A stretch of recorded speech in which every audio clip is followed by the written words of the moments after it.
All right. Good evening, everyone. Take two. This might be one of these evenings where it takes me a few tries to go. Nope, we've got our quality options. So, a little bit of a later start than I was planning. I did have a little technical trouble even before the, excuse me, even before the encoding problems, but looks like we are all set. And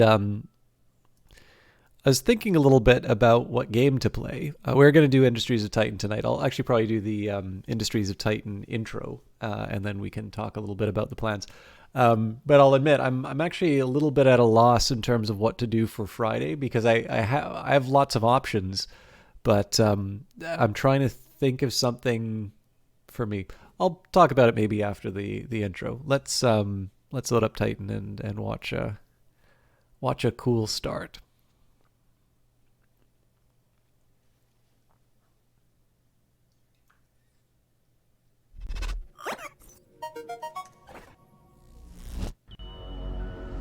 Titan. Everyone comes to Titan with a dream. Our moon is one of limitless wealth. There are ancient riches here for those with the strength to claim them.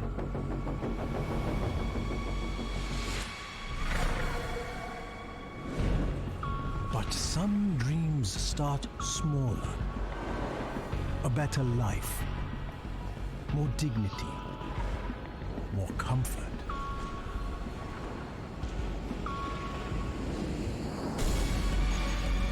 Today, Titan is a place where you can buy those dreams, where anyone can profit.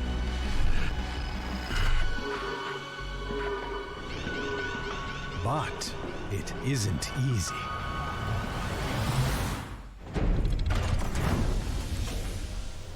You have to prove yourself here.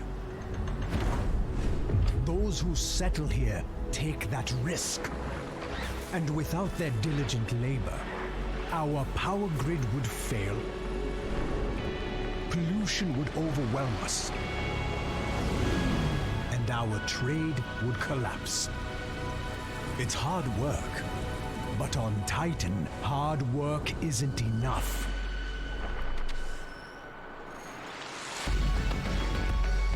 The bold, the strong, those are the people Titan rewards. Those are the ones who see their dreams through. Exceptional people. Friends to the Council. That is why we're giving you this opportunity, Founder. We expect great things from you. Make sure you live up to our expectations. All right. So, I'll admit I've been feeling a little cloudy today. I think the week's kind of catching up with me. But I really enjoyed the Darkest Dungeon, which we wrapped up last week. We got to do the final encounter, and I was actually hey, Crack Steve, good to see you. I was really pleasantly surprised at the attention that got. That does actually seem to have been one of the better games in terms of just overall turnout, and I liked the interaction. I like that people, for the most part, really seem to respect my wish to sort of struggle with the game on my own. And as a result, I got to have a really great time with that game. Another Vancouver-developed game, incidentally. But, we're at the end of it. And while it might seem like a natural move to go into Darkest Dungeon 2, or at the very least maybe do another entry of one of those games sort of on that list of, I've got a long-standing plan. They're still on my whiteboard. A few games that I had planned on it, Darkest Dungeon being one of them and now recently erased. The one thing I didn't want to do was just go crashing into another large undertaking. I wanted to try and take it a little easy on the Fridays, because there's a lot of things that I can play, but I was sort of thinking a bit about, maybe wanting to just lighten up a little bit and take a few streams before, doing something really big.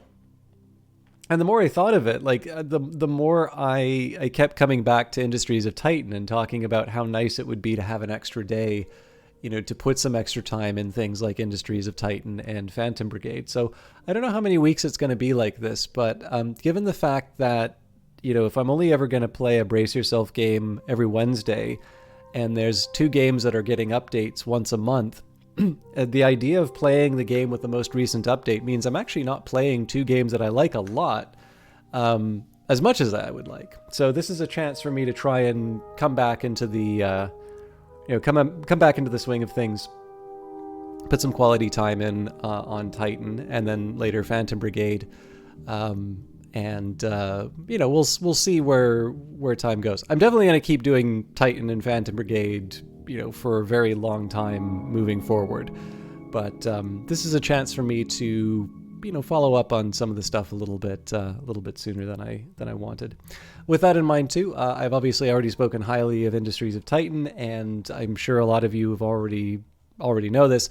But I was given a copy of the game from Brace Yourself for promotional purposes, so it's definitely been quite a while since that happened. And I'm certainly playing this out of love, but it's one of these interests that's good to disclose conspicuously and right up off the top. So consider yourself warned, but please do consider picking up the game and supporting an excellent Canadian developer. Certainly one with an excellent track record, both of delivering on early access games as well as just delivering really good games in general. So I went on my own. You will notice 8th Dynamics, I have actually tried a Titan run. This is going to be interesting. I'm in a bit of I already took a couple of stumbles on this one, but I'm curious on where it goes. This is me just doing a little play on my own. But we are here for the game that we played on Wednesday. There's no greater time to feel at one with other Titanians than during the daily commutes, as large crowds make the slow shuffle together to their shift. Okay. Oh, apparently I left myself the fun of a rebel attack. I completely forgot that, even though that was only a couple days ago. So the Bold Kivik is repairing, as is the Satin Prometheus. Forgotten Beast is up and ready to go. It looks like, yeah, they're at full health. So I think the usual plan's going to hold here. We're going to get as many bodies as we can into the defense turrets and try and hold off the barbarian hordes.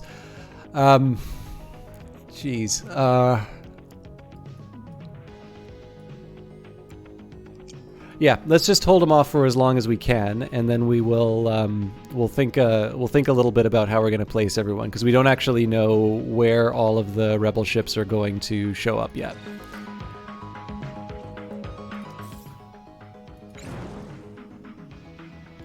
That almost looks like there's 2 there, but I don't think that's entirely true.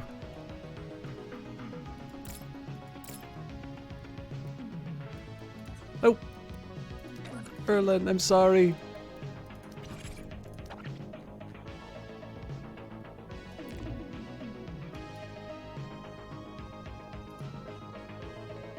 Got a few, yeah, there's a few messages here. All right. Tell you what, let's get some research out of the way before we commit to the rest of the decisions. Incidentally, Crack Steve, if you're still around, have you seen Industries of Titan before? I know it's probably a little different from your usual thing, but this is an excellent game. Attempted to get the fuel silo. You've not seen it, okay. Have you ever played a simulator before? I know you tend to, your tastes go a little more action, but like I'm thinking City Skylines, Surviving Mars. I mean, to a certain extent, Dwarf Fortress, but that's probably a little bit of a deep cut for. Okay, fair enough. Yeah, this is one where basically you play one of the megacorps of a cyberpunk game, and not only do you get to build the city, but it's got this strategic layer. So we've got rebels that are about to flatten all of my hard work. Okay, so I don't really need the ship the shield right now. I've already built my ships. So let's go for the fuel silos. And I'm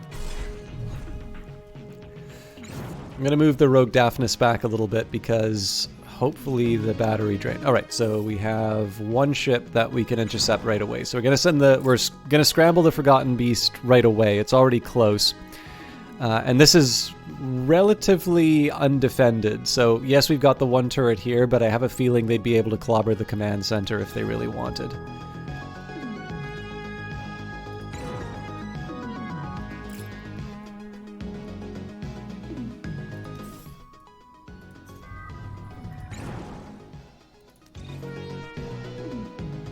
Ooh, we got more than one. Okay. So let's start with the Forgotten Beast, and there's a lot of guys in here. So take out the weapons first, and we have a couple of lines of... We've got a couple of spare heavy weapons, so it's most likely they're just going to keep going to the healing bay. For now, I think I'm just going to settle with burying their weapons, and we'll take it from there. So...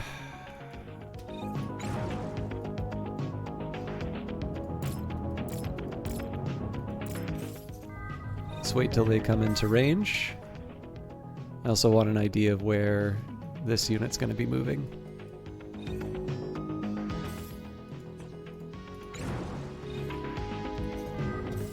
Okay. So we still need a worker to jump into the... Alright, that's a pair of Gatling guns. That's going to be quite the challenge for this little ship.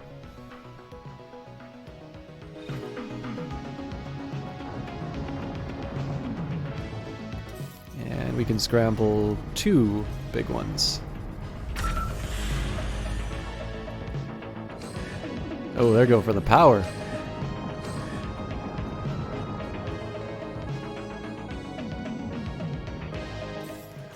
Okay. So Bolkovik is going to go... We'll get that one to intercept the Dog of Hope. And then the Satin Prometheus is close enough that we can take out the Unity here.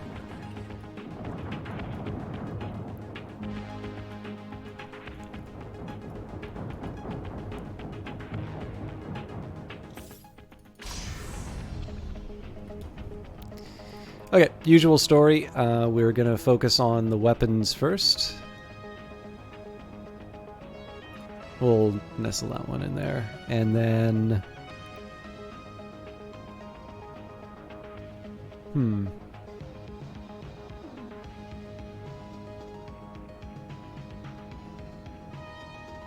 One day I'd like to actually sit down and really work out the best way to take out the rebels like this. For now, though, let's just break their toys.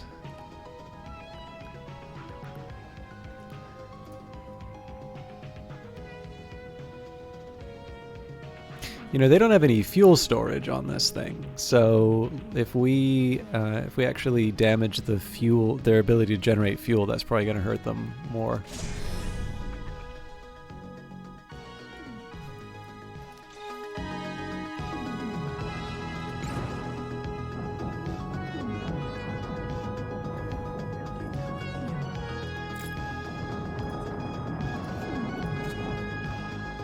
Okay, we're already running out of fuel.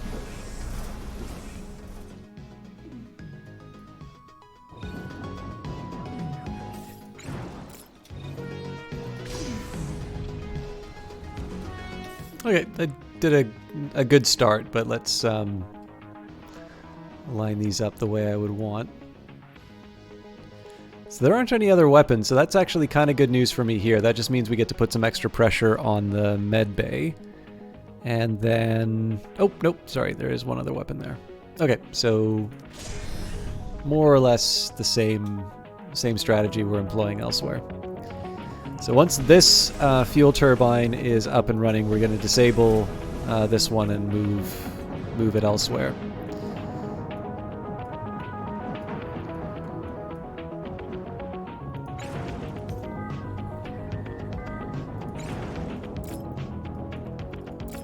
I'm going to see if I can tempt this thing a little bit closer to a turret.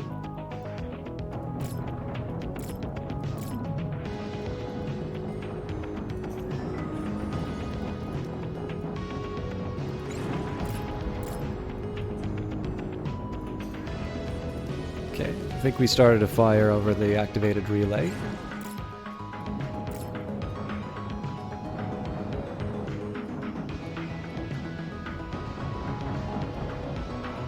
Did I look at that our place that yes I took a look at the I just took a look at the site. I didn't look too carefully at the details. I actually meant to go back to it and got sidetracked, but it was really neat. I'm still not 100% sure how it works,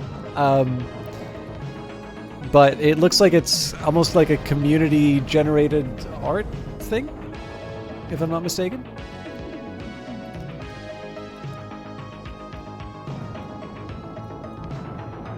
Oh, Jesus. There's another ship that showed up.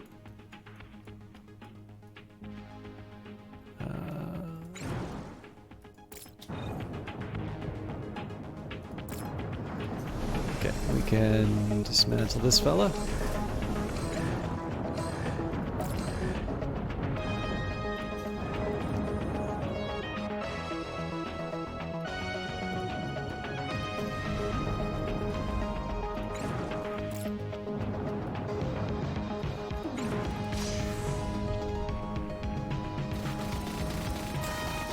Oh, that's neat. Did you do anything as part of it, Crack Steve?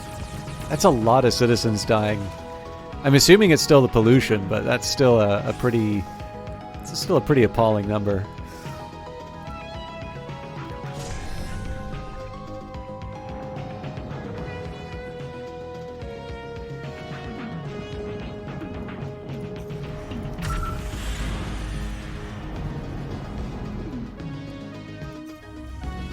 Fire spreading.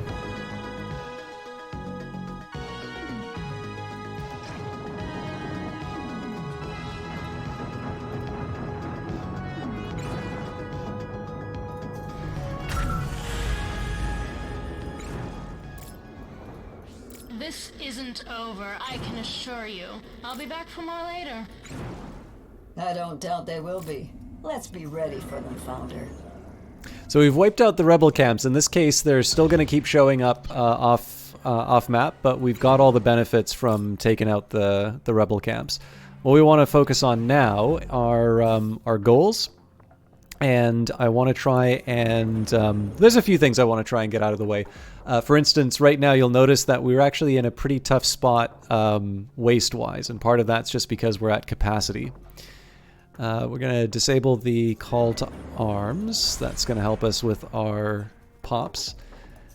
Make sure everything's repairing. So I might want to do some more waste storage as well, but we won't worry about that quite yet. What I want to do is think about my next my next couple of acquisitions as far as expansion is concerned. So I think I'd mentioned something about building a fuel turbine.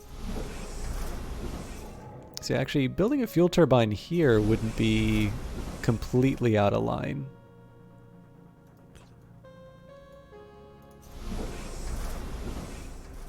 Oh, good. I've also been writing down different... Wait, where'd my... Sorry, I've got to find my pencil.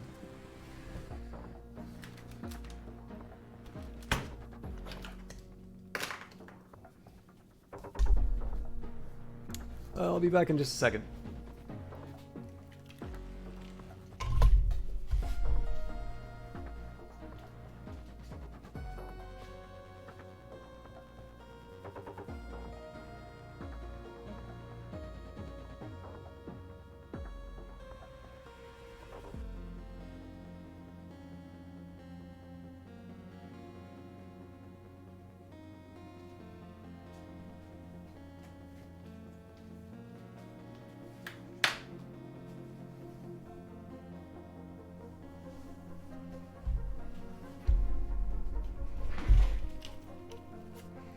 So what I want to do here is just get some readings of different zethane amounts. This is more of a like big Industries of Titan nerd kind of thing to do, but what I'm eventually going to do is put these in a bit of a spreadsheet and just see if I can work out a better way of interpreting the TFEF.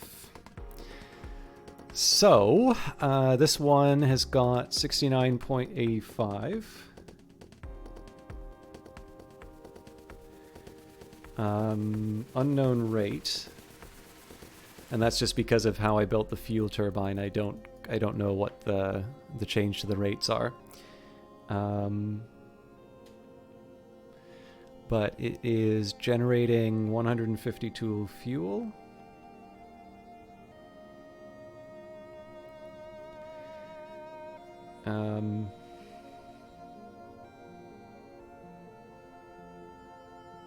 I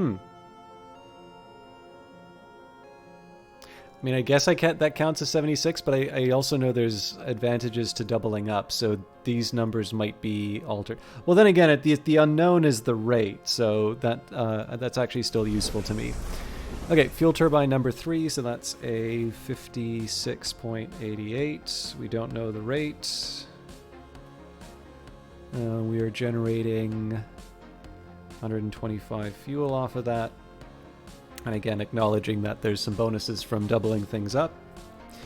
That works out to 62.5. So that's actually the first fractional amount that I've seen on these recordings. I think I've written some of these down already, but let's take a minute and see. Oh, is that it for my fuel turbines? Forgot I had so few.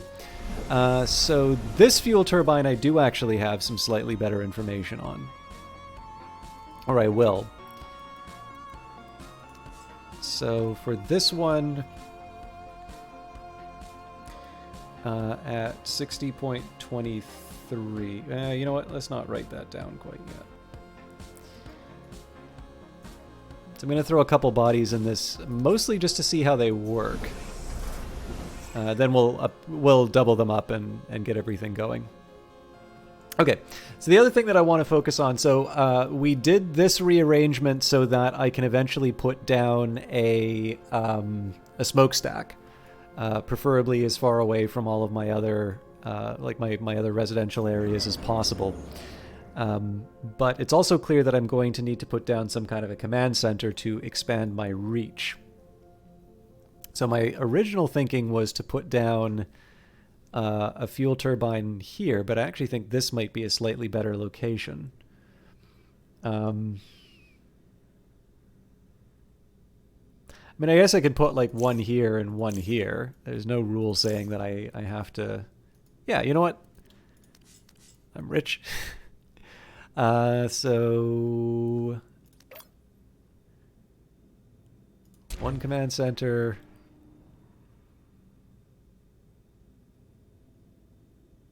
Right, we were going to do a bit of a song and dance in terms of mining this isotope node when it came down to it. And I totally can claim the Rebel shipyards if I want, just to mock them. Okay. Yeah, so you know what? I think I'm actually going to try and focus on this... I'm going to try and focus on this waste problem first.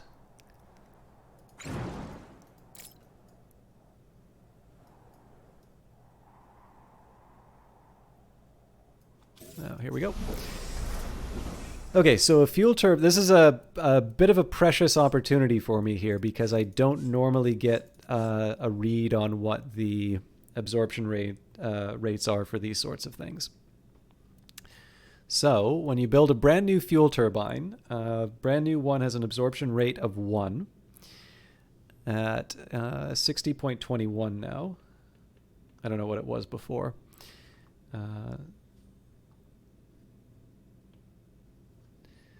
So that generates 28 fuel. Now, if I upgrade it, fuel absorption factor goes... I'm actually going to make a note of that.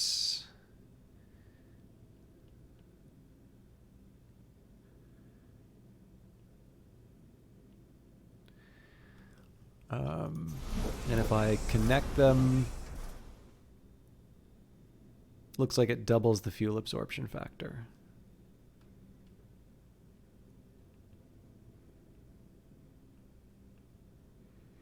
Okay, so in theory, when I upgrade this to tier 2, this will become a fuel absorption factor of 2.6. I'd like to verify that, but let's start by linking this thing up. And this is basically going to be fueling my next batch of generators when the time comes, of course.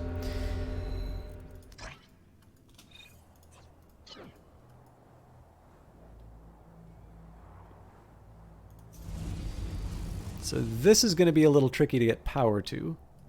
Not that tricky, actually. We can stick the energy pylon down now.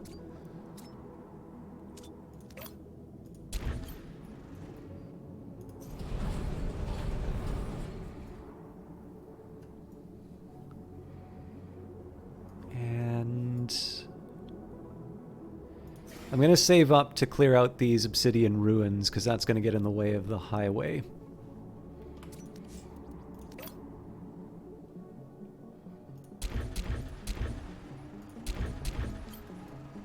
The aim here is just to try and put... The smog's probably going to wind up hitting this area over here, but the idea here is to just try and get the waste processing as far... Like, I want it part of the road network, but ideally I want it as far away from any residential buildings that we might build, and definitely residential will is under consideration for sort of these different areas.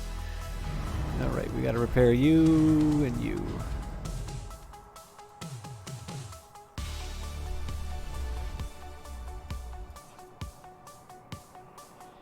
A lot of idle citizens, or employees rather.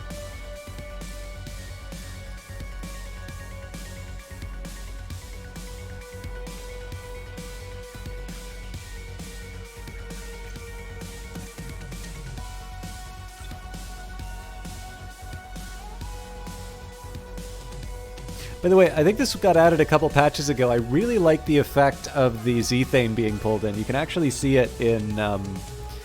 You can see it in a few other parts in this game too, like in the. You may even be able to see it in the ship. Where's my big? Yeah, you can see it being sucked in. I think that's a really cool touch. I'm actually kind of curious if that will have some implications later if you put it right up against a wall, if that'll block it. But I have a feeling my impression is that they wouldn't want to just like be arbitrarily mean and limit your your ability to place certain items. I think they're already designed as Tetris pieces to be a little tricky to place. So my impression is that it wouldn't do that, but who knows. And again, I do want to focus on my other goals, but right now, I'm quite focused on getting the waste into a better place.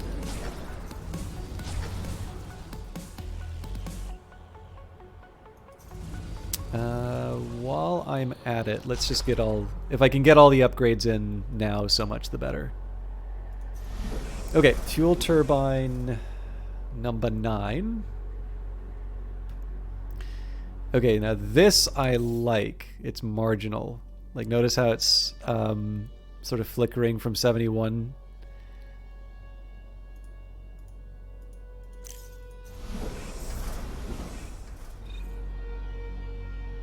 Yeah, okay.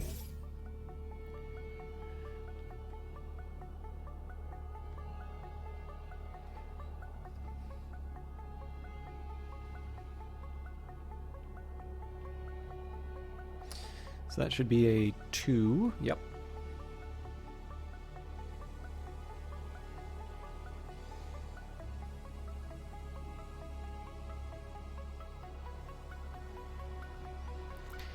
And we'll upgrade that right away. The generators will come later. We don't exactly need them.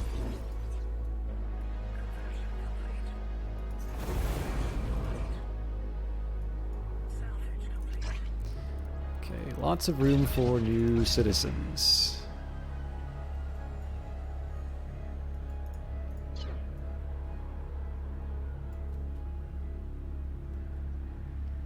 And again, I'm not too worried about the fuel drain. We do need to deal with it at some point, but I'm pretty confident in my ability to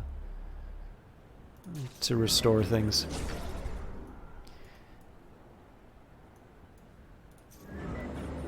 Okay, yeah, number 8's up.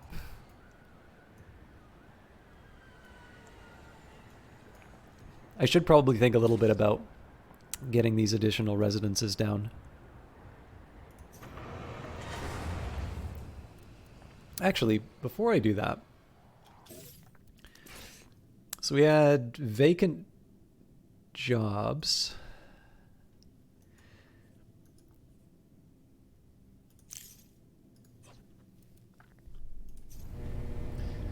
So I think if we just build one big office complex like this, that's going to solve the problem.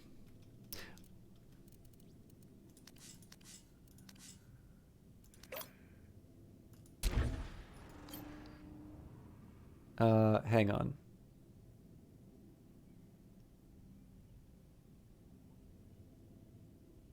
Yeah, there'll still be vacant jobs, but Hey, Founder. I was just calling up some of my old friends from school. Everyone is scattered all over the system now. It's kind of weird. Even my sloppiest friends are all running electrical grids somewhere. Ugh, scary to think about. One friend, he grew up on Luna, in one of those dome cities with the synthetic lighting systems. He grew up on 26-hour days. So in school, he was constantly oversleeping, missing class. Now this guy is running the electrical systems for a factory that makes, like, nuclear ship engines. If he oversleeps now, stuff is probably gonna explode or something. Ugh. I'm glad I don't have that kind of problem. Just so you know, Founder, I find it very easy to wake up on time. But all this is making me think, wow, maybe I shouldn't have worked so hard in school? If I hadn't, though, maybe I wouldn't have gotten this job, which I love. I love this job, Founder, just so you know. Oh god, these are really good. Especially because I love that this is actually throwing a little bit of doubt as to the quality of my power systems expert.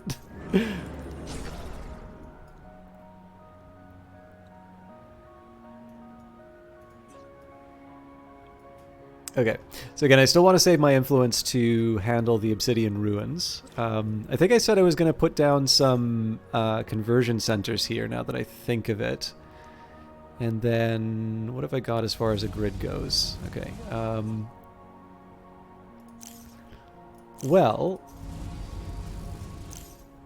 I can actually stick a pylon down here.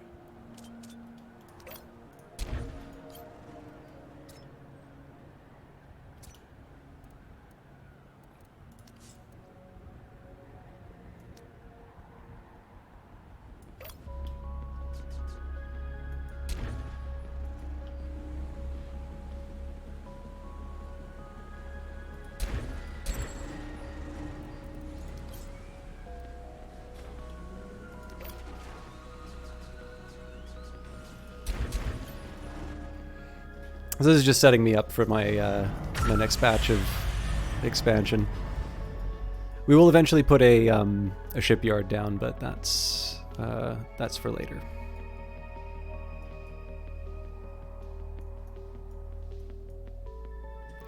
Although I can stand to donate a few more credits. I am also going to start building some more science labs, but I'd like to make sure that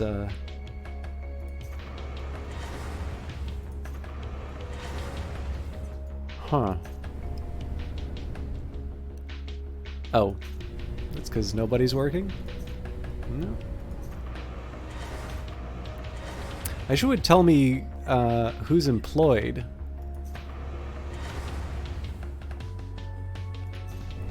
Okay, we'll dismantle this one. There's doesn't really seem to be accomplishing anything. Okay, so let's think instead. about some science labs. Well, there's a couple things I'm going to do. So empty plots, I'm going to stick down some conversion centers, because it's actually the number of conversion centers that I need rather than like fully upgraded ones.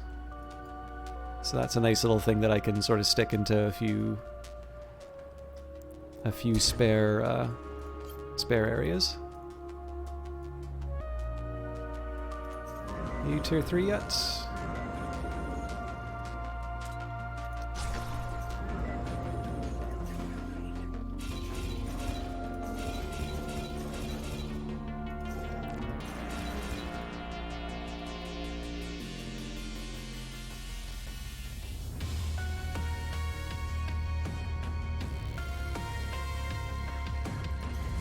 Okay, so I think this is going to be where the new smokestack's going to go.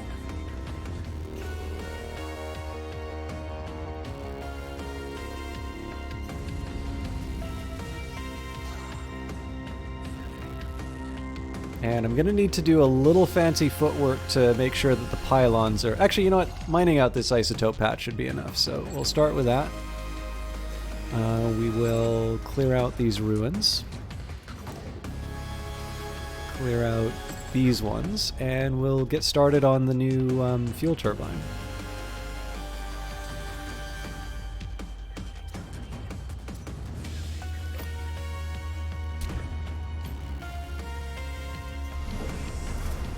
Okay, does this say tier 2? Okay, this is good. This is just going to give me another data point. So this generates 98, so that's 49 for the per unit. Currently at 2.6 or 1.3 each, and the zethane is 57.98.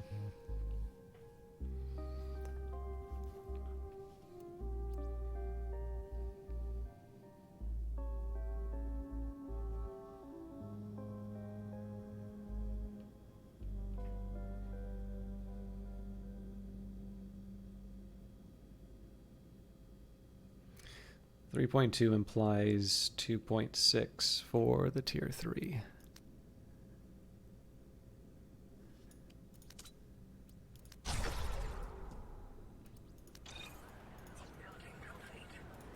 Okay, and we're gonna go upgrade crazy.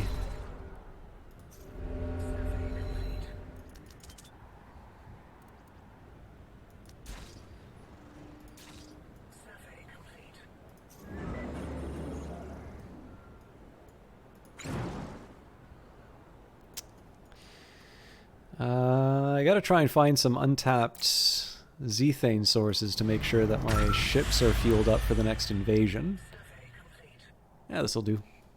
Like I said, I do want to get some more shipyards down when I can, but I'm currently occupied with trying to clear a way to the new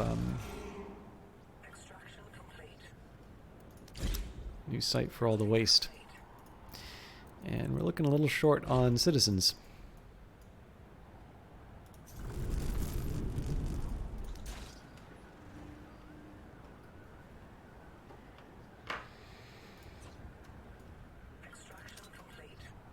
Okay, so I think the rest of this is all going to be pretty standard. Oh, actually, that's not true.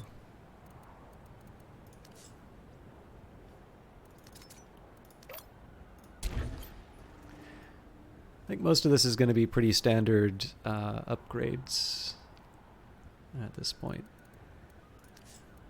I lied. There's one more conversion center.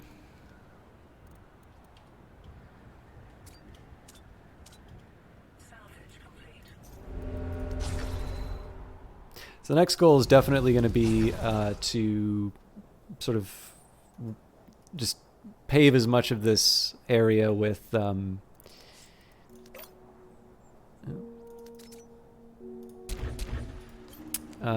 residential buildings as I can. Also, I had an opportunity for another conversion center, so we'll stick that down.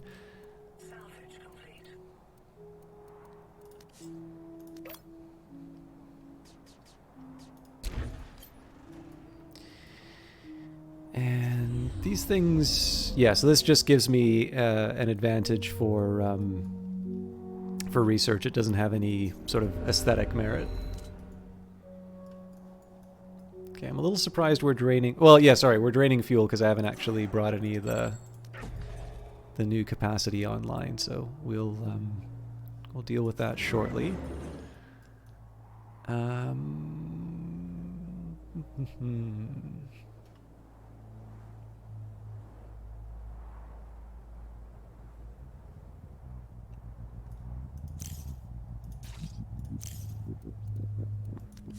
Again, just looking for those chances to put a few cheeky conversion centers in.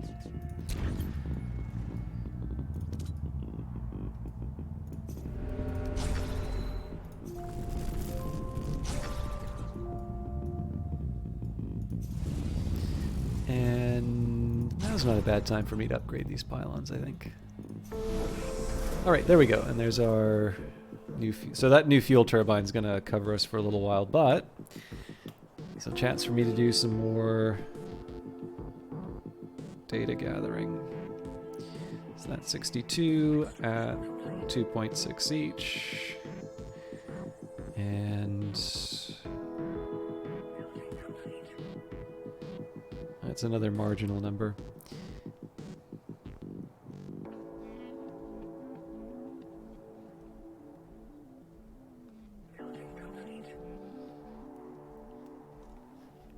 Okay, so that gives me a little... I'll just probably be playing with a spreadsheet later just to try and see if I can make some sense of the TFEF numbers.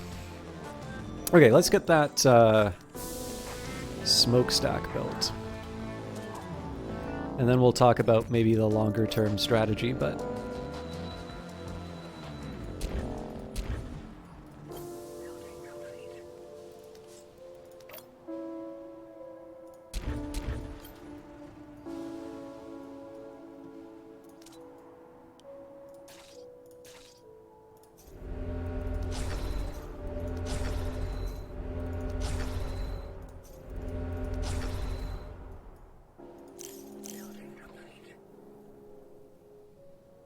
Looks like another nice little attempt, or another nice little opportunity for some conversion centers. I was hoping to do some more doubled up ones, but honestly we've probably got more employees than we really need right now, so I don't think it entirely hurts to have the brakes on that for a little while.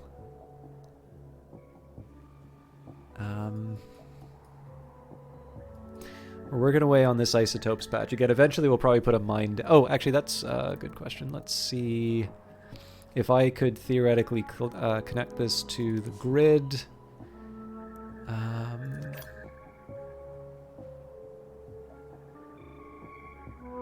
so I either need two.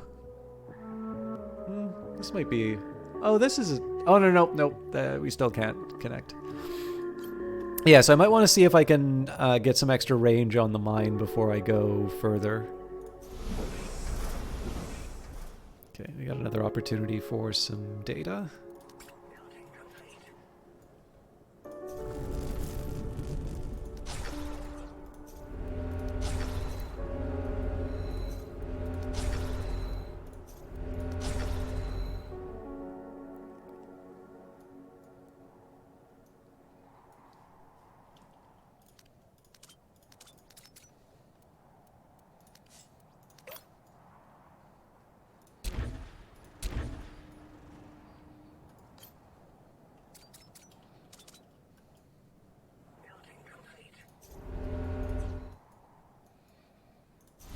Okay, so again, sorry to do this while I'm streaming, but it's a chance for me to get a peek at how the game works. So 90.8 wow. That's at a rate of 1. And that's generating 42 fuel. It's actually really nice that that's so close to 100%. That should give me a better idea of how TFEF works. Okay, so start by connecting, then we'll double it up and such. We'll also do a double up on the smokestack. And at some point I'm gonna sort of finish upgrading the rest of these conversion centers. At this point more of a challenge to just keep track of which ones are not at tier 3 yet.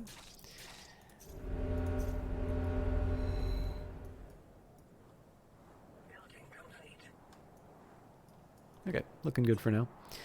Let's just wait till the second smokestack's done, then we'll combine them and worry about the upgrades. And I thought there was another... Right, this pylon I wanted to upgrade.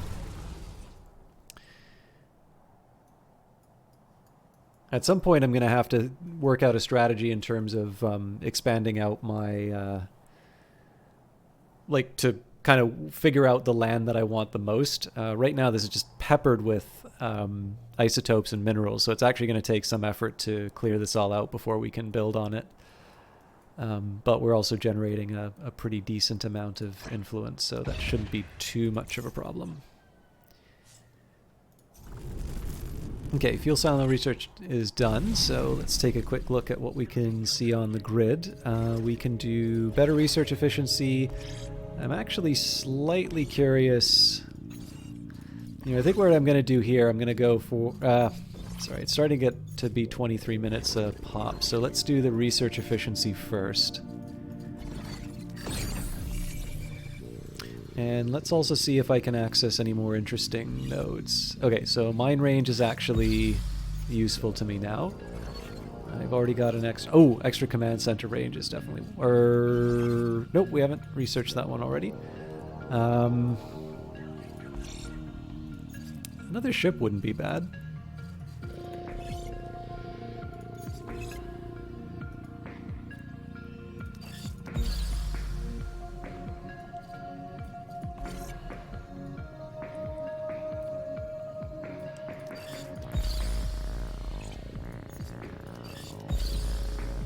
I don't want to go too crazy on these numbers, but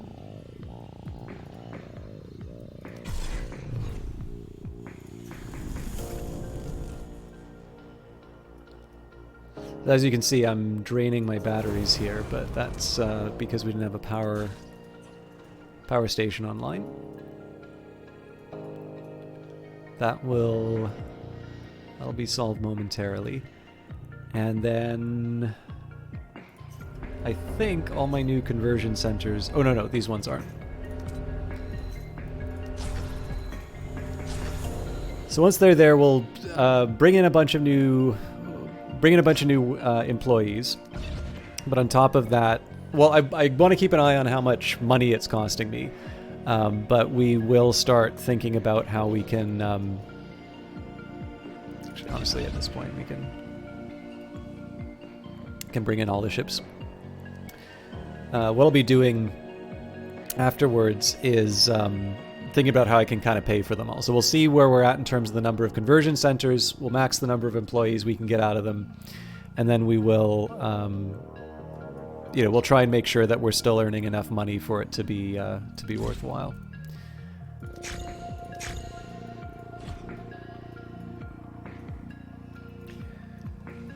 I'm also thinking if there's anything getting in the way. Oh, another data point. So we're generating 106 on a 9022.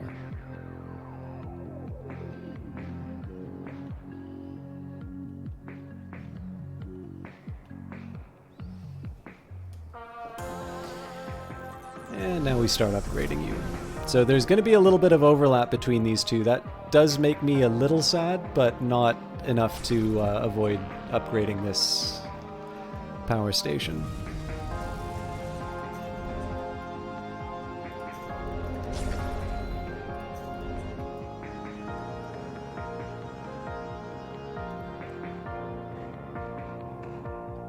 We're almost on our way to a new rebel attack, so I'm sure we'll be fine, but I probably could have prepared a little bit better for this.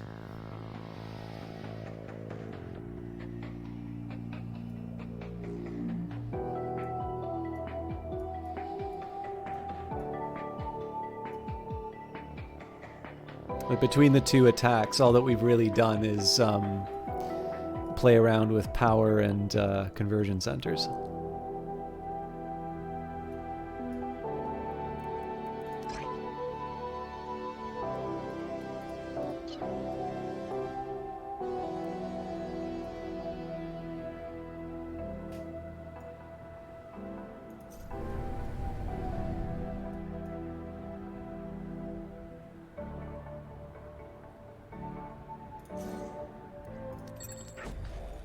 gonna see if I can get away with putting a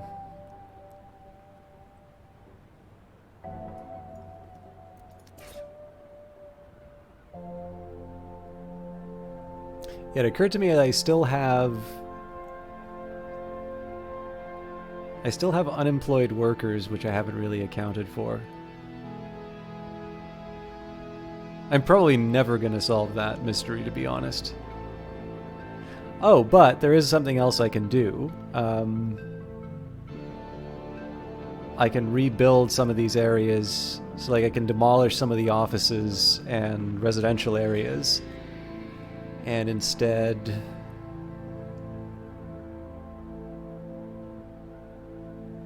so I put 2 here, move these residential and office areas somewhere up here where the you know, where the environment might be a little bit more amenable. Yeah, actually that's how I'm going to do this. So we'll clear out these isotope patches.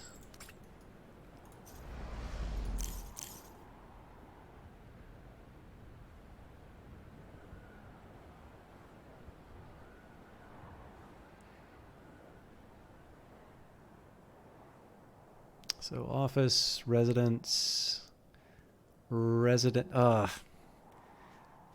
It's kind of ugly to do.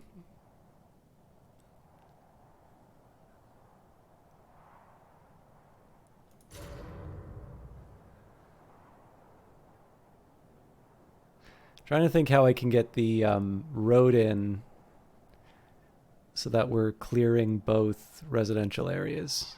So if I put a residence here, I can have a road here. Okay, so road up. Yeah, by putting the road... Okay, well,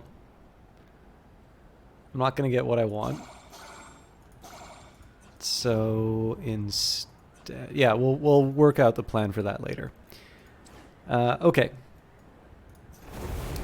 Let's get this smokestack running. And finally, we have got room for 101 more employees. And I am very confused.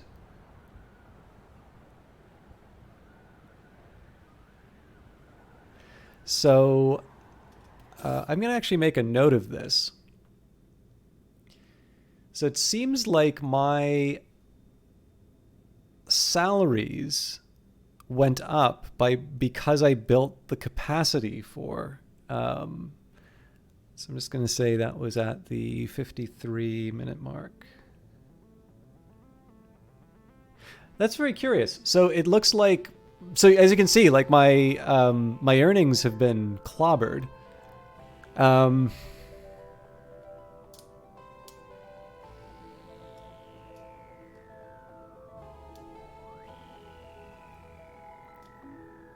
And the only reason I can think of that happened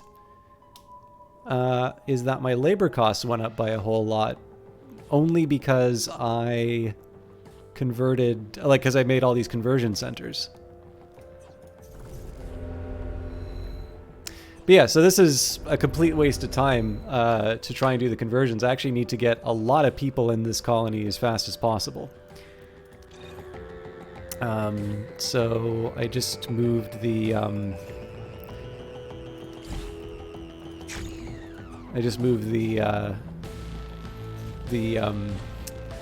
residential and commercial district priority up by quite a bit. Hello, Founder. I see things are going about as expected, but you're holding up nicely. The Council trains us Corporation monitors to interpret our business partners' emotional affect. The Council Eye, they call it. Some of the more rustic newcomers think it's psychic. Looking at you through VidCom, I can tell you're feeling challenged, but energized by the risk and the reward. It's a productive headspace to occupy, Founder. Try to stay there. I can give tips.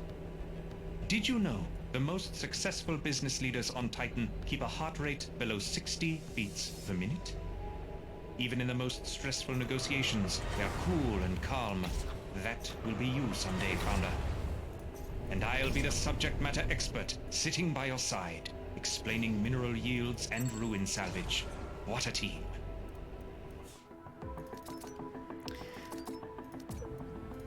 It's gonna seem a little weird that I did that. I'm just trying to prep a prep an expansion, and I'm gonna turn these into research areas. Okay, so unfortunately we don't quite have the range that I wanted to. Oh, but I have a potential solution.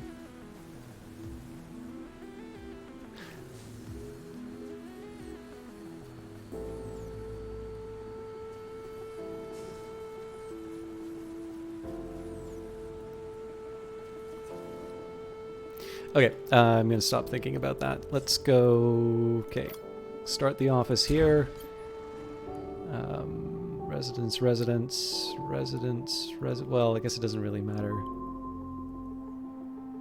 Oh, but this works really well. So...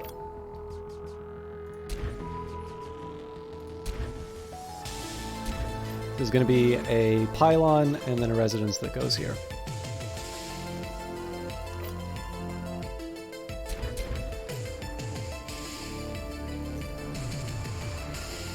We don't really need a road here, but I guess the question is, what does it... Put a conversion center there, maybe?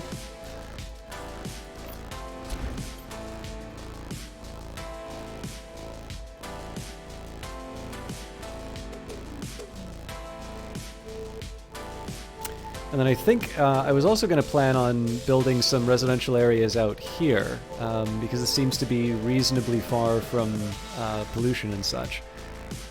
Again, there's a small worry about waste. And then, of course, there's the question, how do I clear everything out? We're probably going to need another command center before too long. So let's start by saying...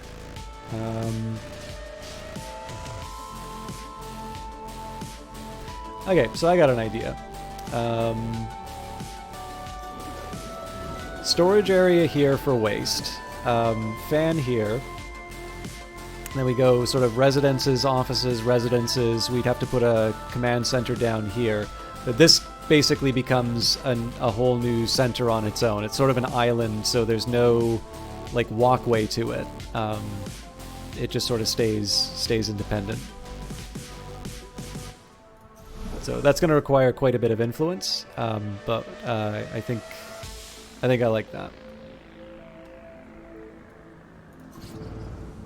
Okay, so that filter is actually covering my turbine. I don't like that.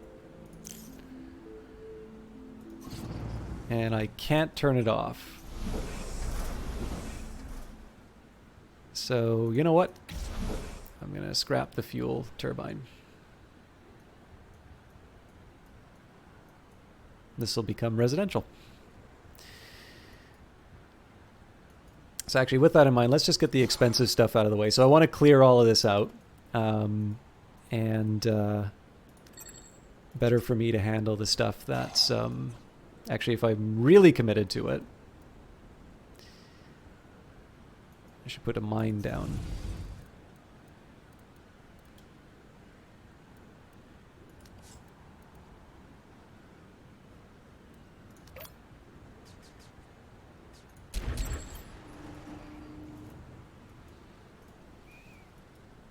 So that's going to cause some pollution problems over here, but that's life.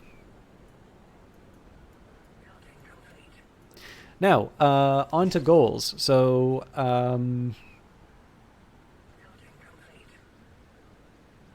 28 conversion centers. So we are halfway there, but we do have room for more. Now, what I'd like to start doing first is get some more science labs up and running. So we'll start with that. This is 300 minerals. Okay. So all the old office space will get converted to science.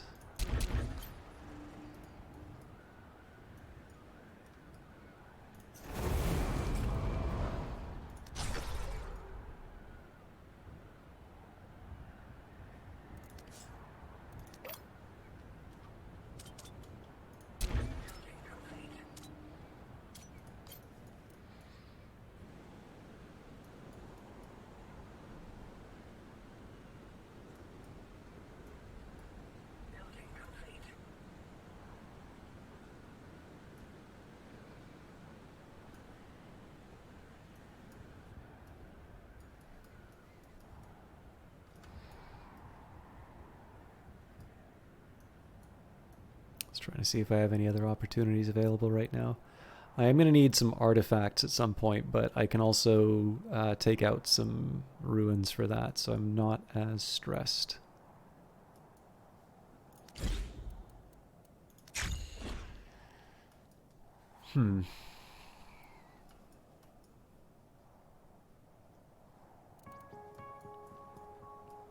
So one of the plans when I get one of the new residential areas down is I'm actually going to tear down the work from home setup. We're going to turn that either into a science lab or a conversion center. I'm slightly, well, actually for this one, because of the level of pollution, honestly, it's not that bad. I don't know, a conversion center or science center, honestly, both of them work. Science center will probably give me what I need a little bit sooner, and it is aligned with one of my goals of having, how many scientists was it? 36. So I'm going to need 12 of those things to hit the goal. I've got 1, 2, 3, so I've got 4 of those right now, or a third of the way. Okay, now this interests me. So we're at 4174. So if I upgrade these,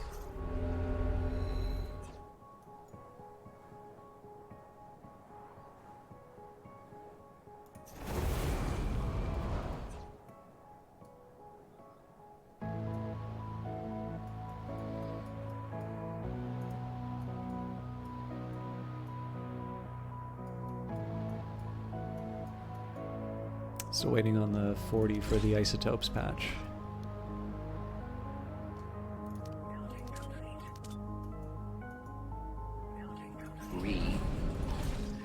Big Nate, thank you very much for that donation. First, hey man, Miss Ya finally able to get Ya live. first of 2022. Thank you so kindly. Great to see you. I don't think I've seen you in chat yet, but I hope you're doing well.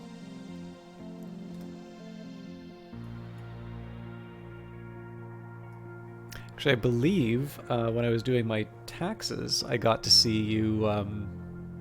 I see a donation that you put in as well. So you are one of the stalwart old guard. I really appreciate it. Yeah, well, I never take attendance, and I'm really grateful to have people, particularly people who've been with the channel for a while. I'm really grateful to have people who still kind of hang around and check out the channel. So I'm actually delighted to hear that you're still around and doing well. But even more delighted that you are spending that time with me. I guess now I can't recall if you've seen me play Industries of Titan before or not. I feel like you have, but I could be wrong on that. If not, I'm happy to try and give the overview, but I'm actually in a bit of a calmer point right now, just trying to set up my my empire.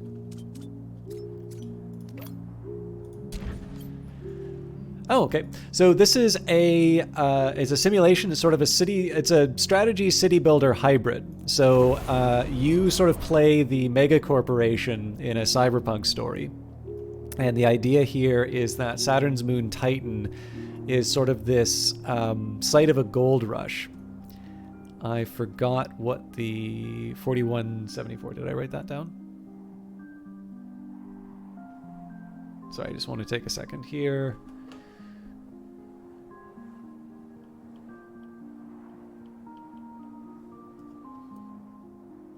Okay, so this upgrade didn't seem to move the number on salary. I'm still weirded out by the fact that it feels like our costs just went up by a very large amount.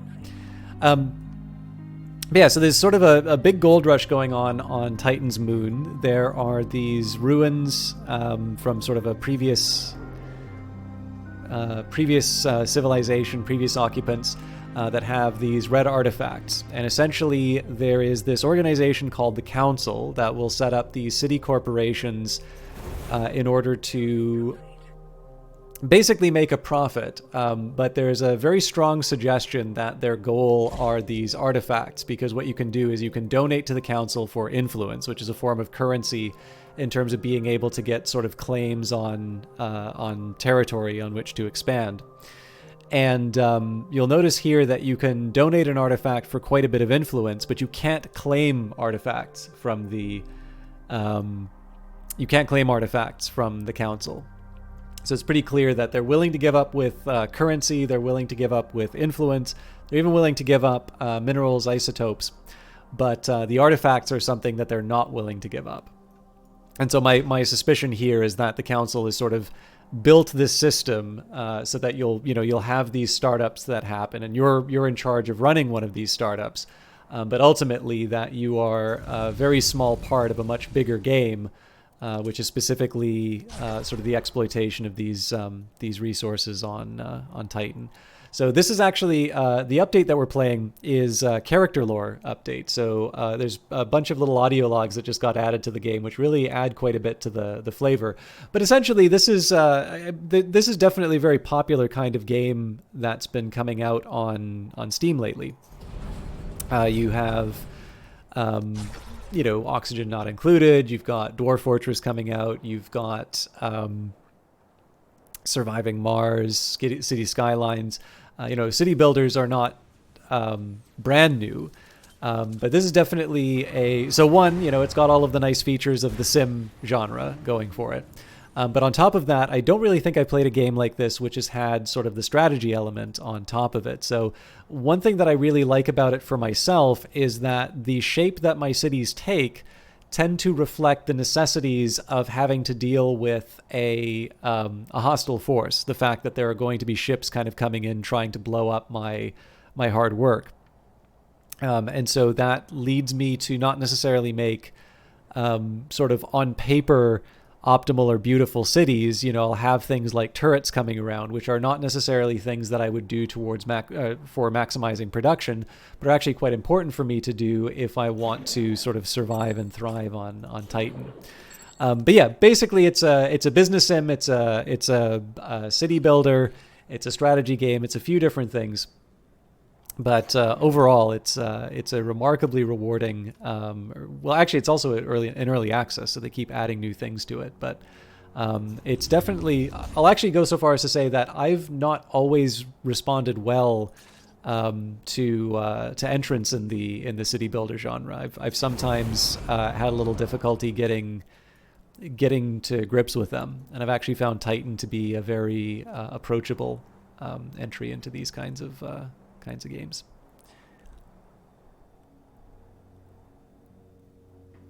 Oni is a game that you've looked into. I thought there was a Bungie game called Oni, but let me see.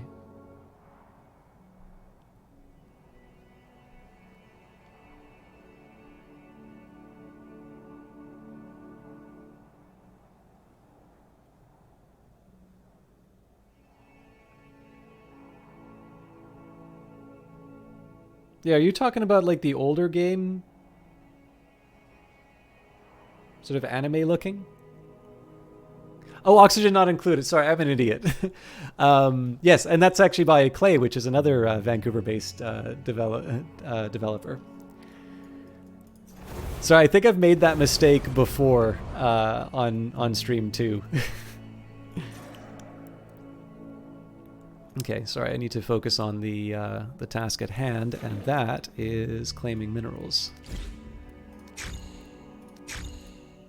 Again, I'm doing this just so that I can,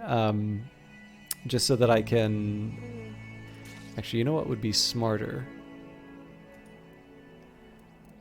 If I cancel this, I'll put a pylon instead, and then I can double up a conversion center or other building.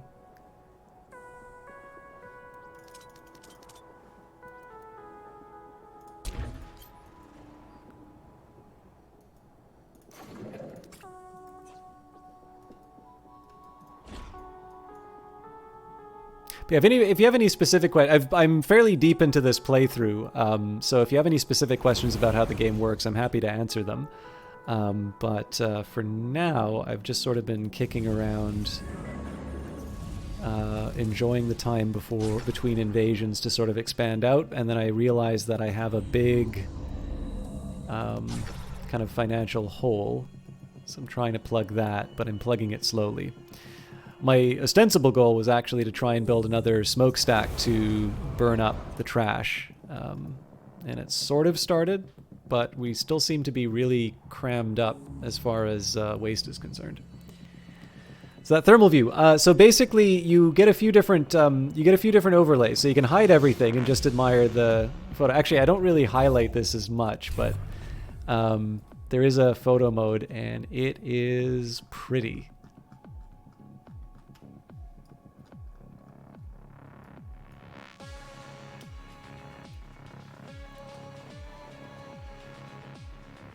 Particularly with all the new weather effects.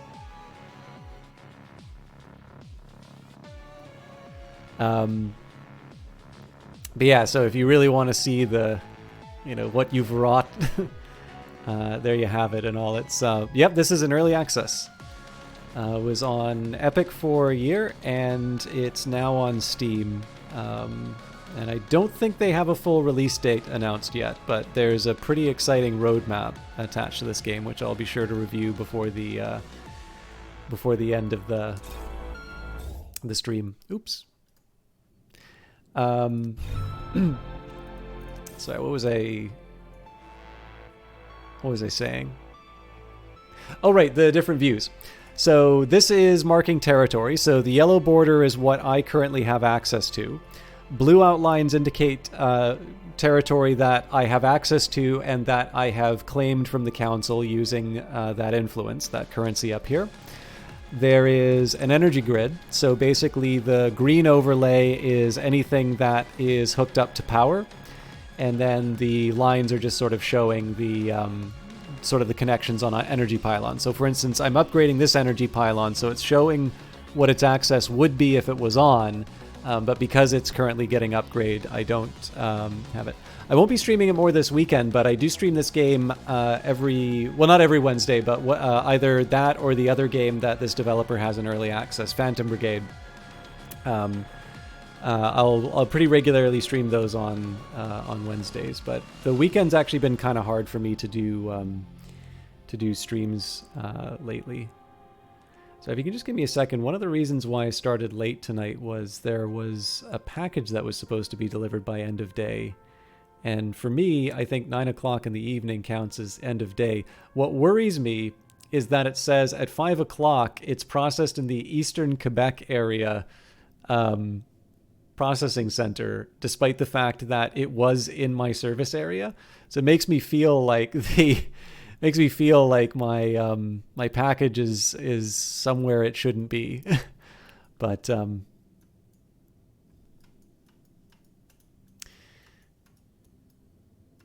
yeah, anyways, I was just trying to see if there's any update in terms of where it wound up.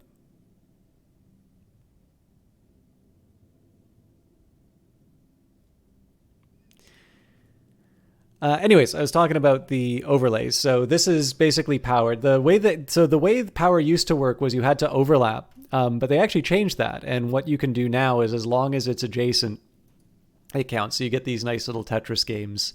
I thought it actually made it definitely felt like it made things a little more interesting. So I liked that change. Here we've got the transportation network. Now I'll be honest with you, I'm not 100% sure what this really tells me that I couldn't see from the road. Like for me, I just kind of see the big gray road as a kind of enough of a signal for me anyway.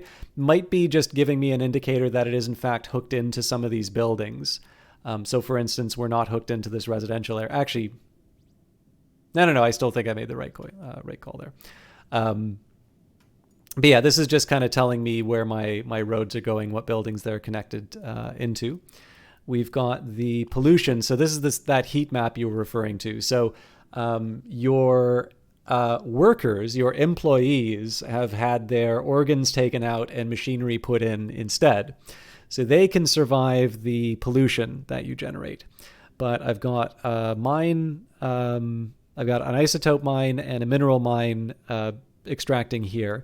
I've got a smokestack, which is burning trash, and then I've got another smokestack burning trash, as well as all of the pollution that trucks are generating.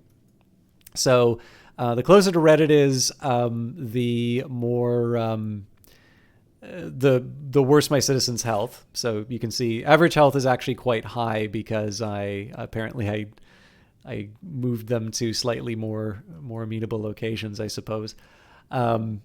But yeah, you want to be kind of careful in terms of where you're placing things. It doesn't just affect the it doesn't affect it doesn't just affect the attractiveness of an area. It actually does have an effect on your ability to keep your citizens alive, and if you don't, then you have to replace them. There's another thing too. So when I say a simulation, I really do mean it for this game. So this game is detailed enough that when like the rain comes, so like it's raining right now, so that's actually going to disperse the pollution. And so the types of weather that are coming up do actually affect your pollution levels. It's not static. Zethane is one component of power. So basically you need zethane for fuel, and then the fuel gets turned into power through the generator. So zethane comes from sinkholes, cracks, crevices. There are a couple of ruins that will sometimes emit zethane, but it's not fun to live next to a toxic gas. So generally, if your residence is next door to it, you're sad. But it's very good for generating power. So that's why I've got these fuel turbines here extracting those. Again, if you have a lot of turbines concentrated in an area, you'll see that it gets sucked up, and people you'll have diminishing returns by having a lot of high-powered turbines next to each other. But if you distribute them, you'll be in good shape. And then finally, there is the population and work information. So this kind of gives you ideas of livability levels. You'll notice that my place is becoming increasingly unlivable. But we've got a few islands of livability, namely here, which is where all of my residences and such are located. So each of these overlays are just going to give you some extra information as far as as what's going on in your playthrough.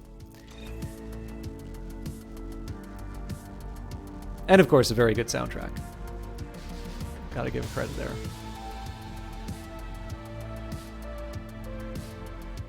So here I'm setting up, I'm sort of setting up to extract all of these resources so that I can build even more residential and office buildings.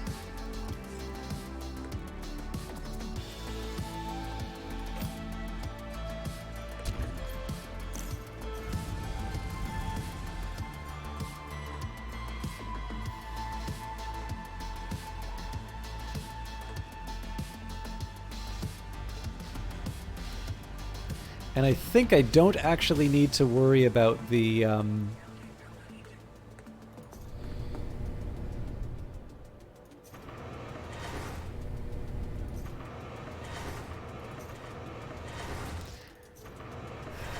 I think, if I'm not mistaken, I don't actually need to worry about the energy pylon here.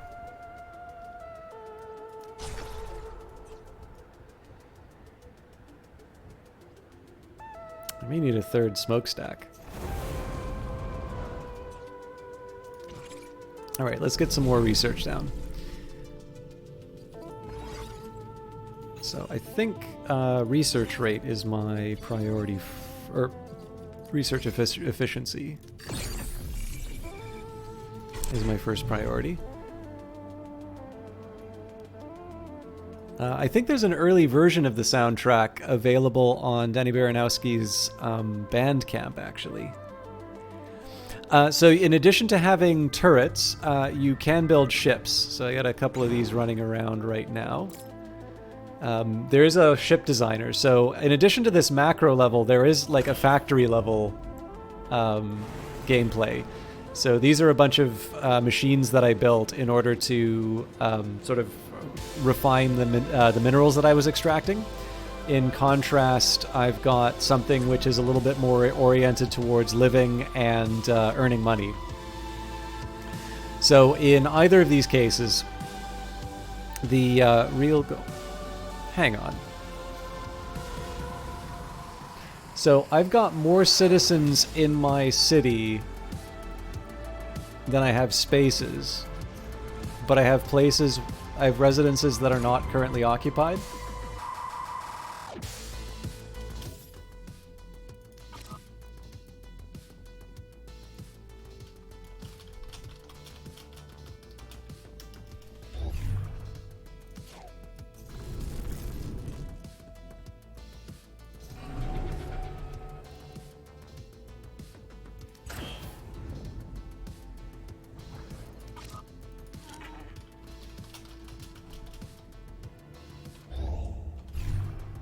Try that one more time.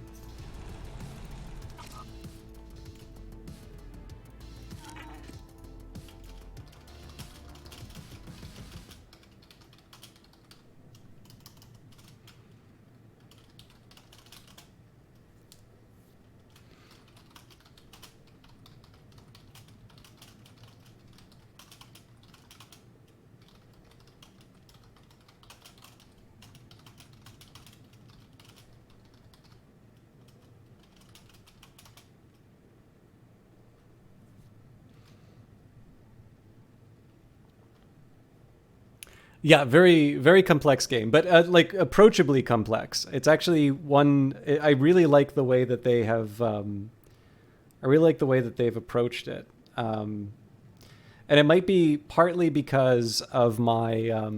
It might be partly because I played it from the earlier periods. Yeah, it's actually quite easy to submit bugs for this this game. I should probably actually finish that first. So.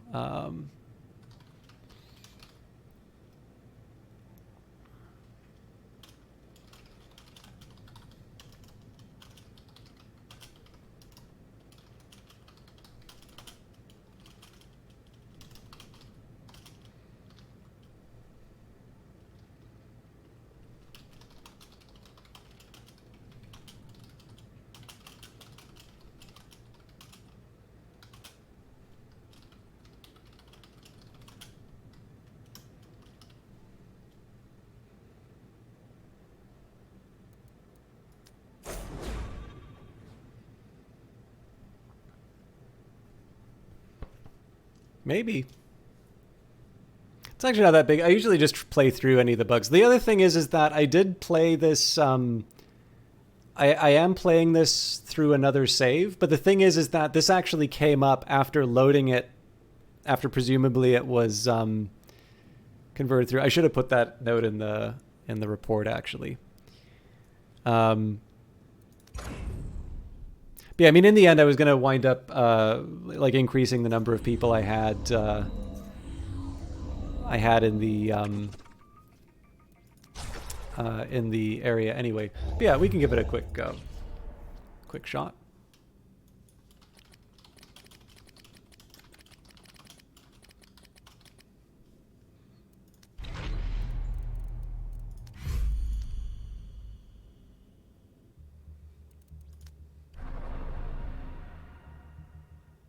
Purification process naturally results in waste, but the end product is so valuable to be worth it.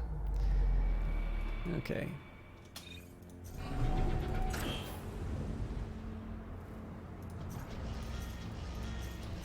Yeah, so I mean, they would have to move into these areas anyway, but we'll see what happens. It may sort itself out over time. Either way, like I said, I'll work through it. Okay, we gotta set a new target. It's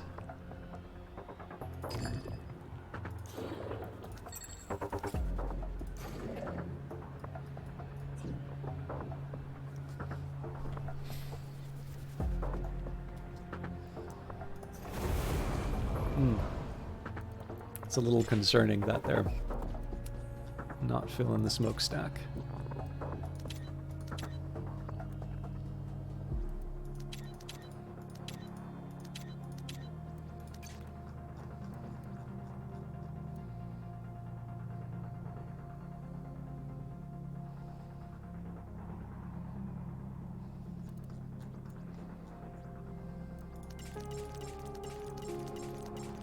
Just taking a quick look at the idle one. So I'm okay with the input module, because I kind of feel like these jobs should pretty much always be going. Yeah, I'll live with where we're at. Yeah, no worries, Big Nate. I like talking about this game. And the problem is I'm taking it for granted a lot in terms of what I can do. So it's helpful to have people who are being exposed to it for the first time, kind of in there keeping me honest. Okay, so I tend to like really specializing on my buildings. So this means kind of focusing on people. I'm actually okay. They'll sort that out on their own. This means doubling up buildings and upgrading them as high as they can go. Now, the drawback is it makes them more vulnerable to rebel attacks. This is because you have an option to burrow your city for defense. And in some cases, what can happen is you... like when you double them up, you can't actually burrow with those buildings anymore. Oh, thank you. So in this case, sorry, I'm gonna mess around a little bit. So we'll prioritize these two.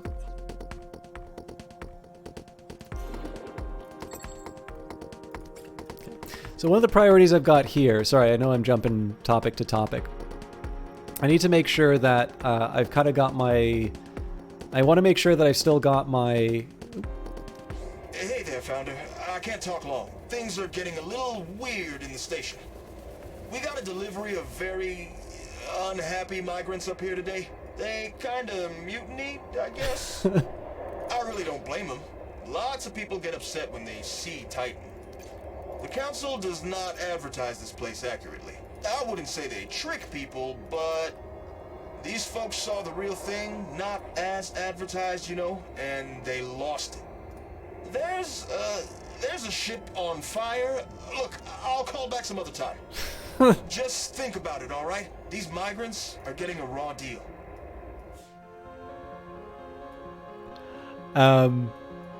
But yeah, so I was clearing out this whole area just so I can get some more residential and office space down. But I do need to make sure that the road can still access, at least as far as I can out here. I think we hit the end because we can't go diagonally. Actually, it's even earlier than that. It's here, so maybe I actually don't need the road for as long as I thought. We'll see. I'll work out a plan.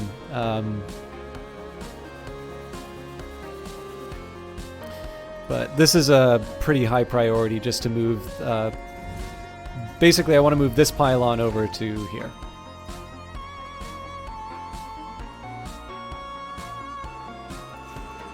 And are you... Okay, you're getting fed waste, so that's good.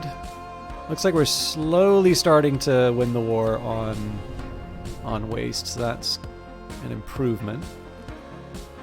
I am definitely going to need a lot of offices and residential areas. Oh wow, we're full up on minerals. That was not expected.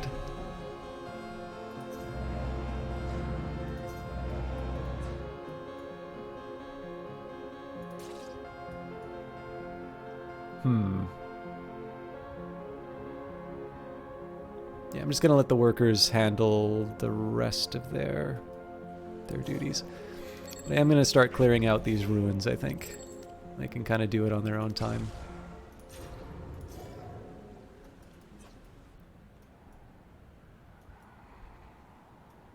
The sooner I can get this kind of taken care of, the better, because this is going to generate pollution, and I would prefer to, I'd prefer to keep pollution away from my high-value buildings.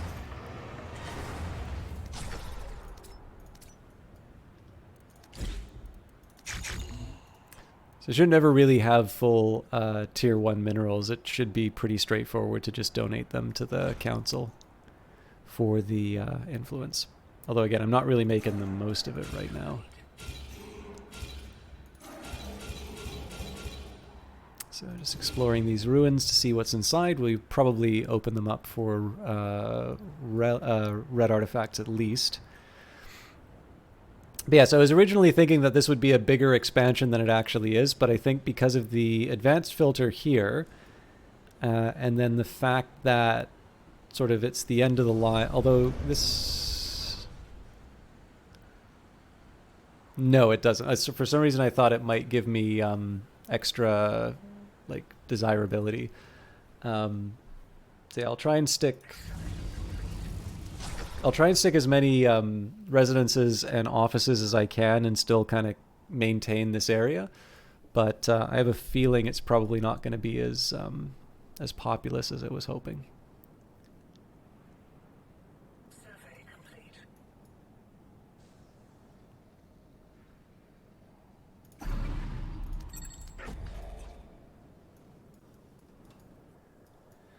And again, I need to build that space, that next shipyard that I was promising.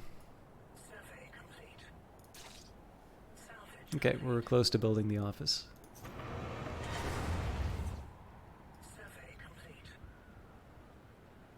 So once this residence is up, we'll have another 70 spots. So we should have enough to get our population back to what it used to be. But again, I am definitely going to need a lot more to be able to pay for all my workers.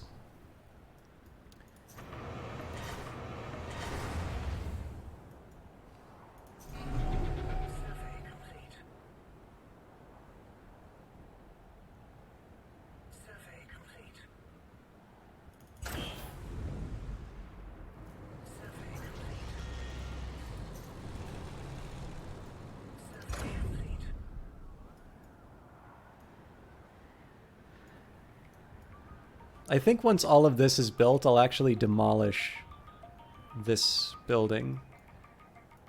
See if that forces them into the new residential.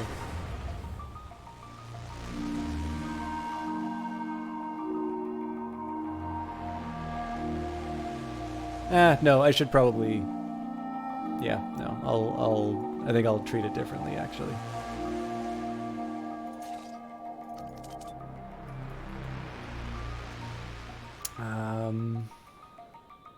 I probably also want to start thinking about some turrets at some point. So probably one here, just by... I mean, putting one beside the command center sort of makes sense, but that does also require me to clear out the isotopes patches. These inert ruins will be nice.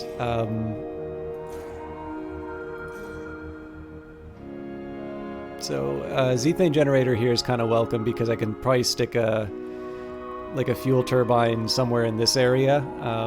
Get the Zethane from the crevice as well as this inert ruin. It's not like we're going to put any residential areas by here. Okay, actually that's overall encouraging. Still need to figure out some spots for my conversion centers, but I can figure that out later. So I'll wait for... I think what I'll do here is we'll wait till we get the 40 influence just to be able to stick another couple turrets down. That is also going to need... I need to improve my my energy generation. I think these turrets, they're 48 apiece. I've got, let's say, a number of them. I'm actually not sure how many I... Okay, well, the easy test I can do is just do a call to arms. Yeah, so we're draining 70 on that battery right now. And we've got another research project done, so let's go for... Okay, so here I'm going to do salary renegotiations. That's just kind of just because of the circumstances I find myself in. I genuinely thought that we had a very large surplus. And we don't. Okay, here we go. So let's go connect. After this is connected, the name of the game here is really just going to be to upgrade everything to the top level. I do eventually need to put some kind of a storage facility down that'll absorb all of the waste, but I'll worry about that a little bit later. I'm still trying to think about the best way to put down the road.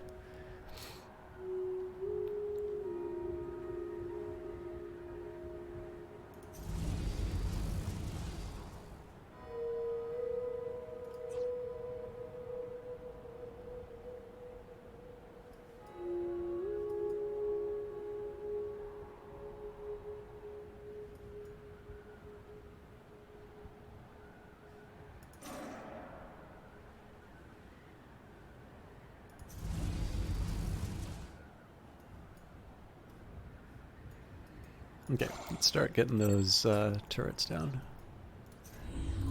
These guys are ready to combine. There's going to be a big hit on the grid in a little bit once all these buildings come online. How aggressive are the rebels? So the higher the number of waves, so we're on wave 11, the higher the wave goes up, the stronger the rebel attacks are, and then if you raise the difficulty of the game, the the frequency of attack comes up. So the rebel threat meter is tied to your corporation net worth, and the net worth is kind of based on a number of things, like the number of minerals and isotopes and whatnot that you have, so basically, as you keep doing well in the game, the attacks of the rebels become a bit more frequent. And of course, given the number of attacks that have occurred, generally they're going to also be more vicious. So I'm just going to take a second here and turn off this pylon. Okay, yeah, so we're safe turning that thing off.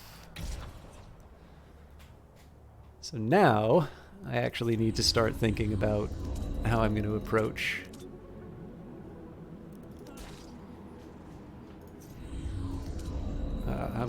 my new residential area. So we've got... Okay, so I could put a residential here. Office here. This is wasted.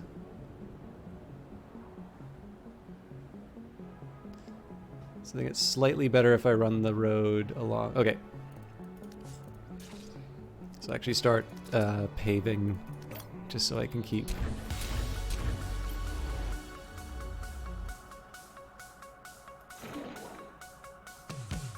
I just need to keep this all in my head.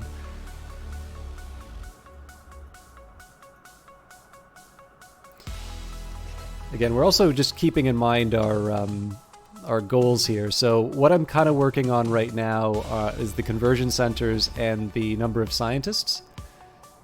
Scientists here somewhere. Oh, here we go. Economic expertise.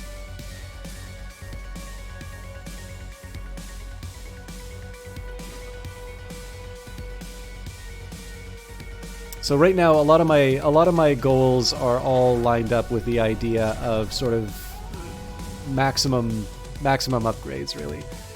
Oh, right, I did need to put down a pylon here. That was foolish of me not to do earlier.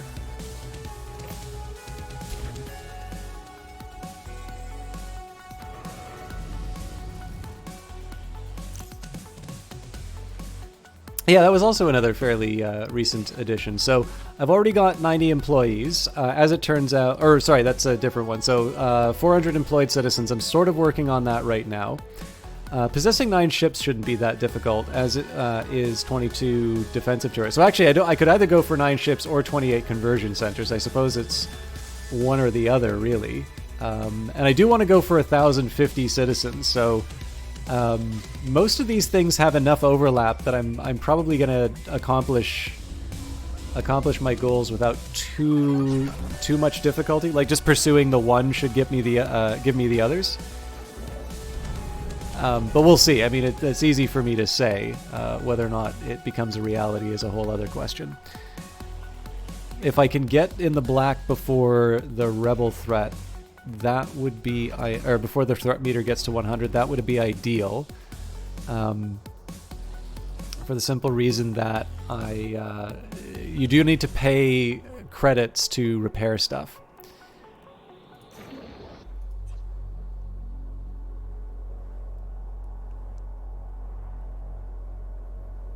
Okay, so we do residence, office, residence.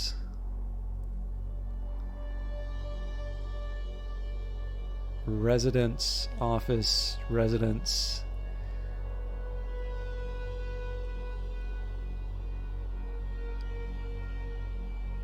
Okay, I'm generally going to do what I talked about here, but I'm actually going to start by putting a storage facility right here.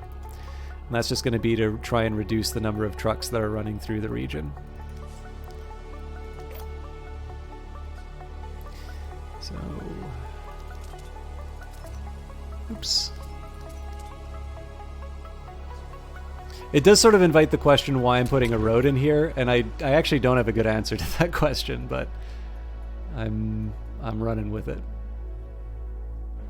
What's the range on the turret? So if you click on a turret, it will actually show you. So this is a fully upgraded tier 3 turret. So you can actually see it already covers this command center, but the tricky part is if you've got a rebel ship sitting at the edge shooting the command center here, the turret's not going to take it on. So it doesn't. This isn't protection. This is just what the turret covers.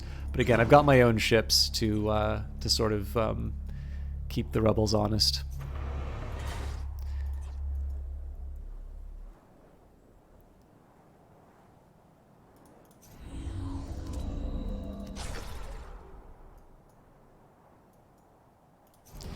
Okay, so it looks like I can set a target out here. Now this makes me a little sad just because it's going to hold back my development, but I actually like the idea of this mine doing its thing for a little while. So let's start by getting the residentials down first. So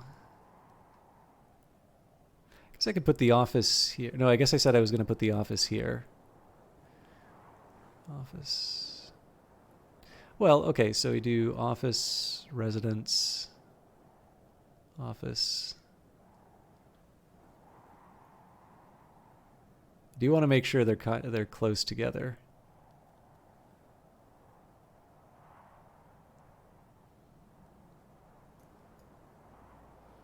We're already draining the batteries, so this shouldn't be that hard to deal with, though. Let's just find a nice little... Yeah, this'll do. Just clear these out, put another generator down.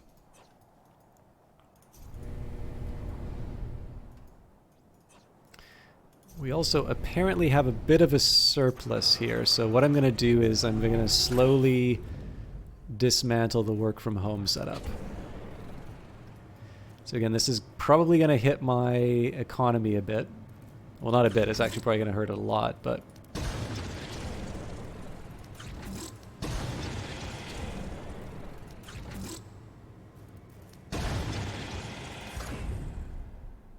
Actually, this might be a spot for the generator. I've got them all here anyway.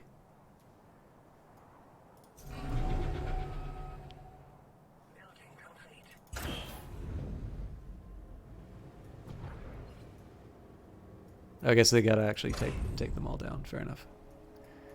Oof! Look at that rebel threat. Yeah,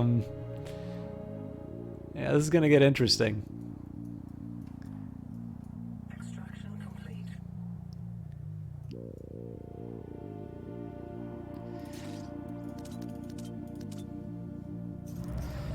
Okay, so this is just for waste. That'll be generated by the residential buildings. So there's a side of me that wants to go... Oh, hang on. Okay, so we've got one. Ugh! This is a tricky one. Okay, so if I go residence, residence... I could put an office here. Residence... Residence... Office. Actually, probably residence, office, residence... Okay, I'm starting to see how this is gonna shape up.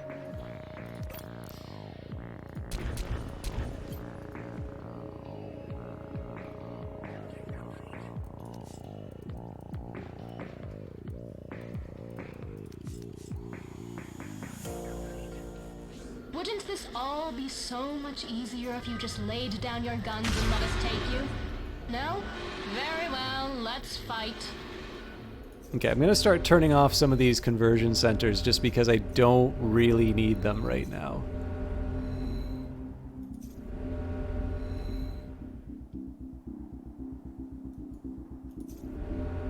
There we go.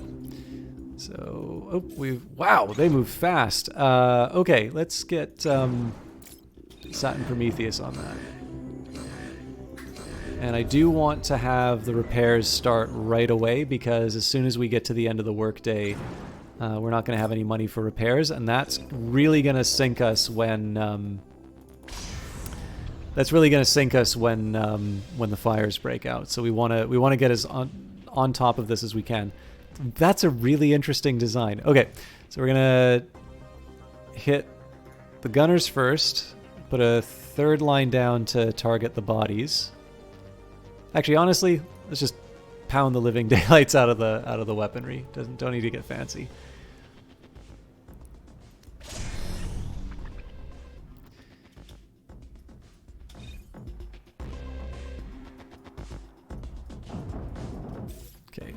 another one. So we do need, the employees actually need to make it to the turrets. I turned them on relatively late, so they might get some early hits on us. Okay, so this one's got a couple Gatling guns to go to town on us with. It's also got a laser beam. Never really did see how the attack on the fuel turbine worked, but I like this idea. You can kind of do this a bit like FTL and target the life support systems. Let's get our upgrades in while we can. Okay, the Rogue Daphnis I'm going to send after the Unity because I think it's the weaker of the ships. And then we've got the Bold Kivik who can take on the Penance.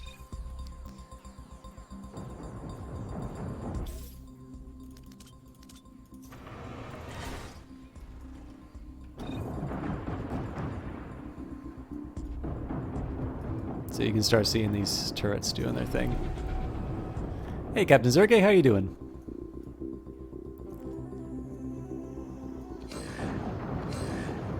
And again, we pretty much automatically hit repair all because we are definitely going to have to make the most of the cash that we have access to.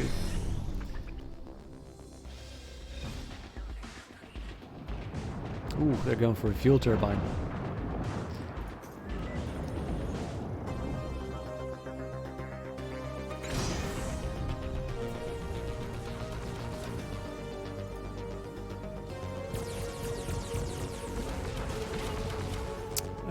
Let's hit the med bay in this case. So we have some pretty fearsome ships taking them on here, but I definitely don't want to take it for granted. So far it looks like we've got one ship for each unit that's attacking us. Honestly, the sooner we get this over with, it's not even a question of the repairs. The sooner we get this over with, the sooner we can get the power back on for the conversion centers, and I can get a realistic idea of my finances.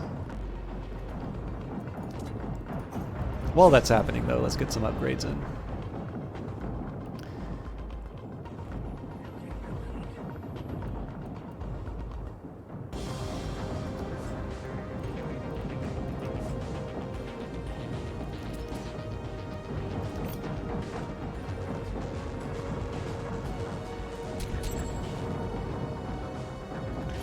Rebel Stomping's going all right. I've been struggling a little bit to get my waste under control again, and I have a feeling that I'm probably going to need to build another smokestack before too long.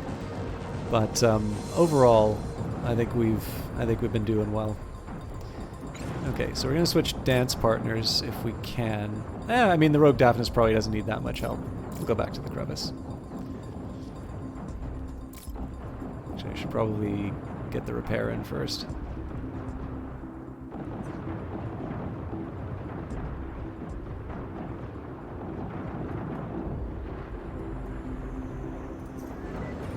Okay, so we got some fires to deal with here. We've got 2 hours to go before the end of the workday. Smarter than most founders. I can respect that. If you can respect that, I will be back for blood next time. I don't like the sound of that, Founder. Let's make sure we're prepared for their next attack. Okay, what am I going to do? Okay, so first up, I'm going to make this waste only.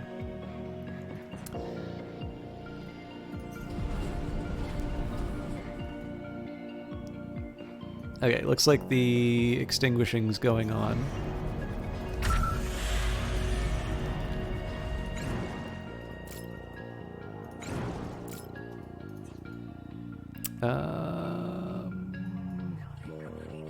Okay, I'm feeling generally okay with where we're at right now. I am going to need to worry about my cash, but we're working on that right now.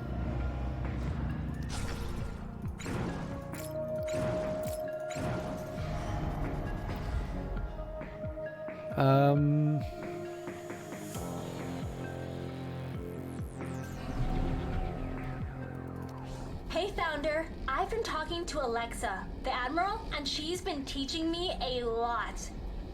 Managing power aboard an attack vessel in combat sounds completely wild. That's definitely something I want to do at some point. Yeah, I know it's dangerous, but I feel like to grow in my career, I gotta give it a shot. I gotta seize the opportunity. Besides, I know I can do a good job. I did a great job helping to start the city's power grid, and I had no experience. Anyway, I feel like I'm done being nervous about my capabilities. It's time to start assuming that I will succeed. That gives you strength, you know? Lyle was telling me. You just assume you succeed, and it gives you a boost. This is why idiots succeed, he says. They're too dumb to know they'll fail. You could adopt the same strategy, Founder. Just act like everything will end up all right. That'll give you the confidence boost you need to make the city something special. Or it will kill us all, but I'm going with option 1. I love the fact that it's Lio who says that idiots are very, very useful. So let's see. I don't think I've got any dialogue from. Founder, if you're looking for a quick and effortless way to earn credits, consider building a monetization station. By having your citizens spend working hours viewing ads, you rake in the credits from the revenue. Convenient, isn't it?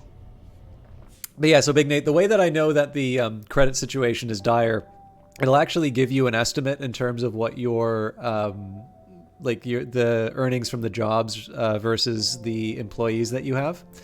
I need to go back and look at the VOD to see exactly what happened, but the way this works, there's actually a video of me abusing the way that the payday system works. But basically, in its current form, at the end of the work cycle, which I believe is 4 p.m., that's when your employees get paid. So the total salaries for my employees right now is $34,913. But all that I earn from my my citizens working their jobs are $24,552. But that happens during the work shift from basically 8 in the morning up till 4. So the thing that's fun about this is that I can actually use the money that's slowly being earned over the course of the day towards things that require credits, such as these repairs and such. But once 4 o'clock comes in, whatever's in the bank account goes to the employees to pay them. And what happens if you fail to pay your employees? You just can't use the conversion centers to make any more. So that does have consequences, particularly in the early game. I tend to have lower growth than I otherwise would because I tend to stiff my employees too much. But it's worked for me so far. So that's why you're seeing the behavior that you're seeing. Okay, and again, I need to get that energy plant up and running.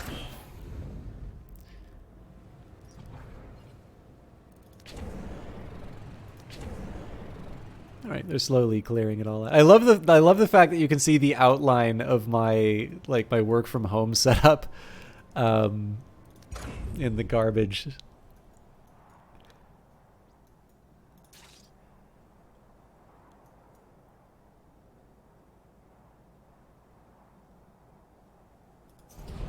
You know, I think I'm just going to dismantle the mine.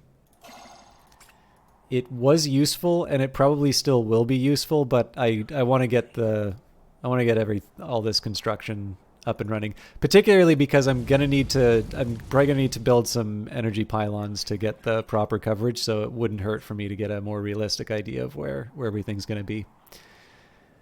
So residential here. I think. So yeah, residential. Office, residential, residential,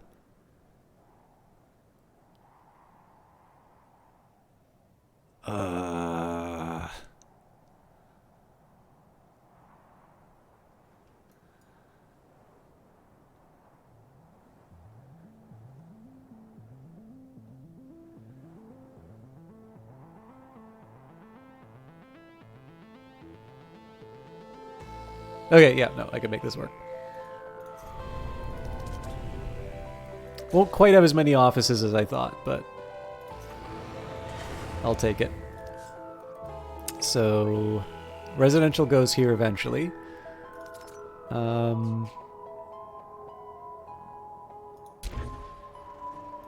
Okay, residential, office, residential.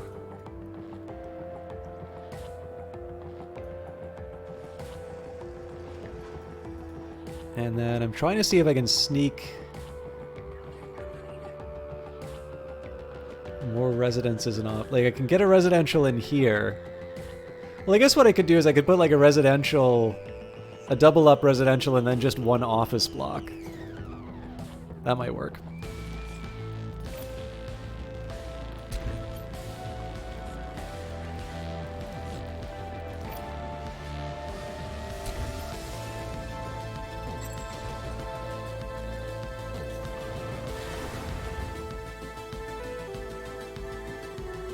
Okay, residence,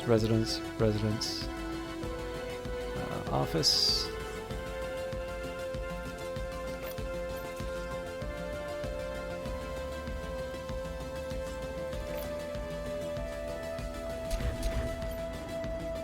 I'll worry about this one a little bit later. Just I want to make sure I'm not rushing in headfirst into disaster.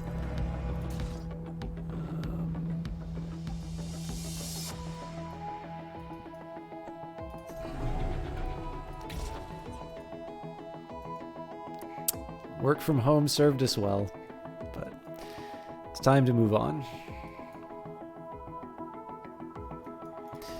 So in terms of the energy, we get 228 for each energy plant that we're running.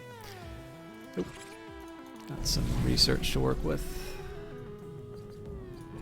So we can make citizens more pollution resistant, although I don't think that's as important. Actually, this conversion capsule waste reduction is not a bad one to start looking into. So having multiple research centers doesn't give you access to multiple tracks. What it does is it gives you, it just gives you a speed up to your research, which, in my opinion, is fine. Like I'm happy that I have that, but. Oh, hey, we're actually within parameters now. But yeah, so one big goal is just to get these, get the next energy plant up as soon as I can. We're actually starting to make a big dent into the waste, so maybe I was pessimistic in terms of how effective the smokestack's going to be. We'll see. I do have a bunch of citizen buildings offline, so I may have to wind up paying for that.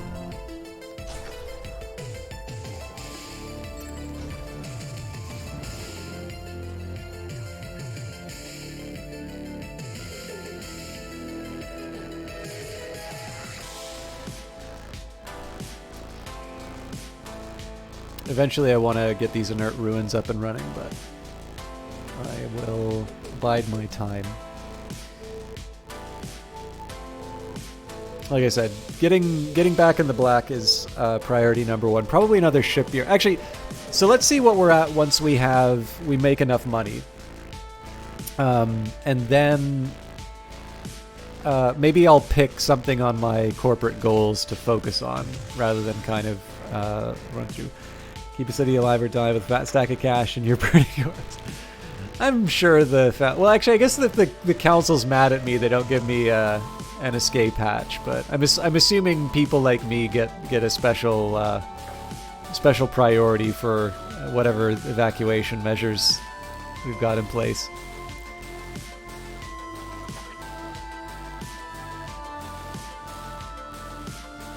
Good work, Founder. I see we've got a ship that's ready for combat. The Council's rules stipulate that all fights must be one-on-one. Let's not fight dirty now. And please be mindful of where we choose to fight. Exploding ships can cause collateral damage. Try to keep the fights away from buildings unless you fancy repairing them, is my advice. Founder, we can enter tactical view even outside of combat. You can use this view to adjust employees' job and repair priorities, and to assess our ships. It's good to keep an eye on our forces. A good leader is one prepped for combat at any moment. Oh, that's interesting. So it looks like the maybe the location of the audio is inside the ship. Huh. That was definitely a very different sound when we moved in. Founder, it looks like one of our ships is damaged, so we'll need to repair the hull. Just select the damaged ship and move it on top of the shipyard so we can dock it. Once the ship is docked, we can issue full repairs, which will restore the hull's integrity and all devices on board. Like all repairs, this will cost credits, but it's imperative if we want to win against the rebels. So this just knocked down my residential area, but I'm gonna live with it just so I can I have a little more coverage on my my power grid. If it looks like we're about to start a workday where we can make enough money, I'll cancel that job. But I love how everything has an effect that can have a devastating lead up to failure. Yeah, I've actually had a couple of cities where it seemed like things were going really well, but I failed to account for one factor, and then just because I built this very brittle system, you could see all of the dominoes fall. Hey, Founder, I'm Sola Irala, your one and only Chief Logistics Officer. You call me if you want something or someone to go from point A to point B. I've been doing this a long time, and I've seen and moved it all. Vats of blood, live octopus bodies, an 8-foot statue of Aner Pier herself once. Just give me some time to rig a vehicle together, and I'll get it moving.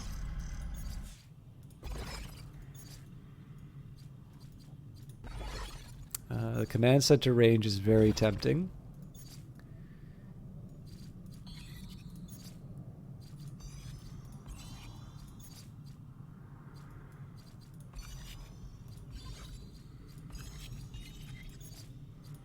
I'm just double checking that I have properly explored.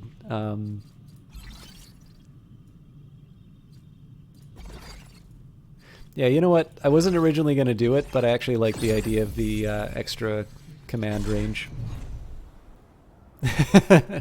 Well, I mean, I think very highly of these developers. If you've ever played Crypt of the Necrodancer, it's the same people who did that. If you like early access, I mean, they're very active on their Discord. So part of the fun has definitely been interacting with Brace Yourself. If you do prefer games when they're, when they're in full form, I definitely recommend wishlisting it, because obviously there's a lot of games out there trying to get your attention, and having it on your wish list is a way that the developer doesn't need to spend on things like MailChimp and other ways of kind of reaching out to you. So I always do think that wish lists are a nice thing, especially too because it shows to other people that you're interested in the game, so it also serves as a little bit of marketing. But of course, as I said at the beginning of the broadcast, I was given a copy of this for promotional purposes, so I also feel like a little bit like I don't mind shilling for Brace Yourself. They are an excellent game developer, and I'm very excited that people are into this game, and two, I really like recommending it. But actually, if you want some of your donation back to pick up Industries of Titan, I'm pretty sure I can do a refund. But yeah, as long as we understand each other in terms of the fact that I have been given a promotional copy to say nice thing. Well, not to say nice thing, but to show it off. I definitely strongly recommend it as a game. So.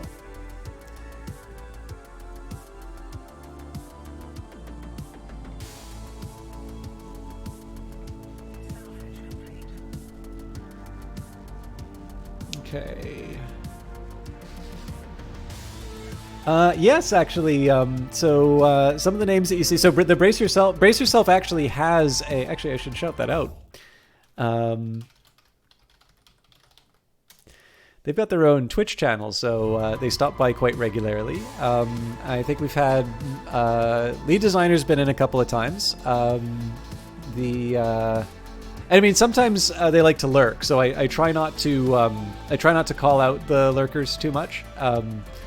But community management team have stopped by. Writer has stopped by. I think 2 or 3 people from QA, a producer at Brace Yourself, and I think Marlon might have stopped by once. So Marlon, I believe, is now a creative lead on a project, but was the chief of sort of the video production at Brace Yourself. So yeah, definitely quite a few have stopped by, and they are just as nice in chat as they are on their videos. So.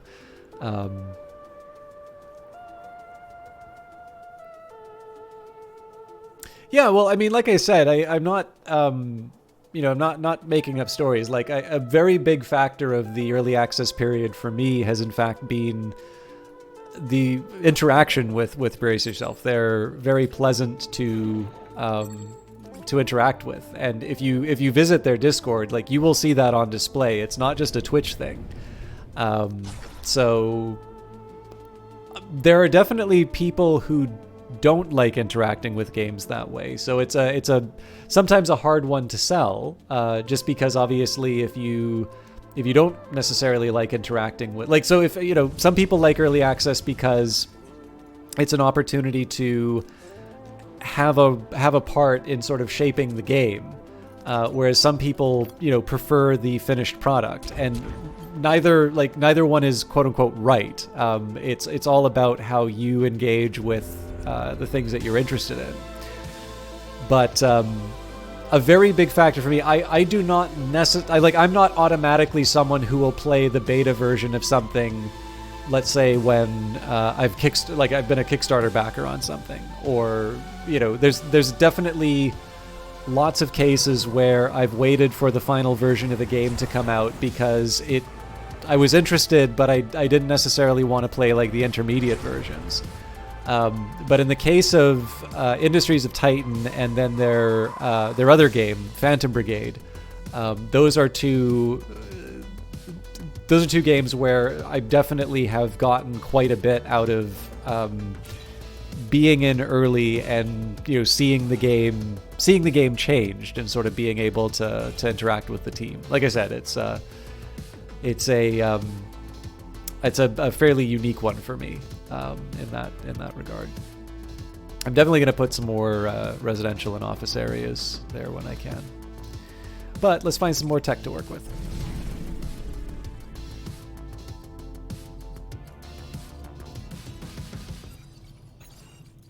I was actually going to say the names of some of the accounts that visit by, but I don't know if they'd like to remain anonymous. So. But you can probably tell when they visit. So, what have we got? Can get more employees, but that's I don't think that's a problem right now.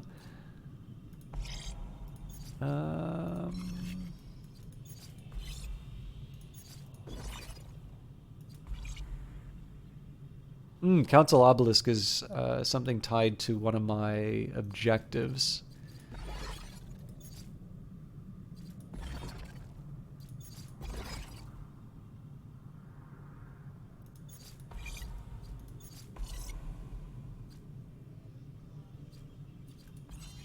This is a big one for me, so definitely want to take that.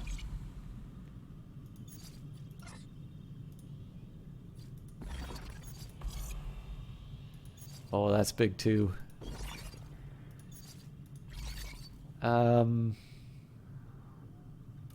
Different path than I was planning, but okay. Got some upgrades down. Let's put a pylon in place. Trying to think of the best.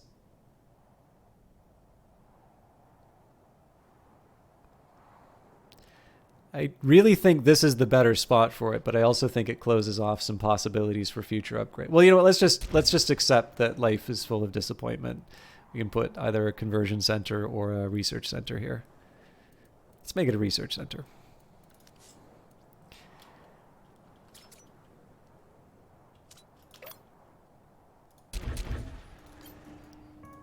So I got a few upgrades to do, but other than that, we've sort of got our expansion taken care of. And we're starting to make some money again, so let's get those repairs done. Hey, Founder, you know you can increase the maximum number of trucks in your transport hub, right? You just gotta upgrade or connect them for all that extra parking space for those big, beautiful beasts. You can never have too many trucks. That's what I always say. That is true. Hey, Founder, I've got everything I need for now. Don't you worry. Why, if it isn't our illustrious Founder! A pleasure to meet you. I'm Dr. Braxton Daw, your new research director. Yes, the very same brilliant scientist, famed for my weather prediction system back on Earth. Oh, it's quite embarrassing, really. I can't even go into space without being recognized. I am absolutely giddy with the possibilities that your little corporation is providing me. I will be sure to keep you abreast of my discoveries. I know you'll be happy with my work. Alright, so this one's repaired. We can get the rest. So we've already got one out and around.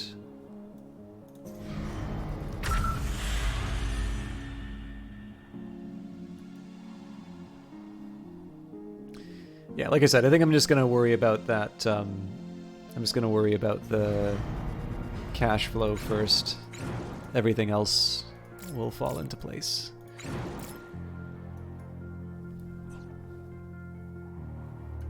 Actually, another account you might want to check out, Big Nate, is Sir Karma on Twitter. It's actually a bunch of voxel art that he did quite some time ago that kind of resulted in him working on Industries of Titan. So he's sort of the responsible for the visual style for this game, which obviously is definitely very distinct, and I think a really big selling point of it. So if you feel the same about it, it's definitely one worth following up on. Trying to think where I can stick another smokestack without potentially poisoning my future residential area. I guess the oh yeah, see, I gotta hook it up to the road network as well. One thing I could do is I could pull up the road here and put another smokestack down, because we don't need to give supplies to the shipyard. That one can just sort of maintain ships. Actually, I think that's a good idea.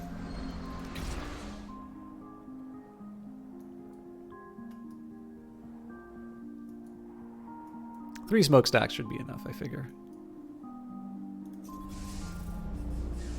Oh wow, they're all being used. Okay, that's a problem I've never had before. That's an easy one to deal with. We'll just build another transport tub over here.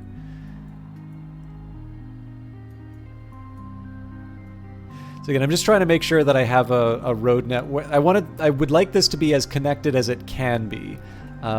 We can't go diagonally, so there is a limit in terms of the overall road network. But if I can at least maximize my reach for sort of the central areas, particularly with regards to processing, I'll take that as an intermediate, let's say. And we're doing okay. We don't have a rebel attack coming up anytime soon, so generally looking good. Like I said, we want to get the money situation under control.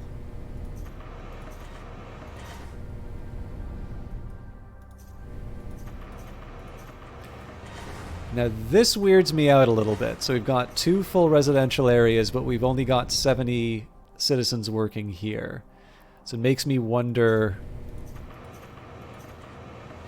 It kind of makes me wonder where everybody is like working. It makes me feel like there's jobs that are being left vacant.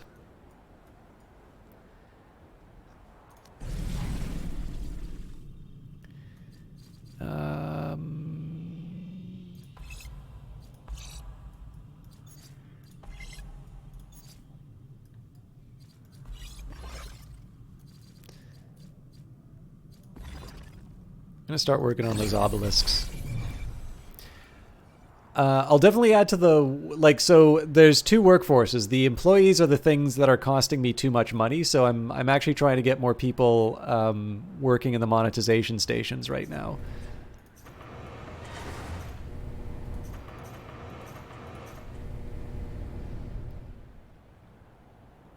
Oh, hang on.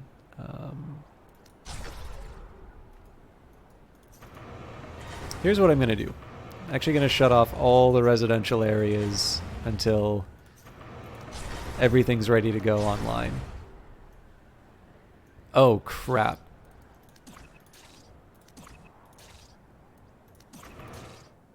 Use the wrong kind of isotope.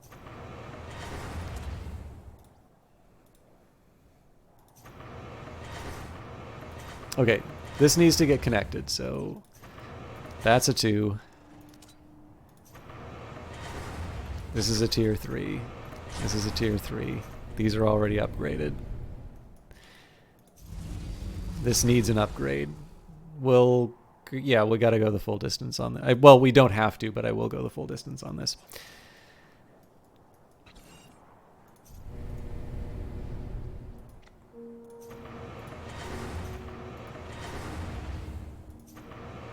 Okay, so just gonna make sure that everybody gets... I want to make sure everybody's filing into the jobs that I want them to be. Okay, so this is ready for an upgrade. These will be ready to go, but I'll make sure that the office is open for them first, then I'll turn on the residential areas. Again, I can afford to do this because we're in the leisure cycle, so I'm not... yeah, why am I trying to repair when I don't have any money for it? I don't need to worry about... I don't need to worry about losing any money as a result of this, just because we've already, we've already paid the workers as much as we can. And the hope is that all of these residential and office buildings will be sort of built and ready to go in time for, the next cycle. Actually, I can slightly tilt that in my favor. I don't like doing this kind of prioritizing, because if you prioritize everything, then sort of nothing's really a priority, but... And we'll try turning the conversion center back on. But I'm probably gonna have to turn it off again.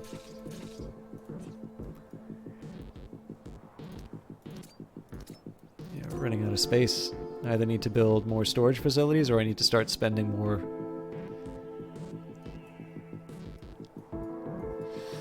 Well, here's what I can do in the medium term. Let's get some artifacts.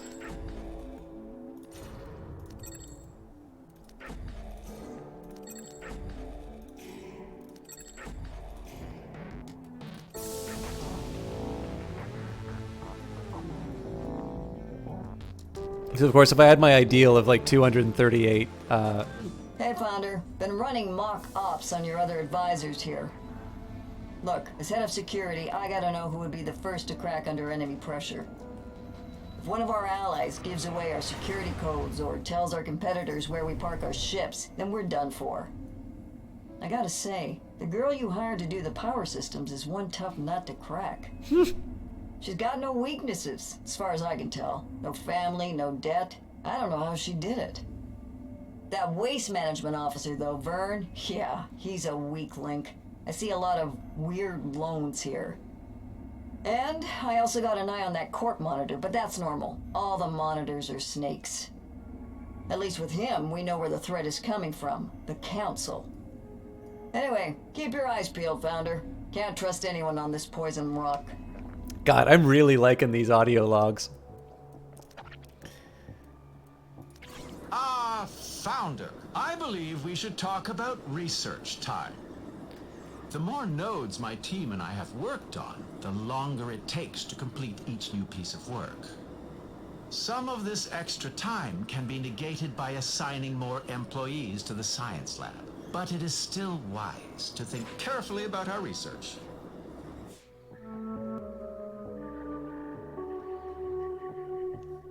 So should I have 28? It says we've got 28 free people working on the different construction jobs. I'm a little surprised. Oh, they probably don't count as free if they're on a dedicated job, though. I'll just be patient.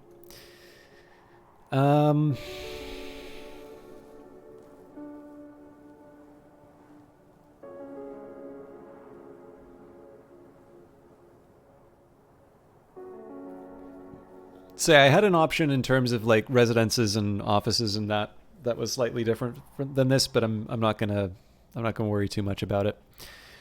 Let's think about. Well, actually, for now, let's just wait for the employees to do their assigned tasks. This is going to involve a little bit of watching and waiting, but gives me time to think. Okay, ticket generation rate is a good one for me, so we'll unlock that and start researching it. That looks like that's the end of that particular section of the web. Pollution resistance is tempting, but not super important right now. Employee movement speed's actually pretty good, so get both of those. Want to be careful on my artifact usage.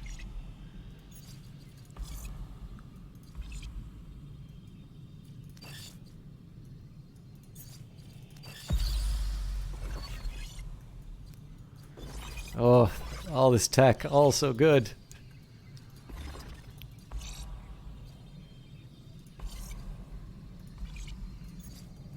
I guess I did wind up getting fuel silos, which I never wound up working. Ordered pizza, and they are a 2-hour delivery and carry out. No. Like it takes 2 hours to get it?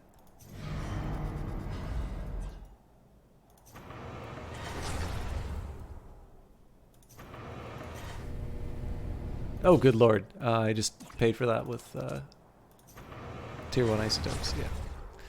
There we go. That's more like it. Okay, so this is starting to come together. This office with tier 1 minerals is still taking a while. I suspect this might be because... No? I thought it might be because our storage space was used up. Actually, we just hit a nice milestone here, so we can turn these 2 residential areas on. Yeah, so we filled those up pretty quick. And again, I'm just trying to make sure that my efficiency on employment. Wait a minute, working citizens over citizens? That doesn't make any sense. Oh, hang on. No, it's 94, right. I think once I turn on another residential and an office, we'll be fine. Actually, we could probably do that now. Nope, I'm going to be disciplined.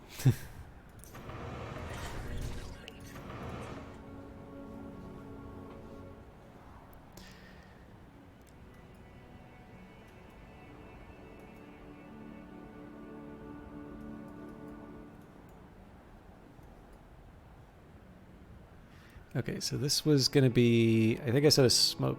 Wait, do I really want to build a smokestack here? Oh wait, yeah, because I can build a fan.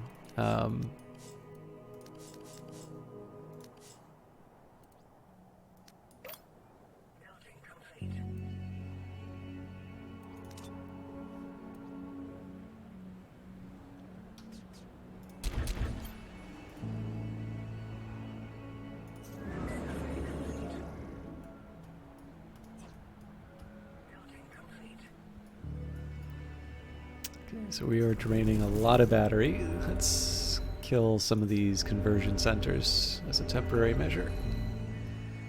That's just because of the different office buildings and such that I've got online. Well, among others.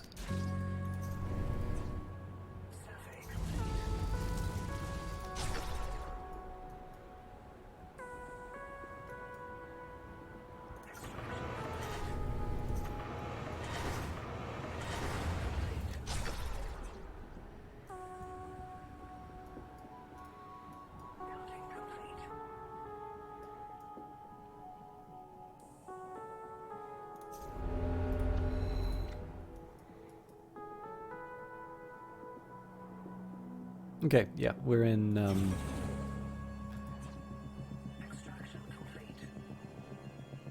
we're back in manageable territory. I am going to... This is purely just so I can hit certain milestones. There's a goal about having a certain number of activated inert ruins, so we'll be up to 15 of 20. Oh, correction. Oh, 8? God, that's really expensive. 16 of 20. So I'm still going to need to sort of spread my my influence a little bit further to find the others. But I can also spread my influence to do things like extracting from the artifact patch, so it's it works out.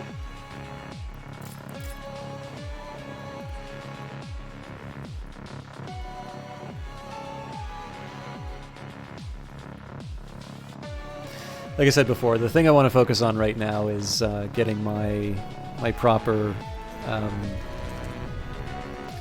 commercial and residential center up and running fully, and then once we're in that spot, then I can start thinking about sort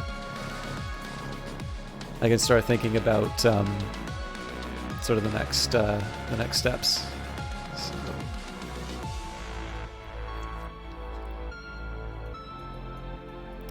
Although I should start thinking about where I'm going to get the red artifacts from, because I'm going to need that to convert workers when the time comes.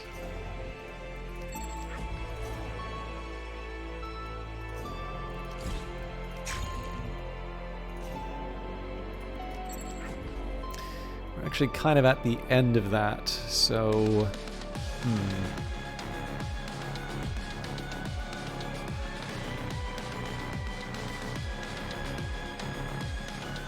I may need to sort of refactor some of my logistics network. So one thing I've been thinking about is once we get sort of to the arms of the octopus, one thing I might do is oh, I get it, yeah.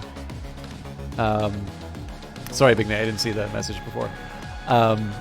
So once we get to sort of one of the ends of the arms of the octopus, we put a storage facility there for minerals and isotopes, so that it can get loaded onto a truck and move to where it needs to be. I'm not 100% sure if I'm going to do that, because I am going to need to destroy some buildings for it. Oh, hang on, I got this wrong. I was going to build the smokestack. Yeah, I'm an idiot. Smokestack was going here.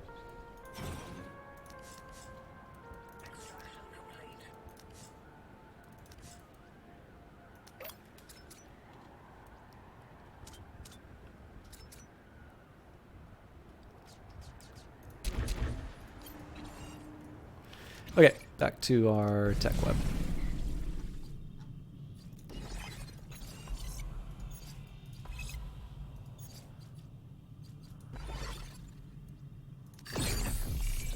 So it's not so much that I want the shield as I would like my plants to be generating quite a bit more. I've got 1, 2, 3, 4, 5, 6 plants on right now, so 24 pop. That's almost a full plant's worth of energy generation right there. Okay, they're about to do the improvements.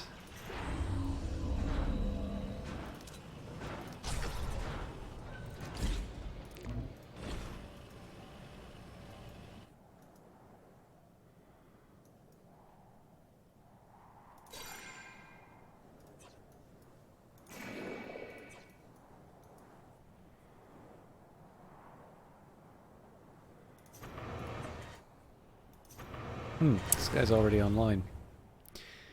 I'm going to shut it off for now. Yeah. Again, I just want to get the order and the timing of everything right. So, on. So we're losing power. That means we take another conversion center and turn that off temporarily. And okay, so we can support a much larger population than we actually are right now.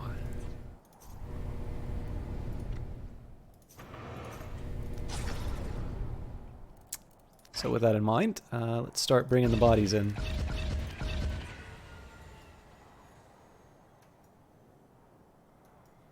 It's going to kind of follow this pattern for the next little while. So basically, make sure we're able to, we'll build into, or we'll bring the migrants in once we hit the level that we need. Then we'll turn on the remaining residential and office areas, and we'll see where we're sitting as far as cash is concerned. And then we'll start. Basically, we'll turn the conversion centers back on, start filing in some more employees, and so on and so forth.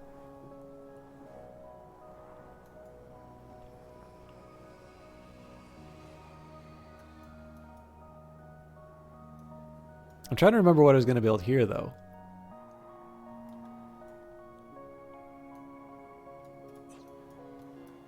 Okay, you are not yet a Jedi. Okay, this is good. This is going to help me with all that extra trash. So like I said, it's 3 tier 3 smokestacks. That should burn through all the trash we need. Oh, that's right. I was going to build a transport hub.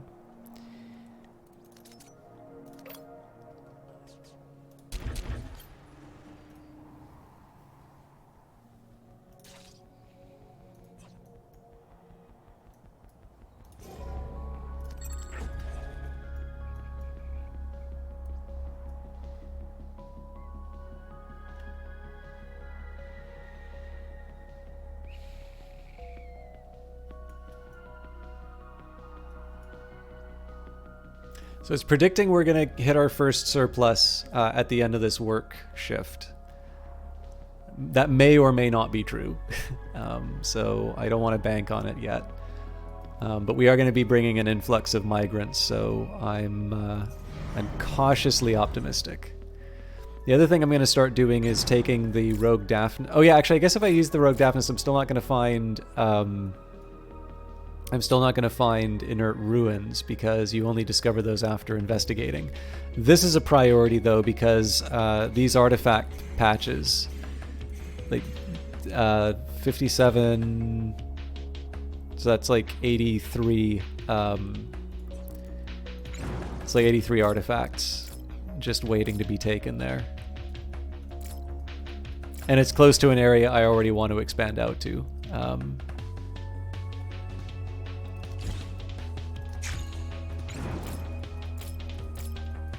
This would be good for a fuel turbine. So particularly this area here.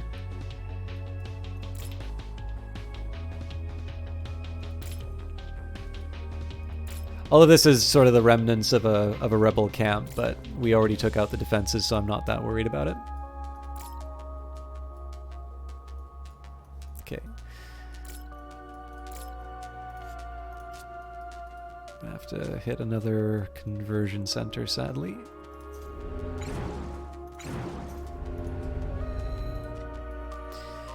But we can throw some more bodies at science, so I think that's a decent trade-off. Okay, that's 43 and 15, so that's 58 new migrants. We should see a really big ship arrive in a little bit.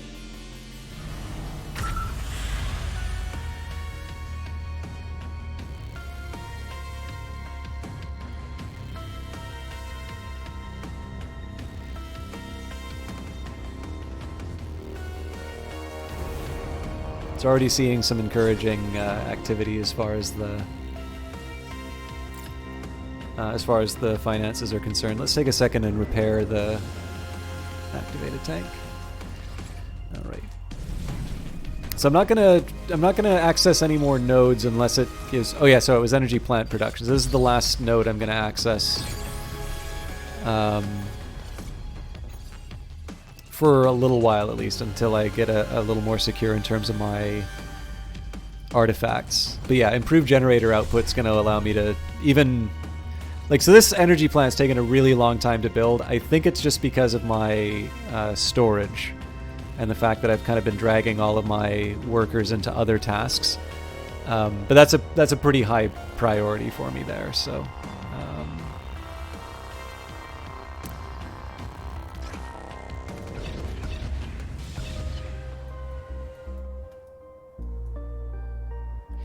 And when I've got 40 influence, I'm going to mine out this isotopes patch so that I can build a new command center and claim all these.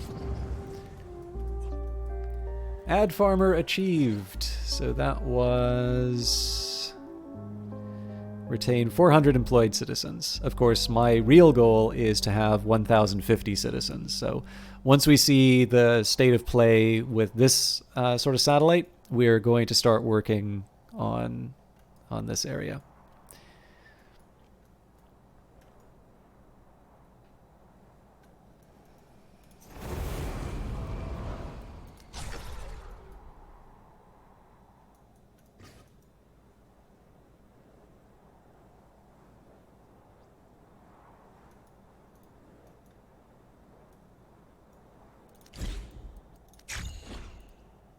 We're still doing good for tier 1 minerals, so I'm not that worried about donating them to the council.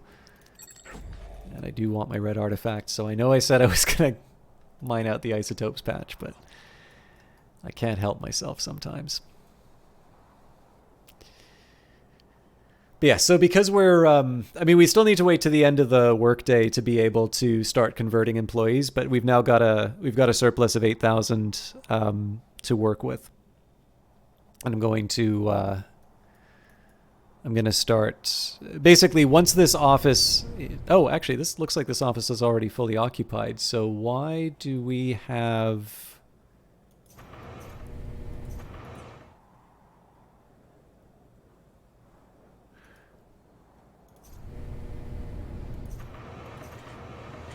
Ah, okay. They're going to the more desirable locations. Fair enough. So this is going to really hurt on my power grid. But we know the solution to that. We just turn off more... turn off more conversion centers. At least whichever ones I haven't already shut off. I think this trick is... starting to come to the end of its usefulness. Yeah, okay.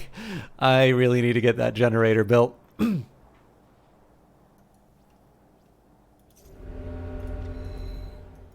But we are at least at the halfway mark in terms of employment, so... Wow, I don't have any more conversion centers to turn off, and building that smokestack took me over the edge. Fortunately, this plant should be on its way. I do want to get the trash burning as soon as I can, so I'm not gonna... Like, we've got batteries, so we should be fine. But yeah, the sooner they can clear out these tier 2 minerals, the better.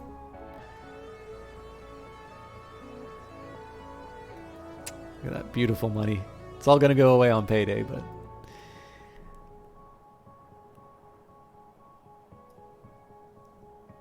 Should probably start thinking about where the next batch of generators are going to get built. Maybe up here?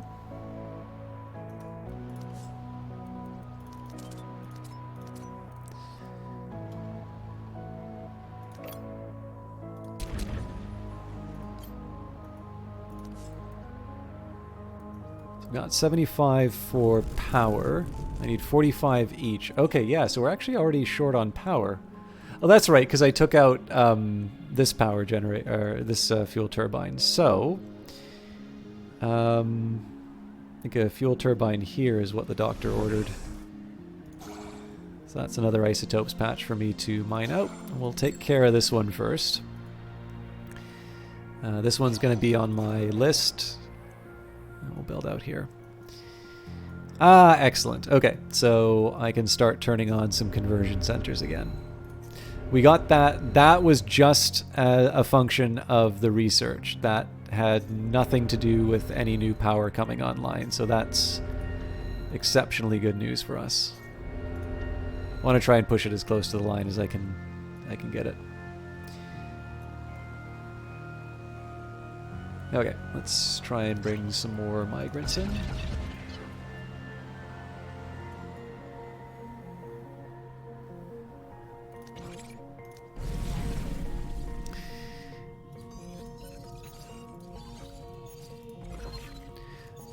You know what? Let's do the resource patch harvesting speed, because I am actually starting to take down quite a few of those.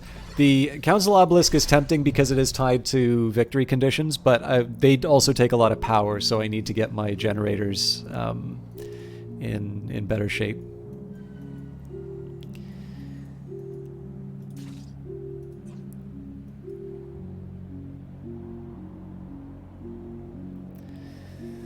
But the good news is, so if it's 20, it's like 23 or 24 for a new for each energy plant.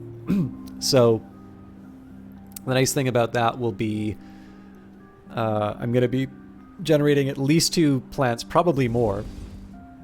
I mean, I'll build as many as I have to get the Enterprise where I want it to be. And of course, the hope is that now that we're generating profit again, my hope is that I can start training some more employees to, just speed up just the the in-between actions. Things like moving the Minerals 2 away and all of that. This worries me, the fact that this thing is sitting idle. What I think, so the answer to that is just to see how many trucks are currently in use. So this is why I'm building the transport hub down here. But again, getting power is more important to me at the moment. I also have the option of speeding things up, but generally I like playing the game at the normal pace. Lets me talk more.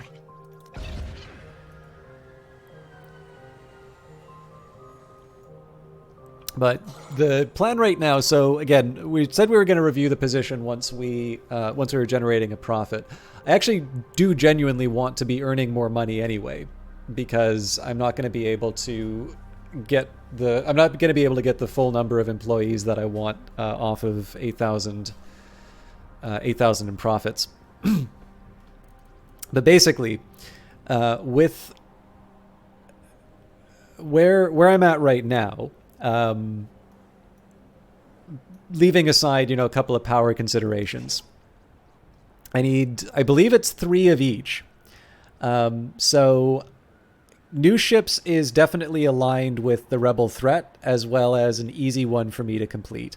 Conversion centers I was also working on. So the thing is, there's some of these that I want to do that are tied to my goal of running an enterprise that's as large as I can make it. So this is why I want to do things like 36 scientists, 400 employed citizens. The conversion centers sort of implied a certain level of employees. That one, I can take or leave, I suppose. But what I want to work towards is 1,050 citizens. The catch is that for 1,050 citizens, I'm going to need sort of power needs and the infrastructure for that as well. So that's going to involve, making some more, conversion centers and so on and so forth. But right now, my goal is to just get the existing conversion centers I have back online. And some of the ways that I'm going to do that will be, building things like transport hubs and just generally making sure that the place is actually functioning. This thing is hooked to the transport network, right? Yeah. So there'll be a little bit of a growing period for sure. My hope is that we can at least get our power back in good shape. In fact, once I start having a surplus employees, what I'll probably do is just turn all the defensive turrets on and keep them on, which is incredibly wasteful as far as employees are concerned. But, I'll just, I have enough people available to do that sort of thing. But again, we'll take it one step at a time, because right now, as you can see, everything's kind of at a standstill. I've got people working on things. Founder, I've been wary of discussing this, but I might as well be honest. I've been observing your crew. The advisors working for you, I mean. I'm not sure how to say this, but they're not all experienced professionals, Founder. Your power systems engineer is practically a child. And every corporation that hired your waste management officer collapsed within the same year they hired him. Meanwhile, the fellow managing your employees has been sued more times than I can count. He and I get along very well, but he doesn't have a spotless record. Be careful, Founder. These people may seem like your friends, but they're not your family. There's only one family on Titan, and that's the Council. They're the ones you should put your trust in. Okay.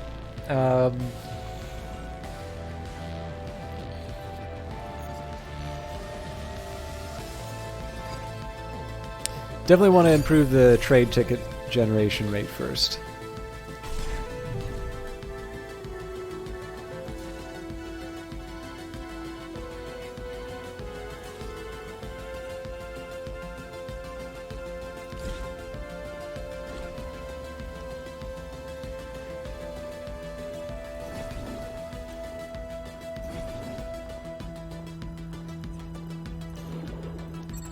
So I'm clearing out this minerals patch because it's closer to the activated zethane source.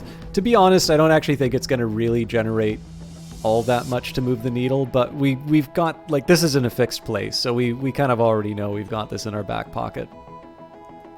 Like I said, this is all about, you know, all about clearing out the space for the next few moves.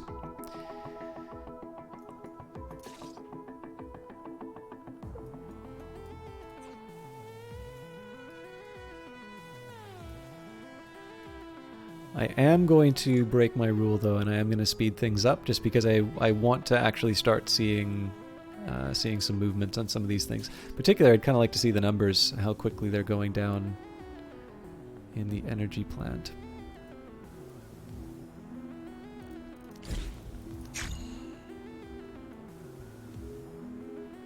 This would almost certainly go faster if I opened up storage somewhere.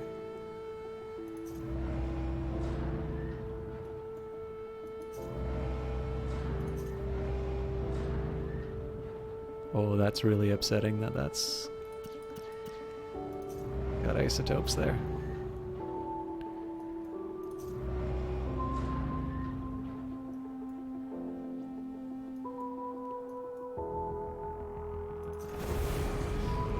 Yeah, so this drives me absolutely nuts. We've got a smokestack that's capable of dealing with that waste, but nobody's feeding it.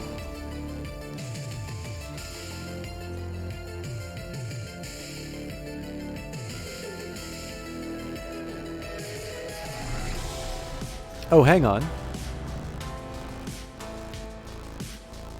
Oops. Yeah, this was actually supposed to be for isotopes. I forgot.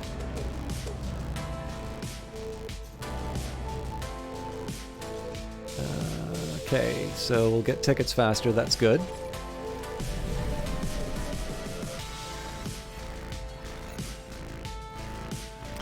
I think there's like those little blue islands. So I think this one hasn't been researched. The reason why I occasionally like look is that there have been a couple of times where it feels like it's been researched, but it hasn't. So I just kind of want to verify.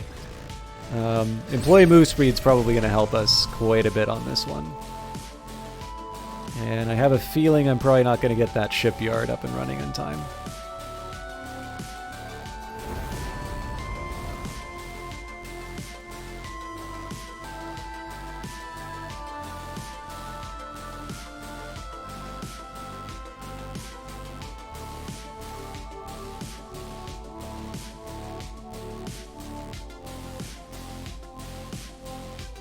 Oh, here we go. Energy plant's working, and we've got our isotopes patch, so I've at least got a couple things I can do in the meantime. Gotta go up to tier 3 for a command center. So that's gonna give me access to these artifact patches for my anticipated conversions. And these will be for my fuel turbine when the time comes. Okay, at long last, we've got the energy plant ready to go.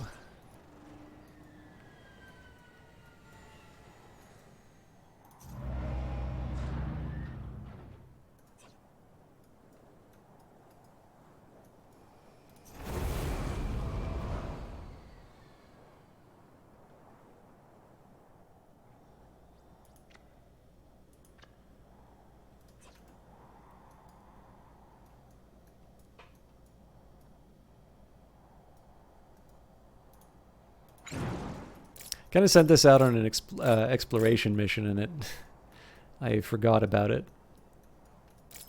Oops.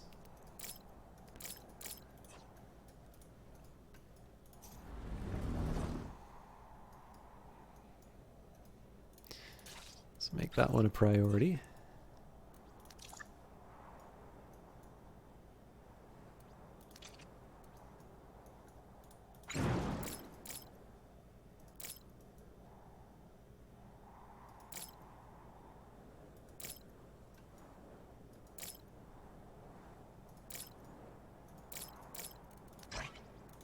At this point, I'm basically taking anything I can get as far as citizens are concerned. I want to max out my capacity first and then expand. Okay, so that patch would be nice to claim. It's a little out of the way. I'm not really sure. So we are struggling to get tier 1 isotopes, but there's a lot on the ground, so I don't know if we really need another mine. I'd be okay with getting another mine if I had a roadway to it. If I don't have a roadway to it, then I sort of question whether or not I can get it where it needs to go quickly enough.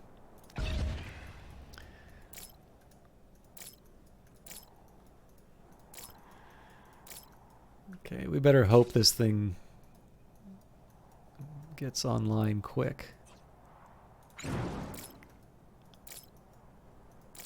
But yeah, so like there's nice areas to expand to here, but it's a little tricky to say.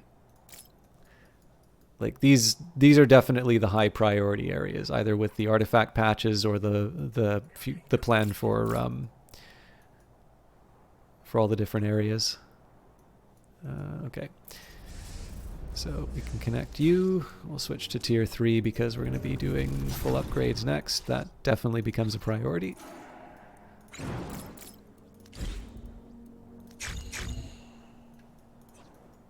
What do I do? So the energy during the fight is going to be a big problem.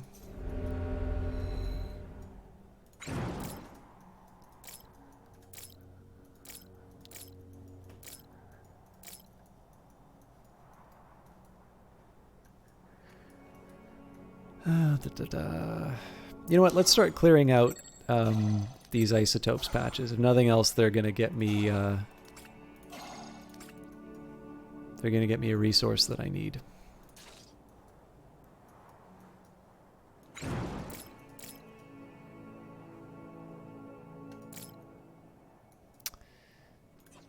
And we are going to have to fight the rebels in a second.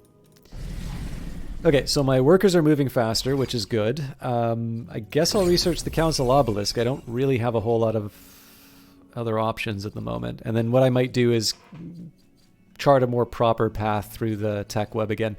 You do get the option of destroying nodes, but it's actually worked rather... Like, I've generally liked the techs that I've had access to. And to be honest, like, I've got... Not only do I have a lot of science labs, but like one of my goals is to get more scientists. It's where was it? Yeah, I'm not even halfway on those numbers. So, okay.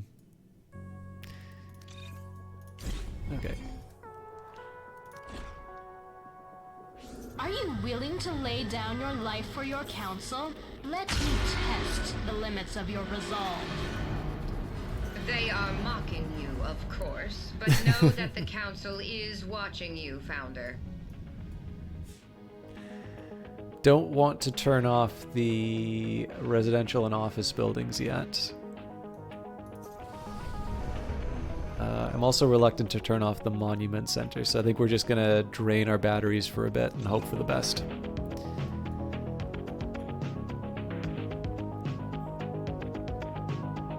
You can employ up to 3 scientists for a fully upgraded lab.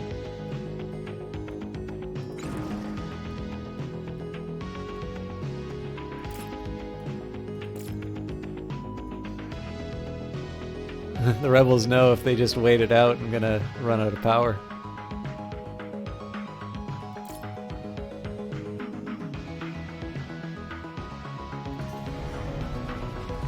We're already a quarter of the way through. Oh, there we go. Face me!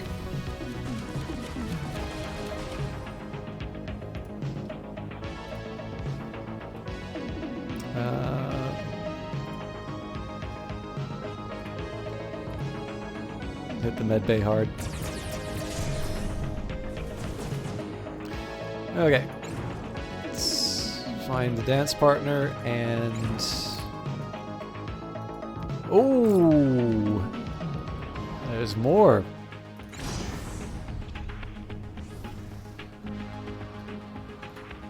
This is gonna get exciting.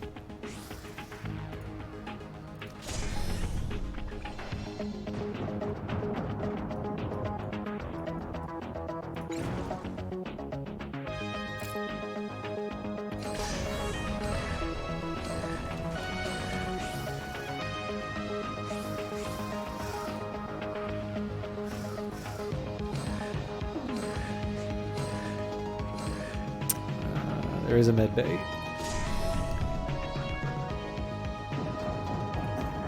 Let's make sure we get the repairs in, and I should have a little guy running around. Sorry, I've lost my my like scout ship.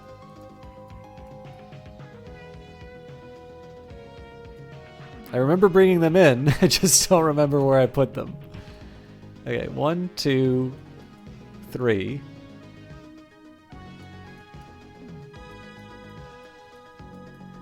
Oh, this is embarrassing. I know they added a light to make it easier to find them, but I believe that's only when you have them selected. Oh, actually, you know what?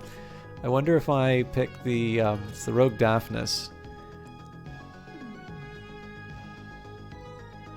So I wonder if I get to see the light. Oh, there he is.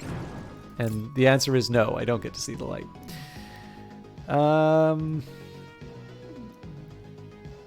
Yeah, I think we'll take on this Rainbreaker.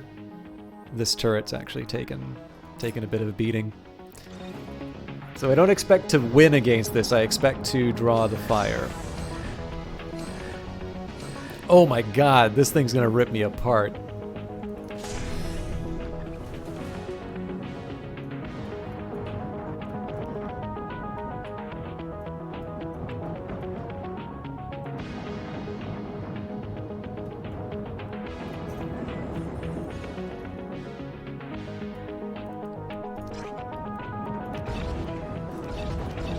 Bring the migrants down in the middle of combat.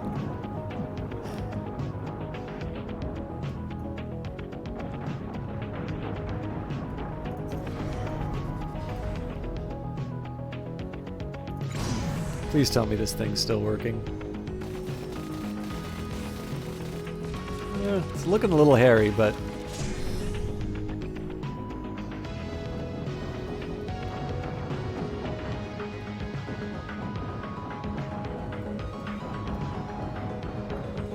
So once we clear these two out, we're gonna move on the Rainbreaker, and the Rogue Daphnis is gonna get a break.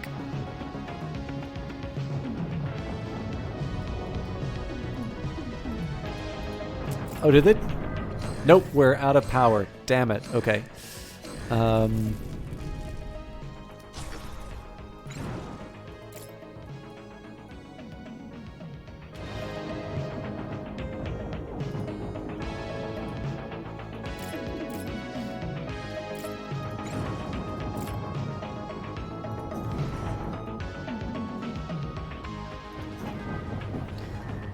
Turn this turret off. Still not enough.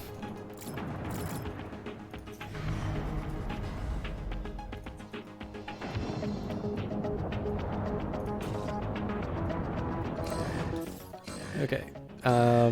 Overall, we're starting to push him back. We've got fires to deal with, which is not so good. I'm going to try and recover some of my power. So we turned off those defense turrets. I do want the shipyard back online so we can start repairing the Rogue Daphnis. Okay, let's see if this will take me through.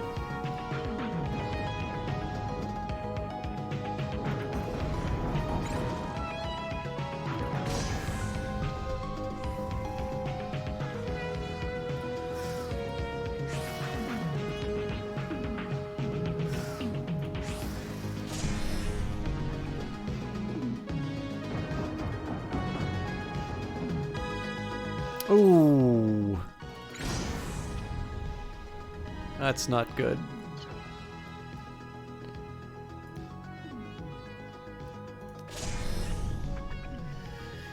Okay, so the power requirement has just moved up my priority list because I'm gonna need to get some replacement employees.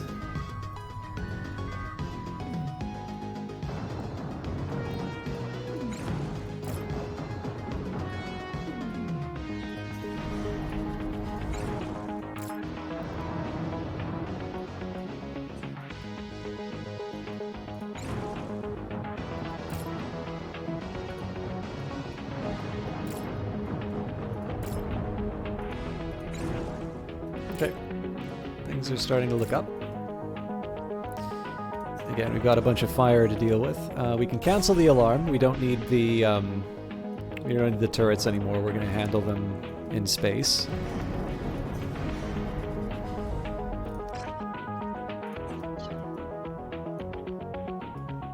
Okay, long overdue. So we've got our first energy plant up. I want to see what that does to my fuel.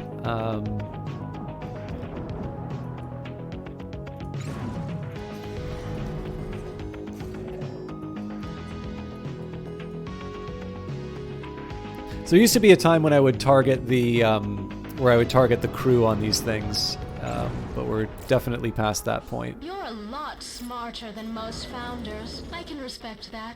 If you can respect that, I will be back for blood next time. Yeah, so I gotta get that fuel I turbine don't like up. the sound of that, Founder. Let's make sure we're prepared for their next attack.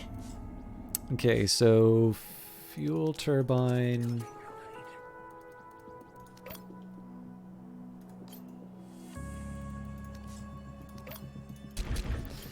Stick those down. That'll give us the power we need for this power plant up here.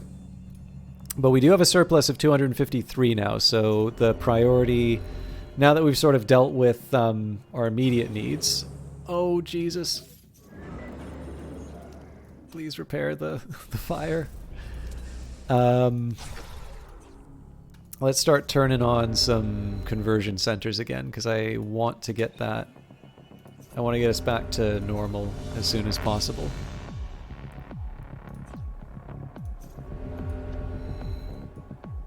Okay. Dare I hope that we can turn everything back on? Maybe not everything, but darn close. Yeah, so I think the next one's going to push me over the edge. Okay, fair enough.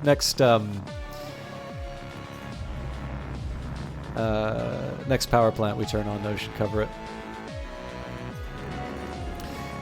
In the meantime, so right now we've got 34,913. So I'm going to see what the... So I'm going to convert one, because I want to see what that does to my... I want to see what that does to my... to my income. I've got 25k to run with, so I don't expect...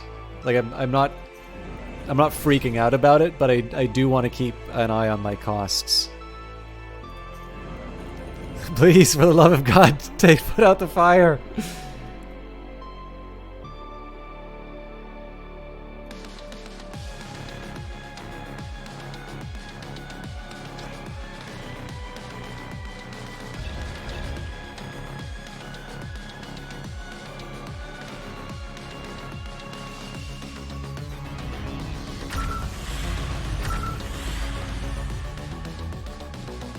Oh, forgot to restaff. I also forgot to do my research. Oh, have I really got to the end of the line? Oh, no, we've got at least the line range.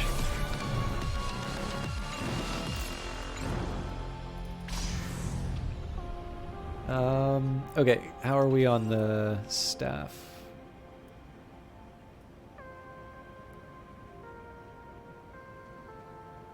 I feel like we should have more people. Like, I know I don't need it, but I obviously put...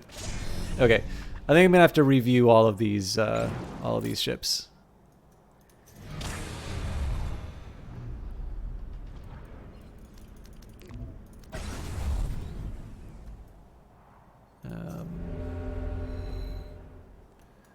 Usually the game tells you if you've converted someone.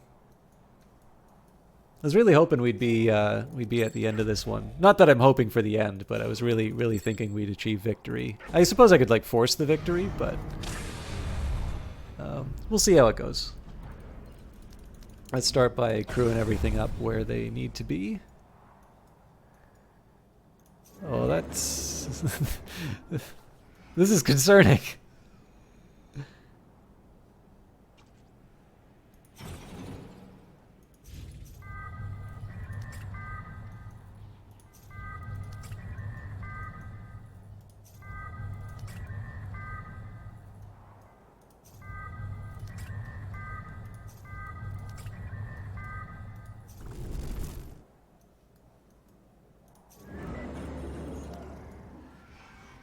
Bet you this will make a... I want to do some fire photos at some point, because I have a feeling this would probably make a really good photo. But yeah, this fire's a bit of a worry.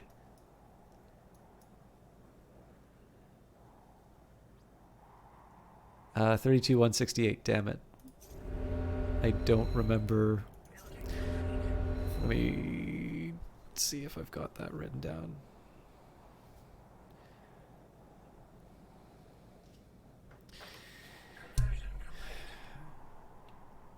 Okay, so, and said conversion's complete, so 31,299. That doesn't make any sense. That number went down. Oh, right, because we put more people on the ship. Sacre bleu. All right.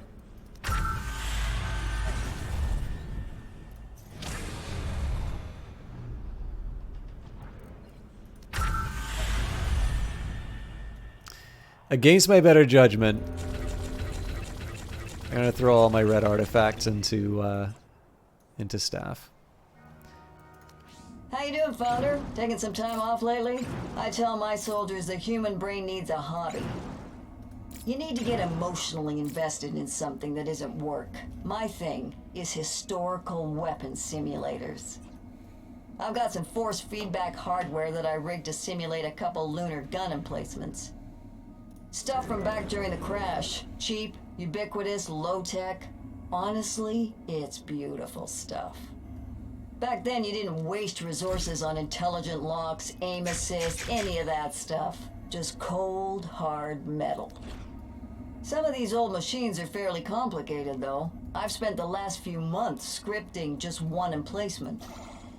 You have to model all the moving parts, test it, reference old holograms. It's fascinating.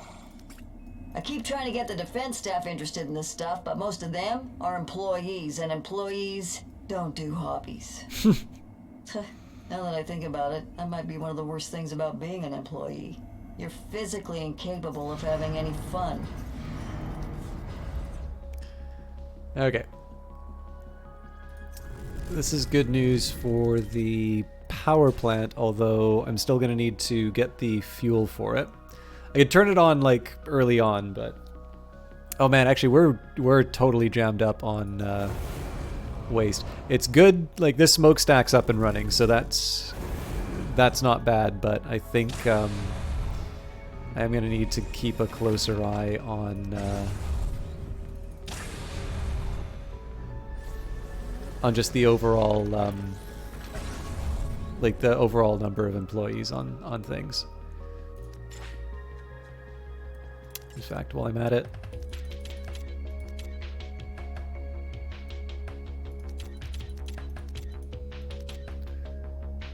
please take out the fire.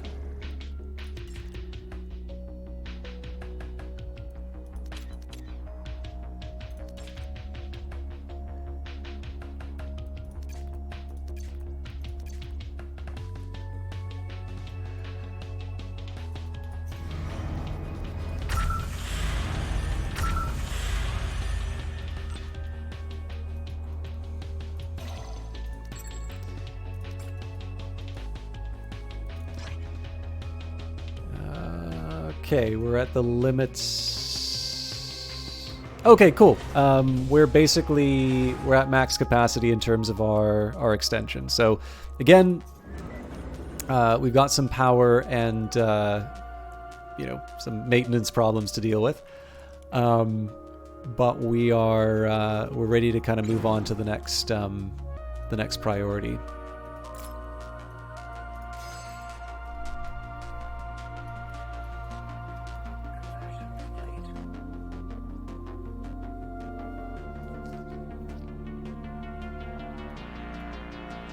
No free. What? Oh.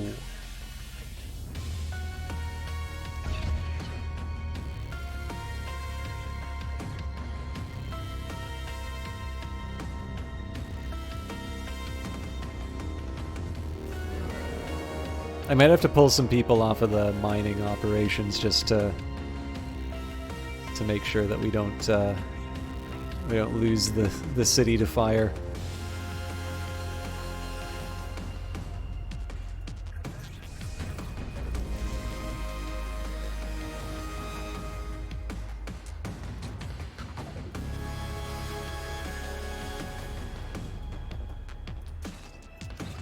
This fuel turbine's now priority.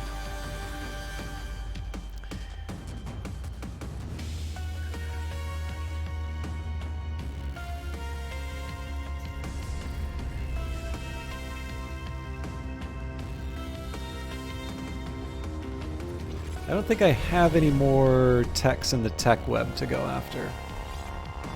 Yeah, so the extra council trade tickets are nice and all, but I think we gotta cool it for a bit on the tech web. Actually, with that in mind, I can turn off all the science labs temporarily, and that's going to give us people to do repairs and other necessities.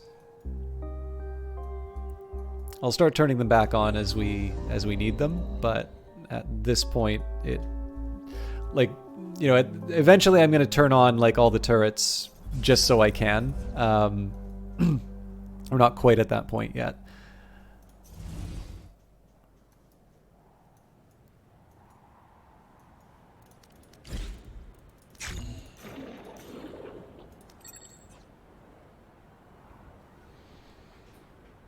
Eventually I'm going to have to put down another command center. I'll probably put it here because this is good for residential, residential office, residential. We can do the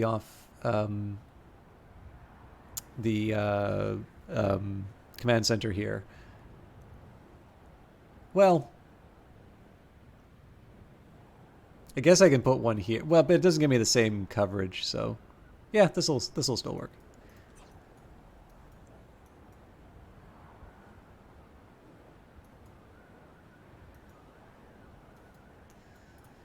How's the cost? So yeah, we're paying something for labor costs, but at the very least, the City Corp isn't burning down anymore?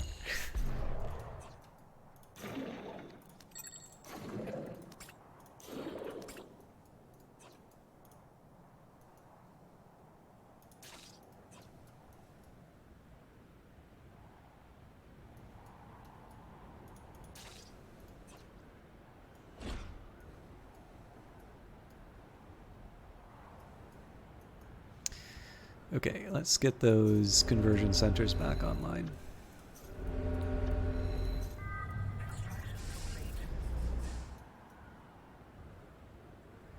Is that the last of them?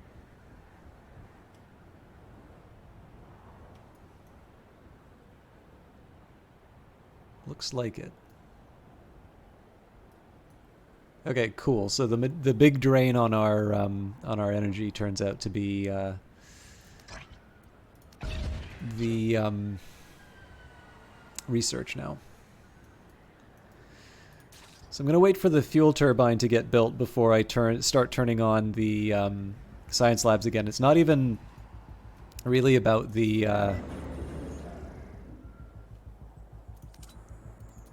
it's not even really about the energy so much as it's making sure that I'm able to have enough workers to kind of get everything done. The sooner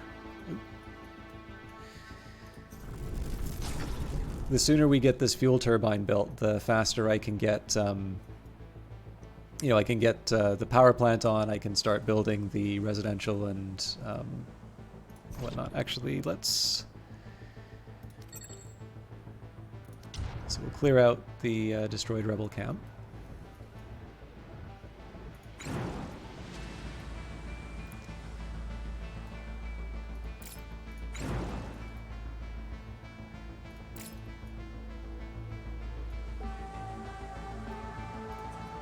Oh, we got some more artifacts, so we'll throw that straight back into employees. And how's my citizen health, I'm curious. 100%! Look at that! I'm the good evil mega corporation runner, boss, founder.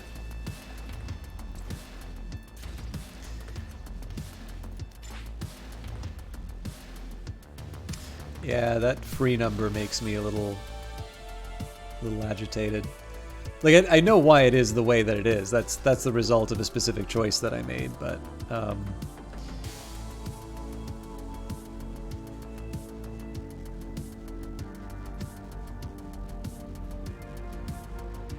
it is the reason why everything's so slow here, though.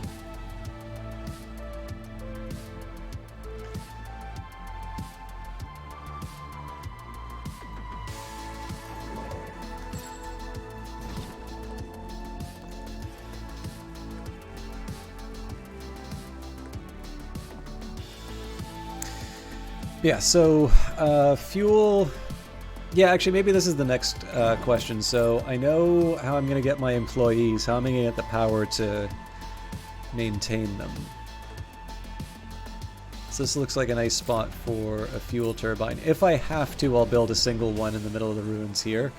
I was really hoping I'd be able to... Nope, okay. So command center somewhere here. Well, actually...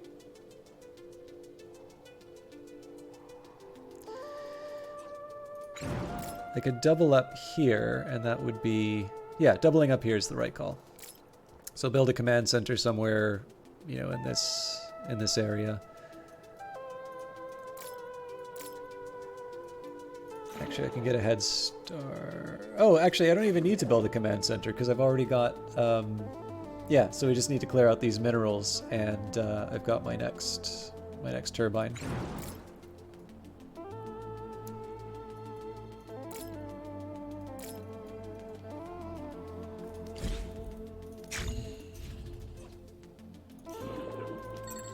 So claiming but not clearing. I also need to put down an energy pile. Actually, I should put down that energy pylon now. I don't really need anything fancy, it turns out. I'll still... probably... no. Wrong.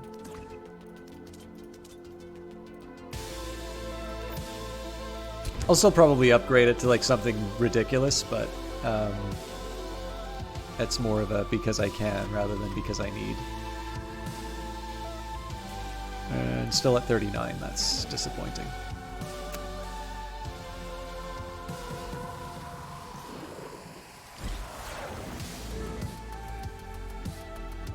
Okay, so actually one thing I can look at, so again, remembering that the goal here is 1,050 citizens. So I'm currently at 558.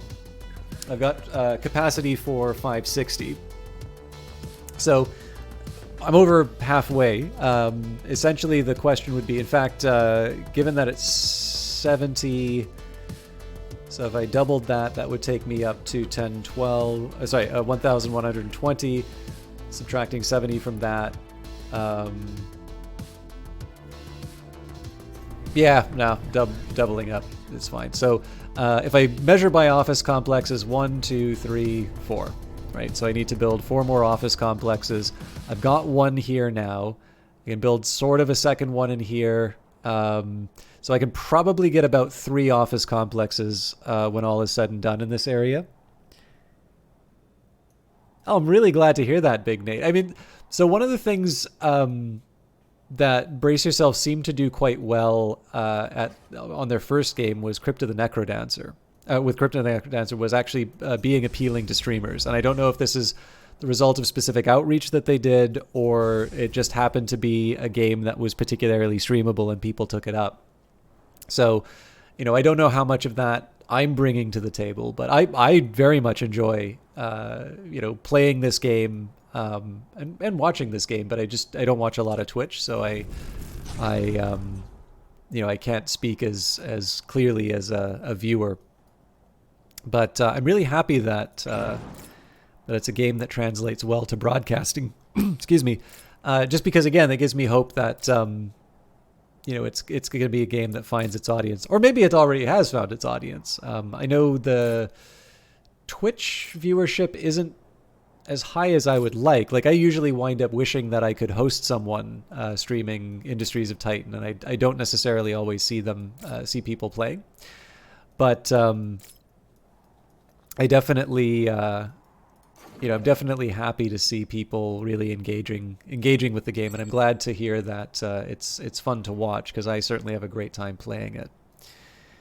Okay, I think we got at least one body that we can use to start clearing out this patch. Again, we've already going to be working on one fuel turbine, so it doesn't make a lot of sense to have throw everyone into clearing this out. But yeah, no worries. Please eat up. I had dinner already, but I'm feeling kind of peckish.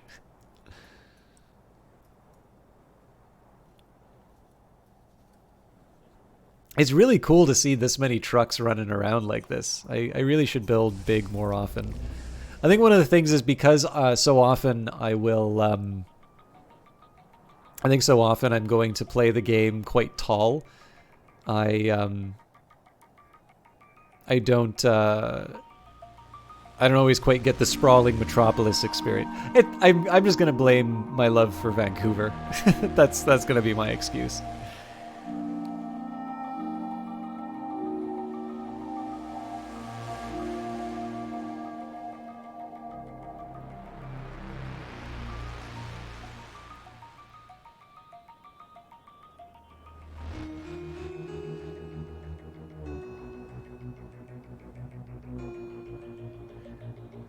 Sorry, just fiddling with my phone.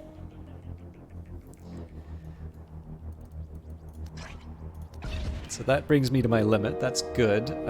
So our surplus 31k. Yeah, we're fine.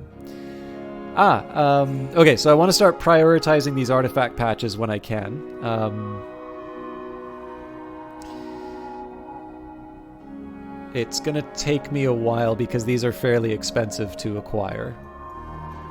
That's what the council obelisk would be about, actually. But I'm gonna need something. I'm gonna need something else before I can do that.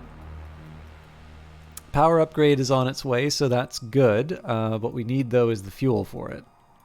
So we're down to 37 on those minerals, and again I got to keep buying the trucks. It'd be kind of nice if I could queue up the truck purchases, but the thing is that because I've already done an exploit with like the purchase of useless trucks, well, sort of an exploit, like I can see why you don't want to commit the money that way.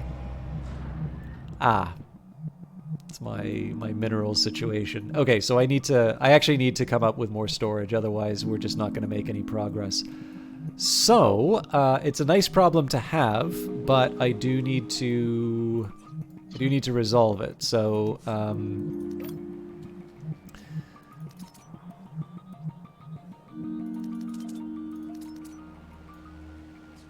going to do two things with this. So, storage facility here. Oh, I don't really have one for... Well, that's fine. This works just as well. Why did I do that?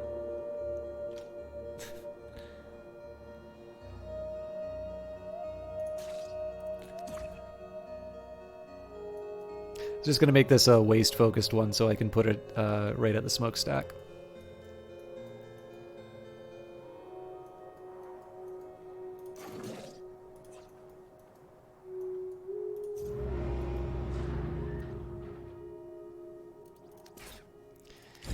let's start donating tier 1 minerals so we can clear out more mineral space. Another thing that would actually help is if I finally get that shipyard built. The shipyard's actually something I would like to have hooked up to my road network, though, so that... Ooh. Yeah, that makes things a little complicated.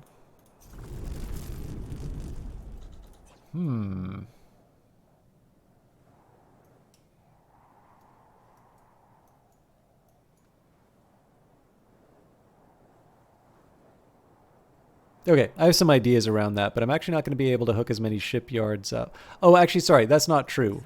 I need... Oh, actually, I don't have any shipyards hooked up to the road network anymore. Ooh. That was a blunder on my part. Okay, we'll work through it.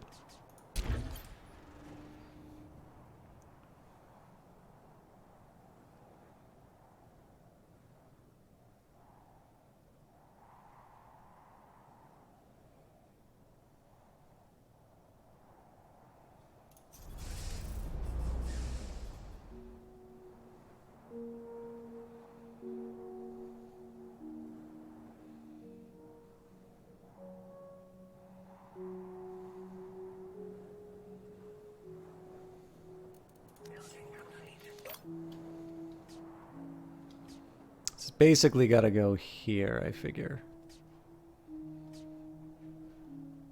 Which still leaves me enough space for my other plans, but again, there's really only going to be one place that's the most effective for constructing ships in future. Although I suppose there's no rule saying that I can't lay the foundations for some of the other building. Yeah, actually, okay, so this will help me clear out some of my extra needs. So,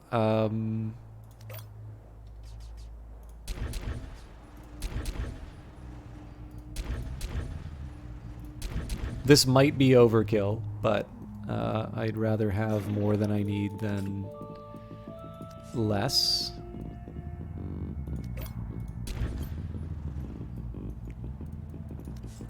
So we do residential.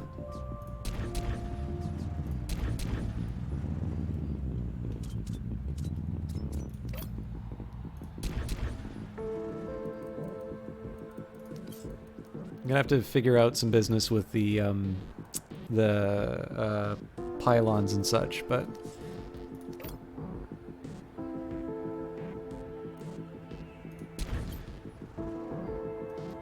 okay, so that should hopefully carry me for the shortfalls that I had. I'm a little nervous about the overall waste situation. Like, it looks like we're starting to make some progress against it. I genuinely thought that we would have enough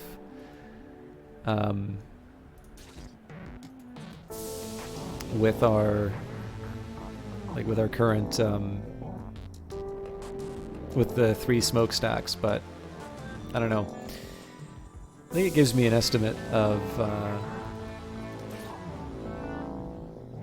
projected waste per cycle 194, and we burn how much? I guess it doesn't give us a rate. Okay, we'll figure that out later.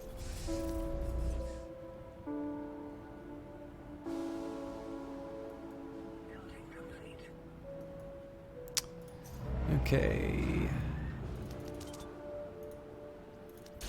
So my preference would have been to make this a waste dedicated storage facility. I might actually just double both of these up as catch-alls.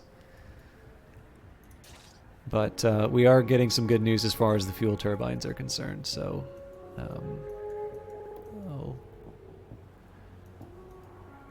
I'll take the wins where I can get them. Oh, good. We also can start mining these artifact patches. So this is pretty much all of this is going to be dedicated towards making new employees. I might do like a couple of tech things with it, but I need a workforce to actually kind of maintain all this finery.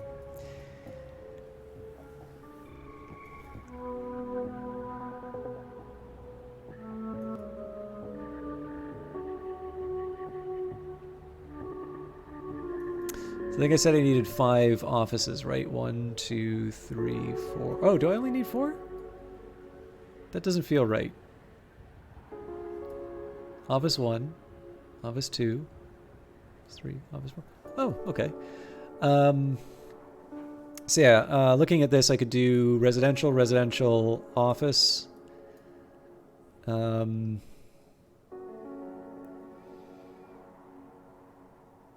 Residential. Oh. I mean, I'll be able to cram it all in. Yeah, okay, no, I see how I'm going to do it. Residential, residential, office. So that's 2. Residential, office, residential. That's 3. Okay, but I still have... well, let's see what's on the other side here. But... I'm also not... I've not yet accounted for my pylons, which are going to be a bit of a... Actually, let's get this one down. We're going to need it. Founder, have you heard? Ruin trespass rates are up in some cities nearby. When some people have a hard time making rent, they look to the ruins. It never ends well. Your average civilian has no idea how difficult artifact extraction actually is. They think they can waltz into the nearest dilapidated structure and find an artifact worth billions. Instead, they'll just bump into a load-bearing beam and bring the whole thing down on their heads. Or they'll get arrested. Or they'll get a toxic compound on their skin and break out in hives. It's the foundational myth of Titan. Untrained fools venturing out into the ruins and striking it rich. Well, the original council settlers weren't actually untrained. They were skilled professionals like me. Just thinking about it is disturbing my mindset. Excuse me. I have to go center myself. God, I'm really, really liking these character bits. Like, it's the character that it reveals as well, but like I really do very much enjoy sort of the world that's being created with these details, particularly like so there's some characters where I thought I had a bit of a read on who they were when I started when I started playing. And it's not that I've sort of suddenly like had a 180 in terms of my perceptions of someone. But what's really neat is just to have some of the, I don't know, like a little extra context for what's going on, or just kind of getting a bit more of a, I don't know, just getting a bit more of a read on the, on some of the personalities. Like Xiao definitely has grown quite a bit with these extra little details, and I definitely appreciate it.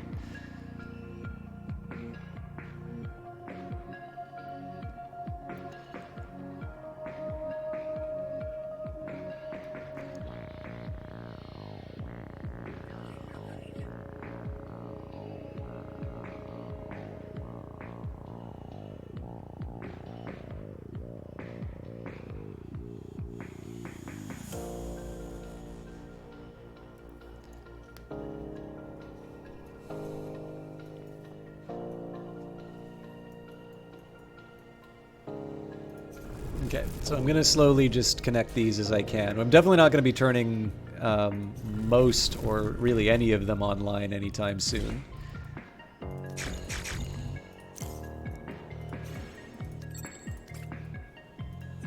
So the reason I'm willing to put employees to these artifact patches is that I'm able to make new employees by working them. So the first first section that they work, I've already sort of made back the loss.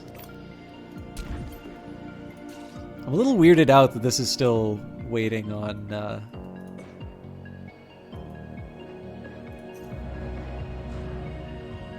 Like I sort of get that we're getting close to the limits. Like I tried to empty things as rapidly as I could.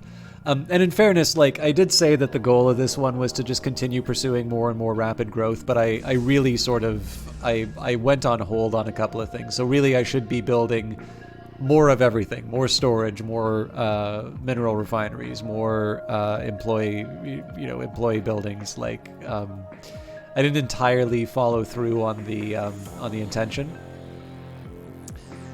but I don't know. We're doing a first approximation.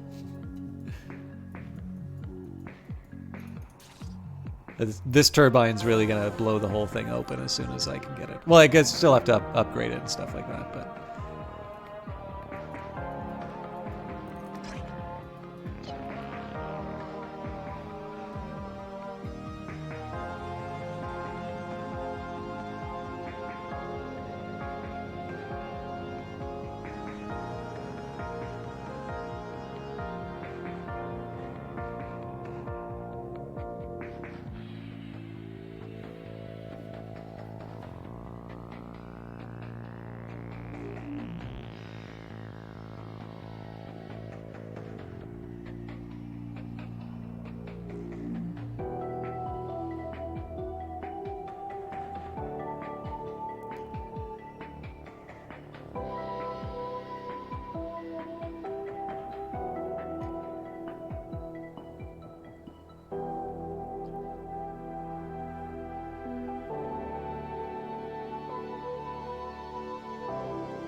Okay, sorry. Like I said, playing on my phone a little bit.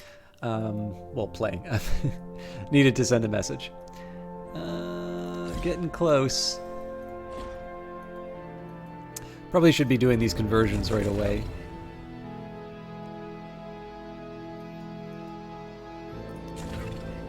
Again, I do want to get the science up and running, but I figure it probably won't hurt at this point for me to just wait till the power's back on and then just naturally let the sort of the employment take care of it.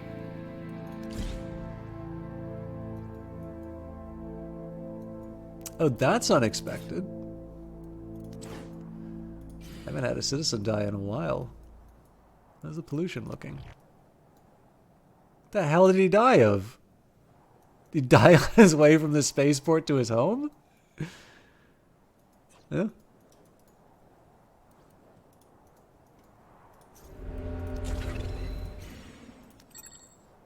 Again, we worked the tile right away because it gives us access to the artifacts that we need to do the thing we want. It is going to get a bit hairy on the next the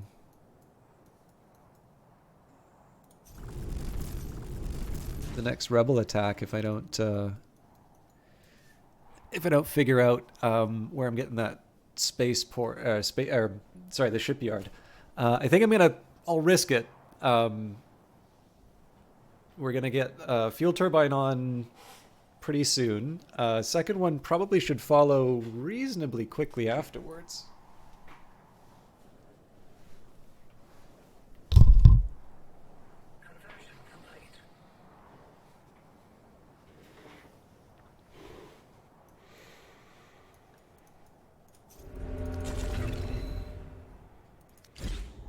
Yeah, I don't know. I think I'll keep hammering away at making new employees once the fuel turbine's like up and doubled up. What I'll do is I will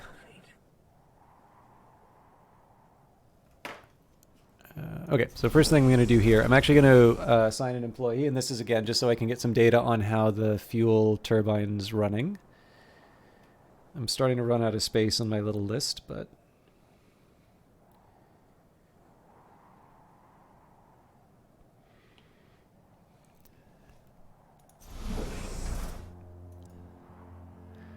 But basically, once this thing's doubled up in a tier 3 fuel turbine, we're going to... that's when I'm going to start turning the science stations back on.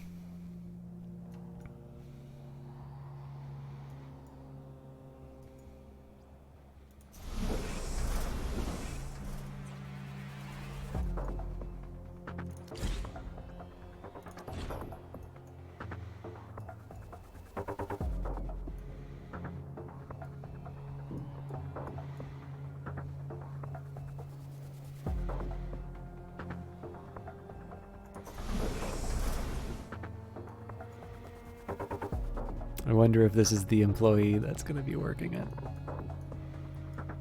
So obviously that's very hard to manage turrets out this far out. I can put one down here, and I probably will. But I definitely would feel a lot more comfortable with a more robust fleet.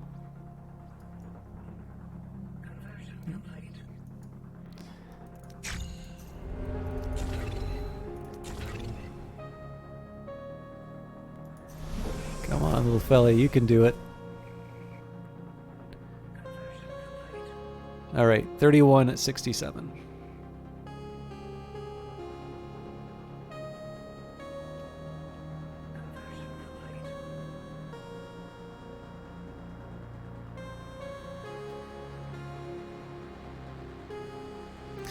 So now we connect.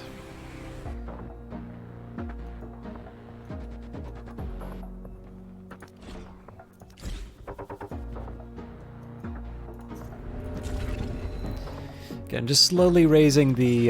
so the idea here is this free number's starting to slowly move up, and that's going to just translate into all of these other little side projects getting done. And at that point, kind of all the dominoes start falling. And we, you know, again, like the storage facility upgrades, all of those things just sort of start happening a lot faster. But there's also going to be, like, a certain amount of that surplus is going to be absorbed by me turning the science labs and other objects back on. So I would prefer to have a surplus. Like, or sorry, well, I was already talking about surplus.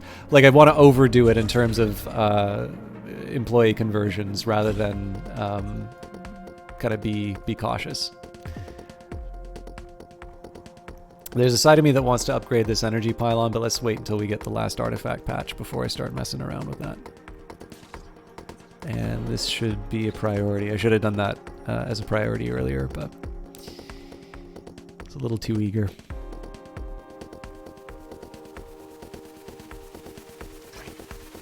I'm actually going to resist the urge to bring in another migrant ship just because I need to get to this number.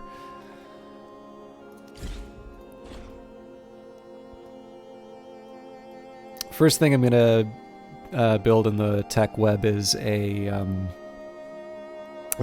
council obelisk. Again, in an emergency, I can use that as a win, or as an alternative, I can use it to generate influence and be able to, like, clear out all of these, you know, raw materials and turn it into something more useful for me. Okay, so we've claimed the patch. We'll make sure somebody's working on it. I can't remember if they still work the patches if you lose the territory, so this is going to be a bit of an experiment for me.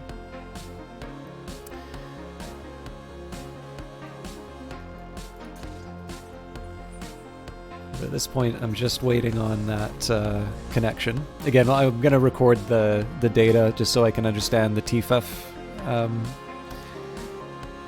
a bit better.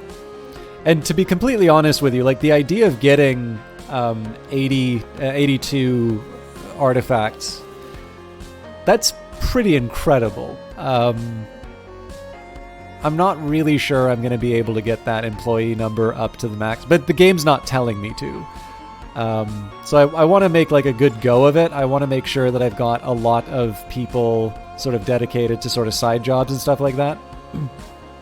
But I'm not gonna go completely nuts in terms of my staffing levels. Like, I could see having, you know, 20, 30, 40 employees running around. Oh, hang on. Our salaries are exceeding our income again. I'm a clown. So we will be able to afford them, but I need to get my act together again. Okay, well, we'll stop. I gotta turn one of these things back on to access the tech web. Okay, so this thing's coming back on. So I did say I was gonna turn the science lab back on once I had the turbine ready to go.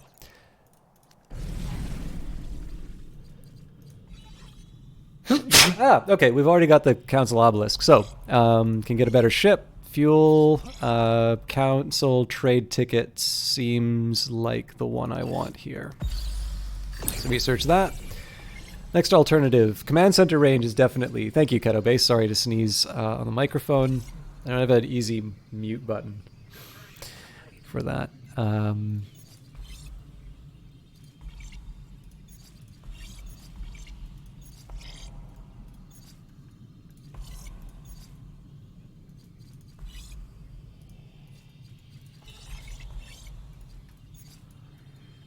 Sheaf of tickets.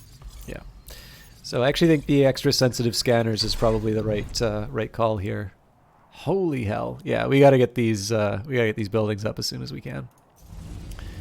So, upgrade there. Let's get my data down on fuel turbine 13. So what I'm doing here is I'm just recording the fuel that's generated, the zethane emitted, or zethane in the area. And I'm just trying to gain a better understanding of the numbers that I'm seeing here.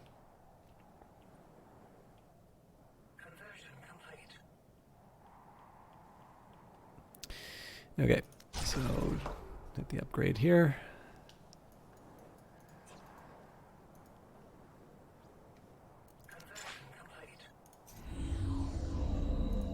So we're now up to 30. So in this case, I'm going to start turning on the science labs just as a normal practice. So that's going to be 3, 6. Yeah, okay, that's tolerable. I think we're going to slow down our production a little bit, but not catastrophically. There is a high priority, though, in... Okay, looks like they're still extracting, though.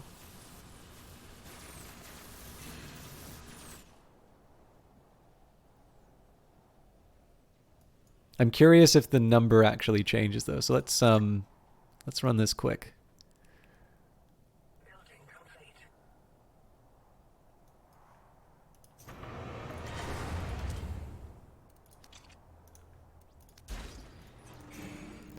So again, this is a higher priority because like we need this up and running much sooner than I thought. Okay, yeah, so the number's basically staying constant.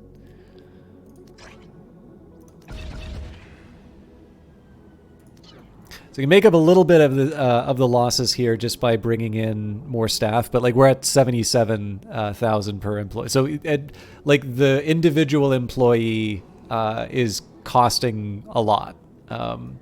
This means, incidentally, like I don't need to double up my conversion centers anymore. In fact, I might want to crack a few of them just because like there's no way that I'm going to need that.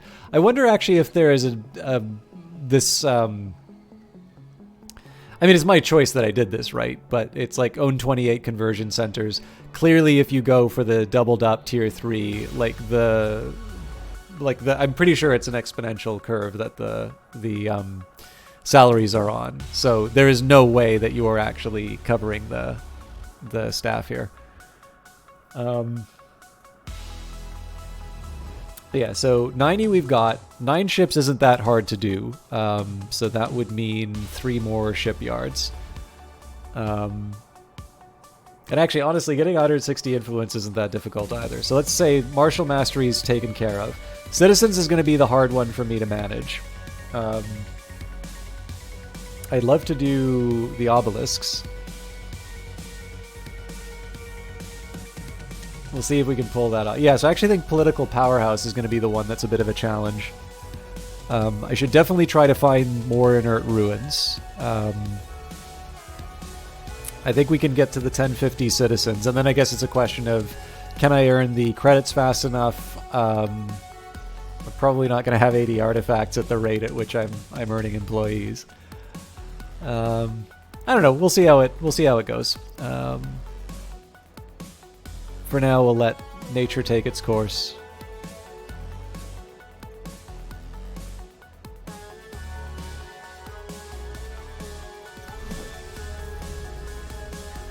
Better buy those trucks before we run out of money, though.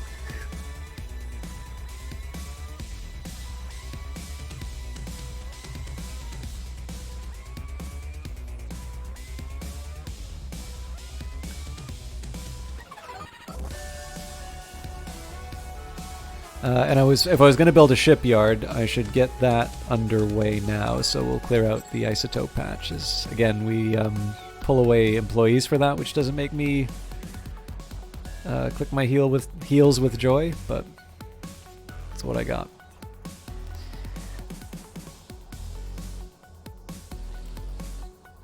How are we on free bodies?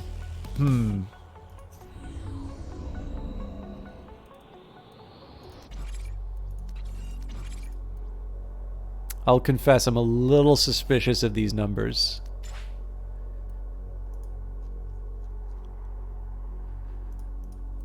I am a little curious about the idols, though. So some of the idle I can live with.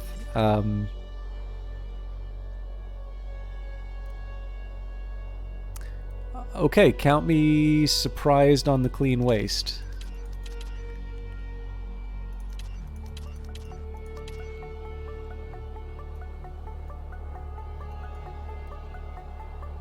I don't really want to mess around with the processing system that I've got here. I've got 3 floors on each building, so I think that's a manageable job. Obviously, repair, ruins, and construct are as needed. Yeah, I can live with the rest of these. Okay, office is ready, so we will double you up. We're actually making better progress than I thought we would on these. I would have liked to see this worked on, but... Okay, so this one we need to bring up to the highest level as quickly as we can. And then this command center is actually a bit of a priority too, just because I want to see exactly what I've got to work with, whether or not I'm actually going to be able to get my 4 offices, or if I need a little bit more to go with.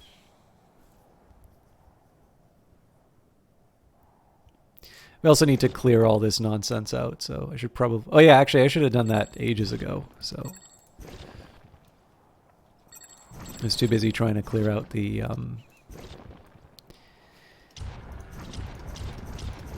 too busy trying to clear out the riffraff, the artifacts.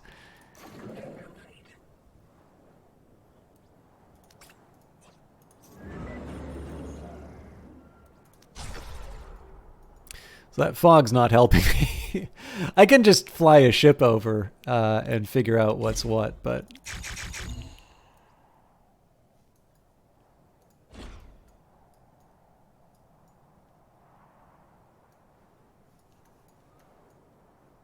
Okay.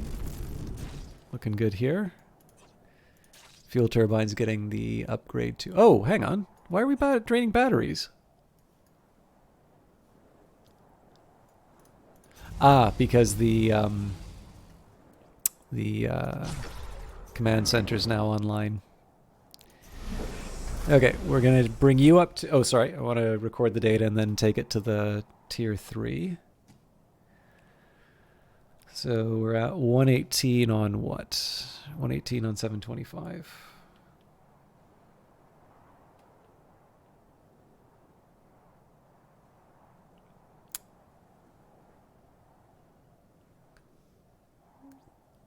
Rates 2.6.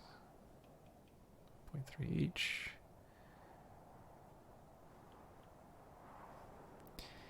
Okay.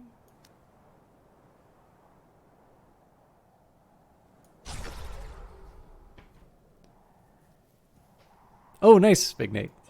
Sorry, it sounds like you've been having some trouble getting your dinner tonight, but I'm glad you pulled through. So again, this is all prep work here. So the idea is, oh yeah, actually I should be doing with these as well. I don't know if I'm actually going to be able to turn all of these on, but I at least want the infrastructure in place. The other thing that it did was it helped clear out space in the storage facility. So, okay, we got the tech that we wanted. So Caracas. Oh yeah, no, I said I wanted the command center range. Looks like that's the end of the web there. So we might get... I'd be kind of interested to see if there is an end to the web. I won't say no to killing the smokestack pollution. I can get it for cheaper here, so... air purifier. I was wondering when that would show up. Okay, yeah, there's some cool stuff to be found in the tech web still. I also keep forgetting to add body... Oh no, we're okay for body. Or are we? Hang on. 48 of 560? Why can't I add 13? Because 48 plus 13 is higher than 60. Sorry, I'm at the hour where I'm saying remarkably stupid statements without thinking. Okay, let's get our upgrades in. This kind of pains me because it does help to have... have the storage space available, but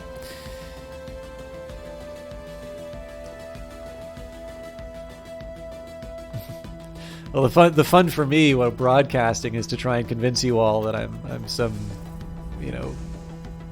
genius who can do math quickly in his head or whatever, whatever I'm trying to imply by the role. I've never had 2 full transport hubs going. It's really neat to see all these trucks. Well, I mean, some of these are people running by, but it's kind of neat to see all the trucks rumbling through. I think if we go to transport mode, we can see all the little beetles crawling on the ground.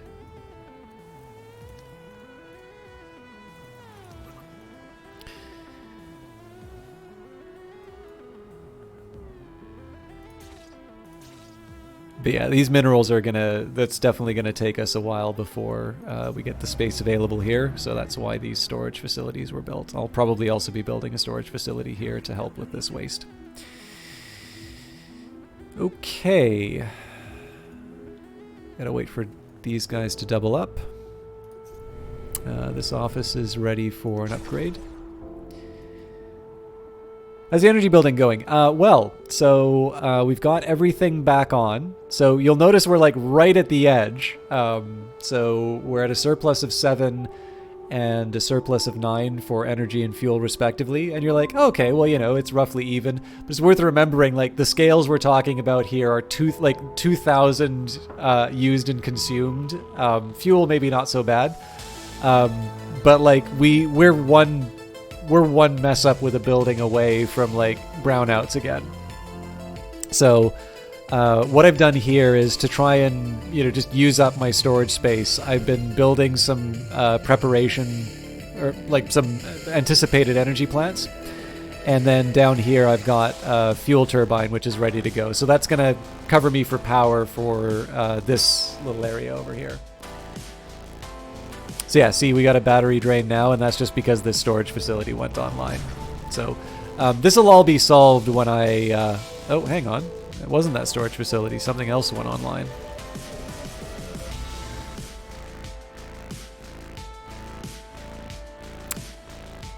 Was it the command center? I guess it was. Okay. And this is going to be a little bit of a pain to work out the residential areas for, but I think I'll be able to make it happen. But we hit the magic moment. So this fuel turbine is up and running, which means we can hit this one. And Erlan, what would you like to? Hey, Founder, how's it going? I've been watching the city. You terrestrials are busy, running around everywhere, building stuff. I was down there once, when I was a kid. Half a day only. It was all my skeleton could handle. If you're raised in the fleet, your bones are all messed up. We need heavy modding to survive Titan's gravity. More if we want to move to Earth or Mars. Most of my friends can't afford the gravity mods, but I'm saving up. I want to be a tourist, you know? I want to visit places, I want to see cities. I mean, I love this job. I want to love talking sing. with everyone, but I'll be honest, I'm here for the cash. You can get anything you want on Titan if you have enough money, and I know exactly what I want. All right, look at those beautiful numbers. And we're actually ready to, well, except for the upgrades, we're actually ready to slam on another one of these. We might even be able to get the third one up.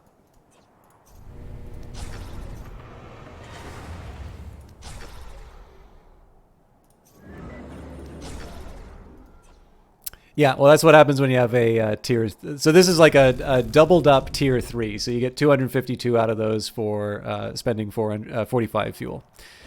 So you invest a lot to make it happen. But yeah, it covers you for your power needs for a while. And that is generally how I wind up playing Titan. I tend to go really big on those kinds of moves. The other big thing, the reason why we're going to see a whole lot of progress all of a sudden is that our storage facilities are finally coming online. So... in fact, one thing I want to see if I can get away with, this might be a little dumb for me to do right now, but if I do a call to arms, look at that! We can turn all of the turrets online, and we can still eat the energy hit. I don't want to suck up my labor force this way quite yet. But this is definitely something that I'm going to keep in my back pocket for future.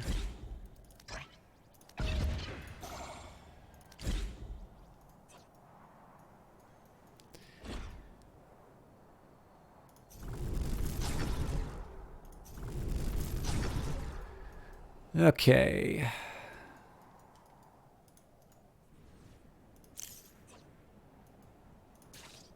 Should actually make this command center a bit of a priority.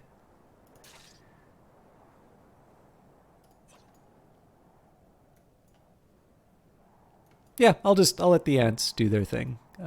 At this point, I'm really just waiting on isotopes.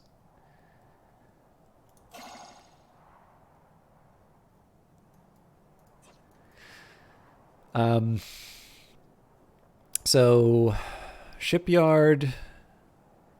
Oh yeah, this will be a good spot for a shipyard. So that's 2. I think I said I needed, it was 9 ships that I needed, so that's 5 shipyards. So we've got 2 already. That's another 2, so that's 4. And the 5th shipyard can go really anywhere here. Fine. We'll figure the last one out. Okay. So this one's a unique one. This one we need to connect first.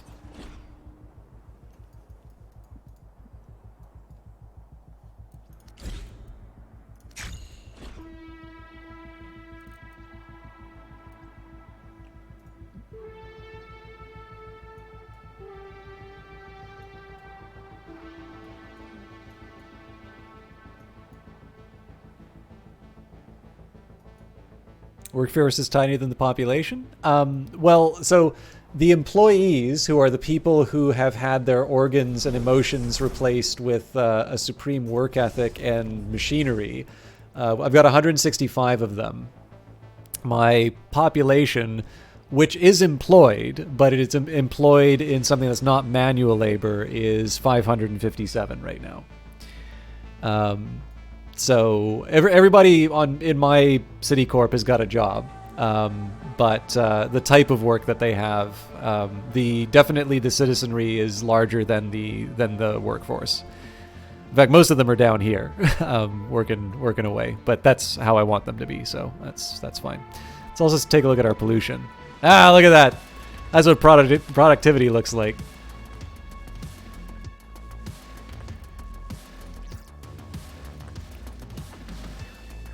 Oh, hey, I made paradise up here.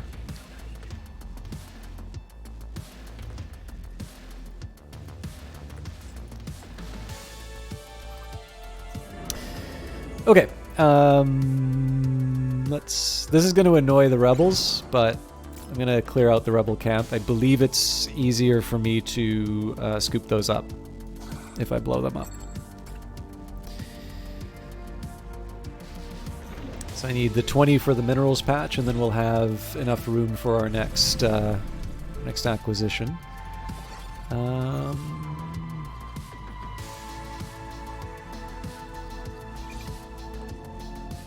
Energy depot would be kind of nice to get to, so, but we'll kill the smokestack pollution for now.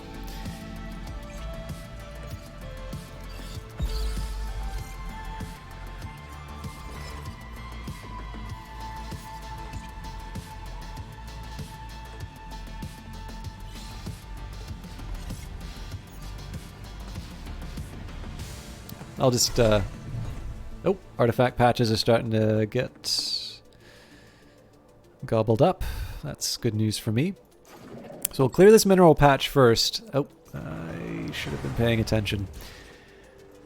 So I want to clear out this mineral patch first just because it's going to give me the access I need for the space, for the shipyard.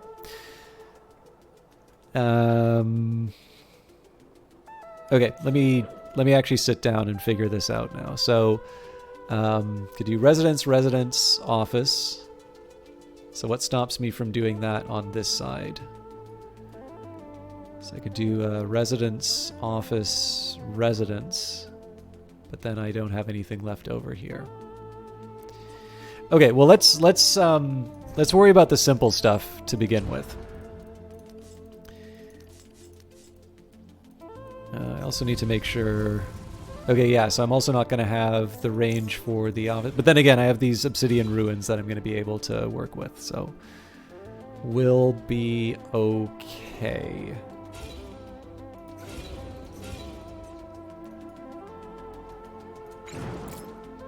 Oh, that really annoyed the rebels. Let's get that call to arms up. Wonderful day to put down one of the council's pawns, wouldn't you say?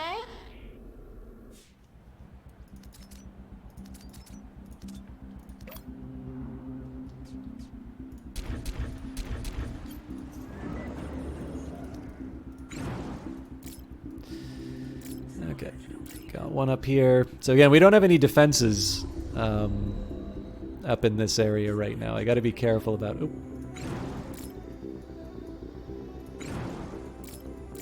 Got to be careful about where I choose to defend. Okay, we're just going to pause for a second while I figure out my strategy here. So it looks like there's only 2 weapons, so I will take advantage of these, and then we'll also put a little pressure on their shields.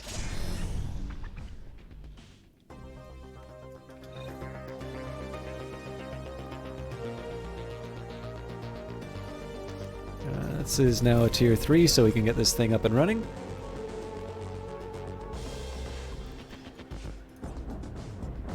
I find it hard to believe there's only 2 ships coming after us.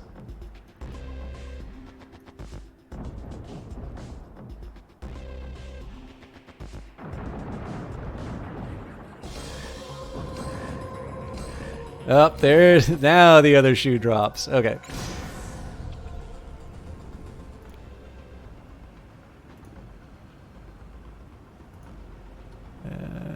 Never noted what to do with the third one. There's no med bay, is there? I could put some hurt on their life support. Yeah, a little too clever for that.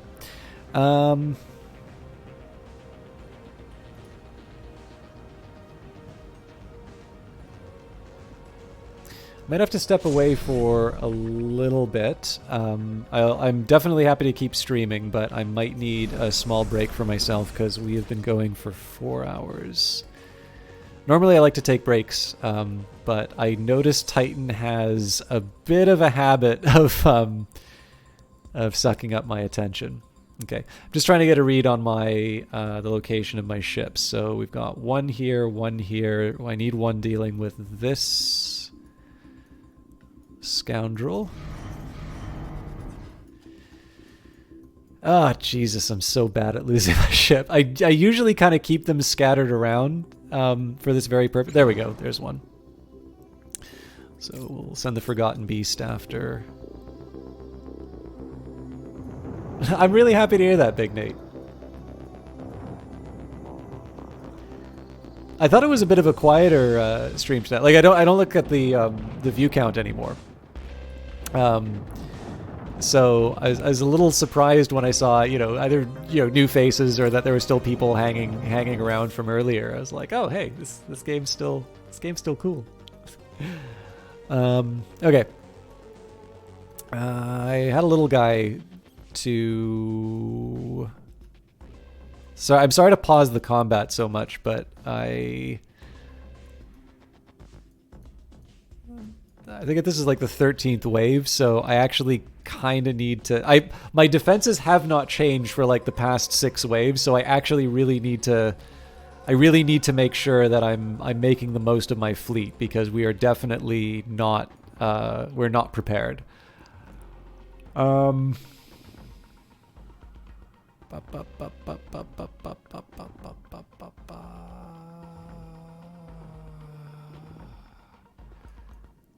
It's the light ship too, so... Oh, hang on. That's why I couldn't find them. So this is going to be great if I can get a fuel turbine in there, but... Okay, so I don't exactly want them coming after the solar clipper, but the purpose of this is just to hold the line while we deal with the rest of them. So same story here. We're going to focus the weapons down. Oh, thank you, Big Nate.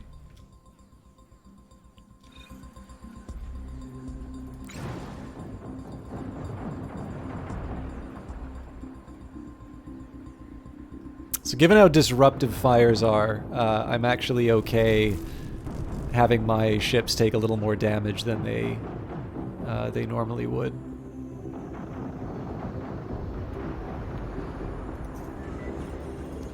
Okay. So let's send the Bold Kyvik off to the Solar Clipper. That way the Rogue Daphnis can be free to manage other priorities. Actually, it looks like...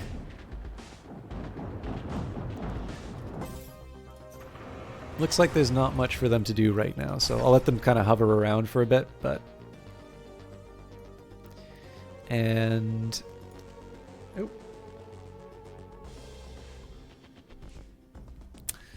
Oh. Looks like I need to go. I just ordered something in. So tell you what, I'm going to take a quick break. I'm going to leave you with the combat music, because I don't have any other music options. Now, it's been a while since I've done this, but if you don't mind, I am going to run ads for a couple of minutes. I think most of you will not be affected by that. If you don't have an ad blocker, highly recommend you get one.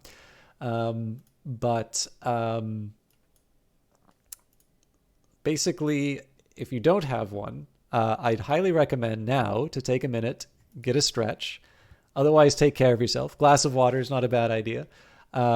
But in this case, it'll be 2 minutes for the ads. I will walk away. I might be a little bit longer, but I will.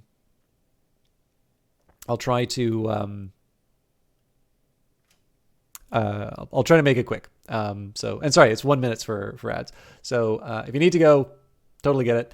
But I will be back in a minute or two, just while I feed myself.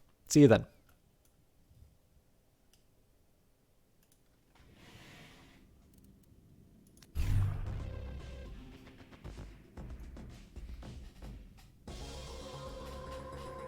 Ah.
All right, my apologies for the time that took. It was a chance for me to go to the bathroom. I keep forgetting how great it feels to like just stretch your legs after being sitting down in front of a monitor for a while. So that's not just a thing to say to give me cover for doing the annoying thing of running ads. It feels great. You totally should do it if you don't. But onto the rebel attack.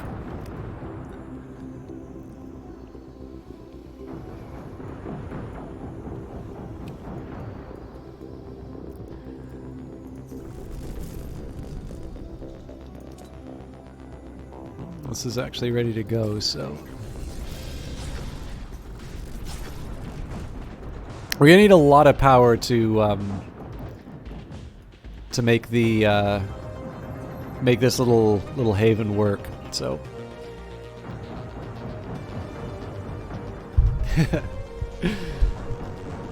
they're very good at flattery, Big Nate. We are probably we're gonna run out of money, which is gonna cause a problem for repairs. Let's get the Rogue Daphnis over a sinkhole. So I'm gonna start claiming the rest of this this area. We can get people on cleanup. Excellent. I appreciate it tremendously.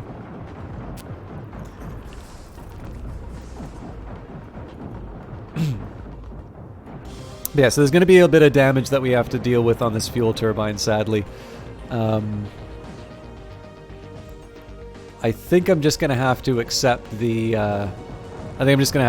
state of the world and see if we can mitigate the effects. Oh, actually, the thing I can do, if the workday ends while this thing is on, if this thing gets caught on fire and we don't have the rainfall or anything like that, we will buy cash with council tickets. But we'll definitely repair as we go. The one thing you don't want on fire is your fuel building, obviously. So, and yes, if your fuel storage blows up, before if your fuel storage blows up,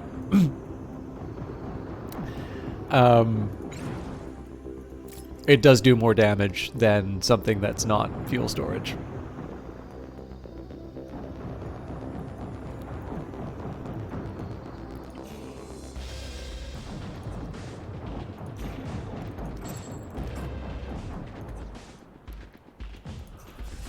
Looking good overall, though. So we're kind of on track to meeting most of our power requirements pretty handily. Our satellites, we've already cleared out all of the rebels, so that's a nice little win. This ship's getting a little more banged up than I want it to be, but I can live with that. Pollution fallout? Oh, actually, so this is a neat thing. I'm not sure if that's what you were referring to, but actually you can... there is pollution that's generated from ships blowing up in the middle of the air. I don't know if we'll see the effect because it's raining right now. And obviously the main battle right now is over is over near a smokestack. So, the debris is going to be just as... It's going to be indistinguishable from the normal smog, but that is totally a thing that happens in this game. Migrant ship arrival is kind of tempting. Air purifier is also tempting, though. Let's start here. Ooh, recommendation algorithms? Yes, please. That's more money for me.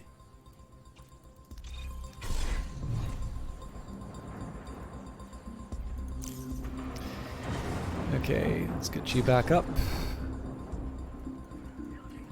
Upgrades are coming along nicely.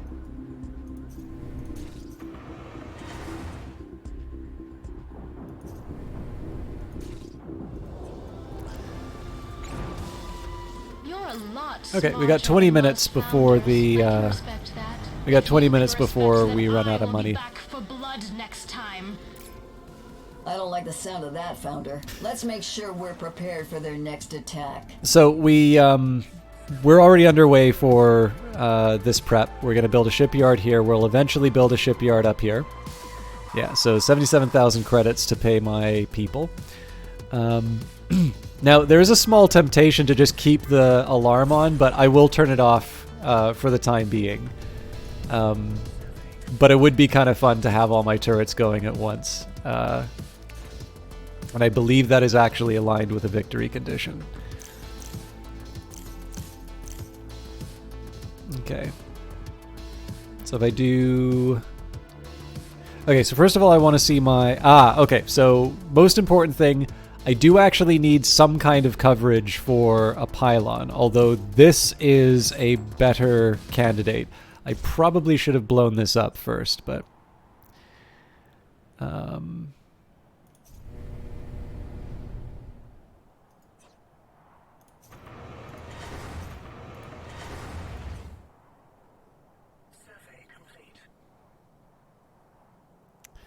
So yeah, I know how to play this now. So we've got residential, office, residential.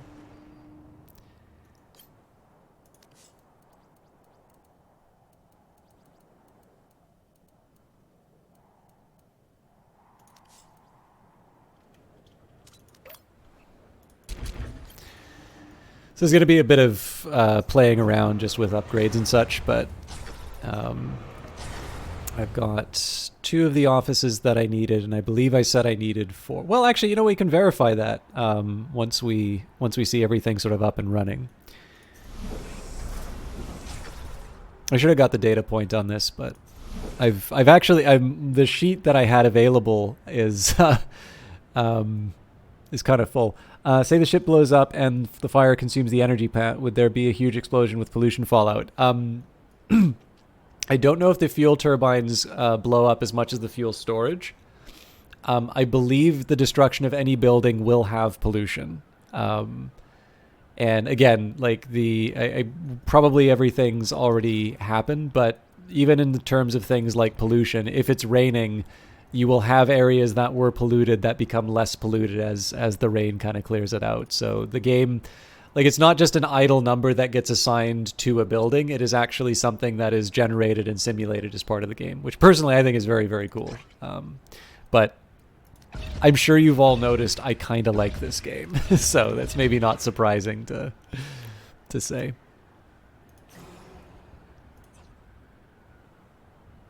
Okay, we are now ready to put down the shipyard. More importantly, I'm also going to want to make sure there's a road to it.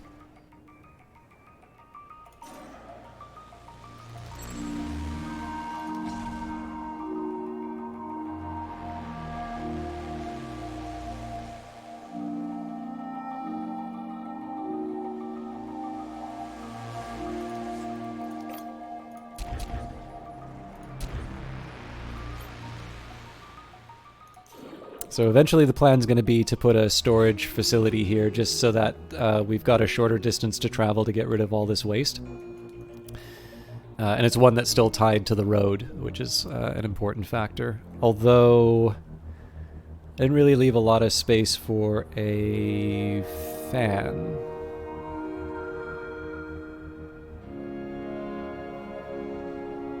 Yeah, I'll make it work.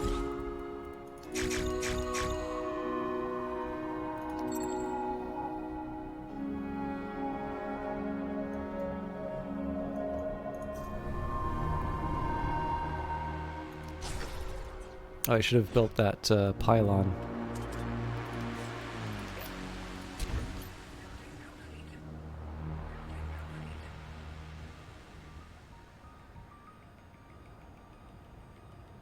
Oh, in terms of concurrent players on Steam?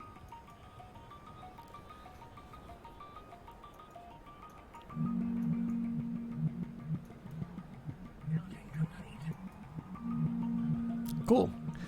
Yeah, and I mean, I'm assuming there's probably more on Epic as well, because this was this was previously like the timed exclusive for Epic, so I wonder what the worldwide number is for Titan. I wonder if Brace Yourself knows that.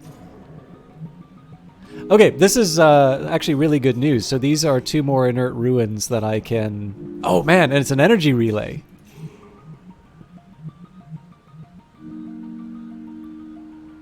It's so close to what I need, but I think I'm still gonna have to activate the other one. Anyways, we're gonna claim it, and we'll claim both and activate both because again, those are consistent with objectives for me.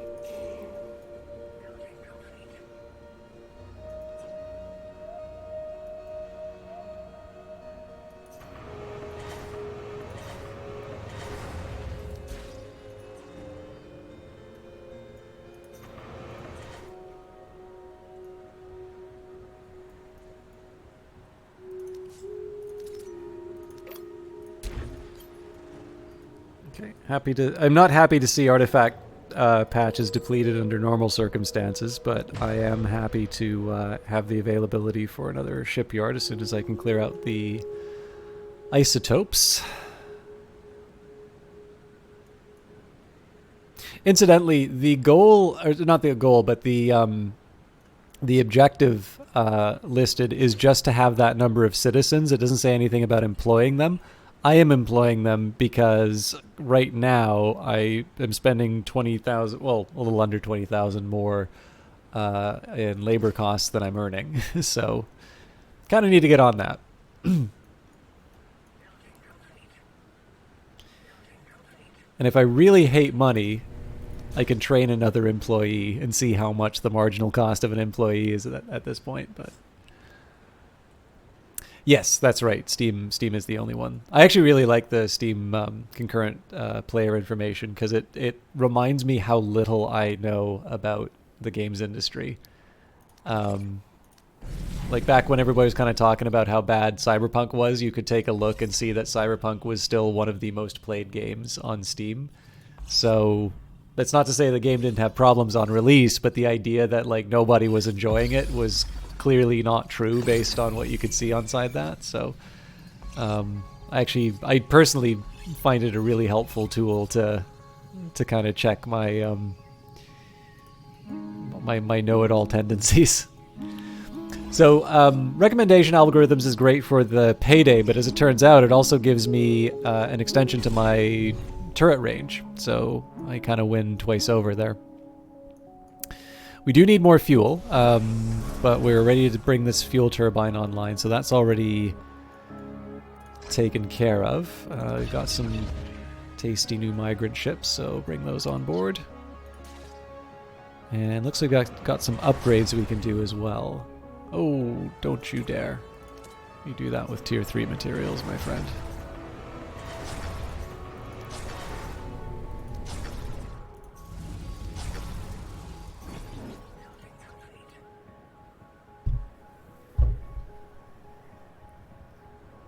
Yeah, no, it's absolutely huge. So like I said, I mean, like it's important not to like overstate the claim. Like, you know, you don't use that as evidence that the game didn't have problems, but I do tend to notice that a lot of gaming rhetoric very much tends to be like it's very, very binary, right? Either the thing is, you know, an unmitigated disaster or it's the best ever.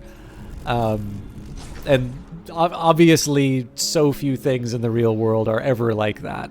Concurrent view. Another one I actually find really interesting is to find out like what top sellers are. So, like a great example of how I just have no idea about how gaming works.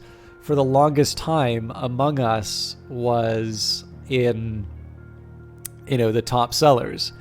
Which means that despite the fact that it was like on the news and, you know, politicians had played it and, you know, like it seemed like everyone had heard of this thing, there were still people who were either buying it for people who had never tried it before, or people like essentially there were still more and more people experiencing that game for the first time, whether that was gifted from someone or whether they were like trying it themselves for the first time.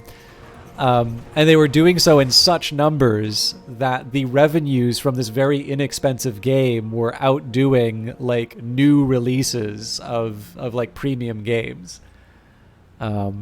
So you know, again, it's a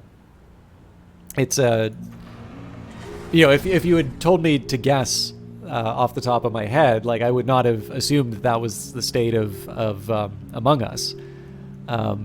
But obviously, you know, Inner Sloth is able to do more than they previously had been able to for that very reason that, you know, there are in fact that many people who want to play games, and that most people who game are not like me in the sense that they're always looking at like gaming news and stuff like that. Founder, hope things are going okay? Great. Listen, I've been talking to some of the other advisors.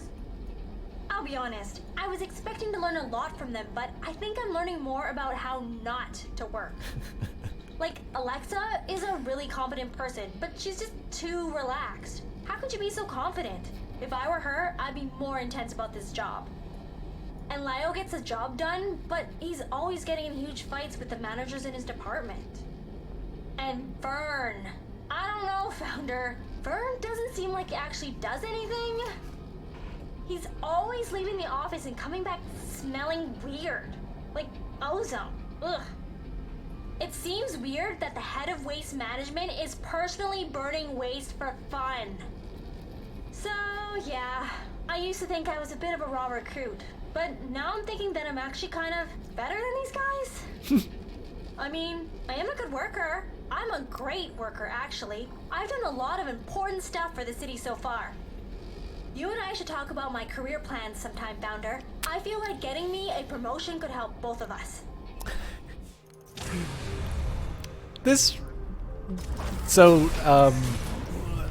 I don't know if I'm pretty sure there's at least one other writer on this, but I believe it's Lulu Kadim is at least the lead writer on this. This is really, really well done. I believe Lulu's on Twitter as a short story collection. I'll try and find the link, but I'm absolutely delighted by all of this.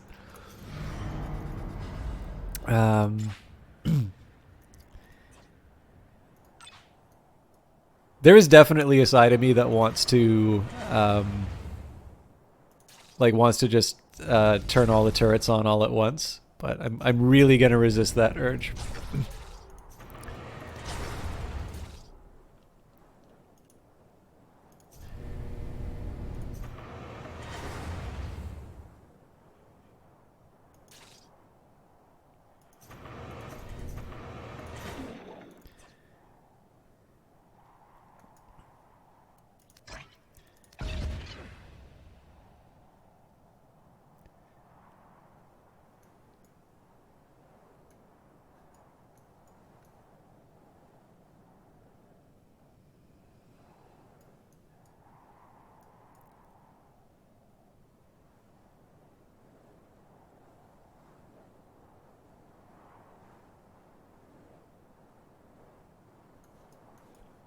Okay, so except for the power, this thing's ready to go.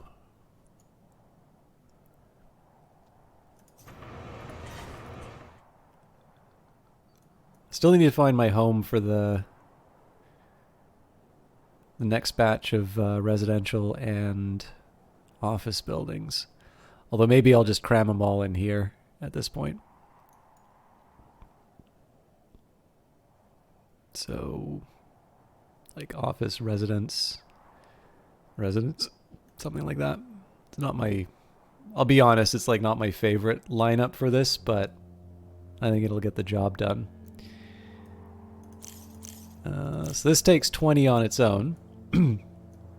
Okay, so before I start blowing these up, let's make sure that the new ships are ready to go.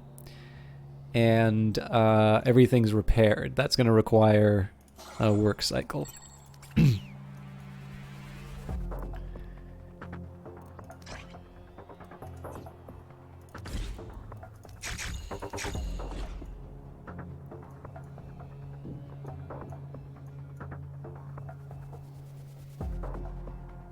Okay, I'm actually going to be waiting a while on that ship, I think.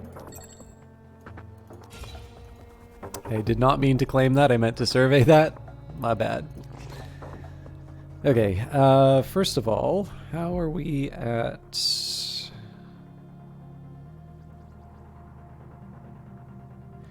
Two ships? That doesn't make sense. Oh, probably in the sky.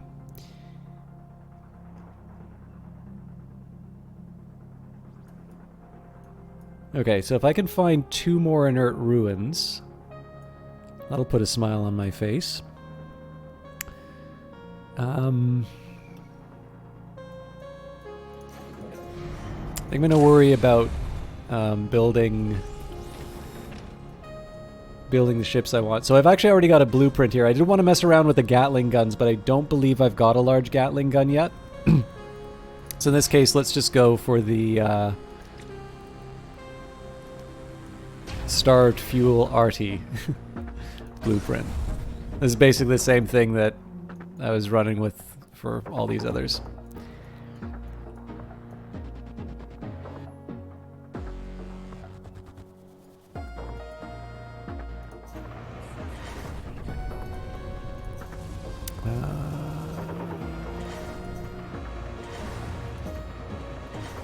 Okay, so I'm going to turn these residential buildings on. Oh, we're ready for the tech web again. Yes, so I said I wanted the long-range turrets.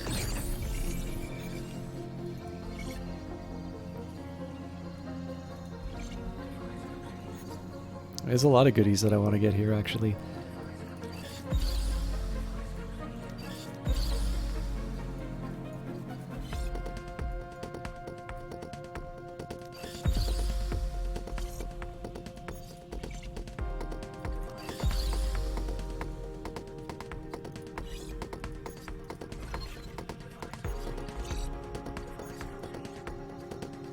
Yeah. Well, I'll leave it there for now. Okay. Slouch on to Bethlehem as far as the isotopes are concerned. Okay, we got a workday starting already. So, let's get those ships repaired before we do anything else. Past your bedtime, you wanted to say thanks for the stream before you go. You do really enjoy watching. Listen, Kettle Base, thank you so much for stopping by.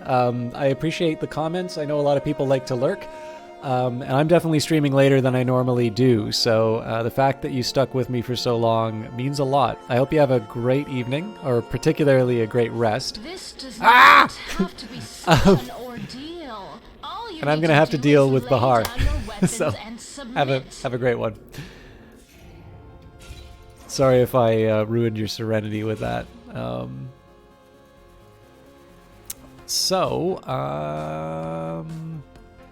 We are in a bit of a pickle.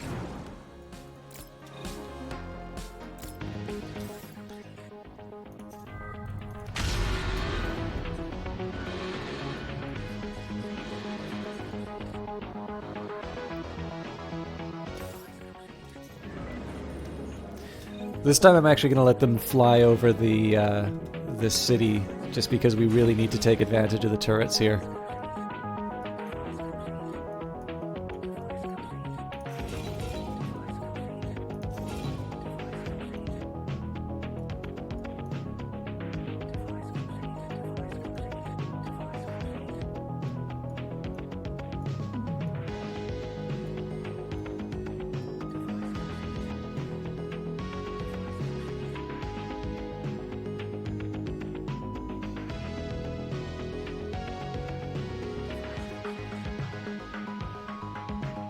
Oh my god. That's a lot of ships. Okay, so I think that falls outside my my range.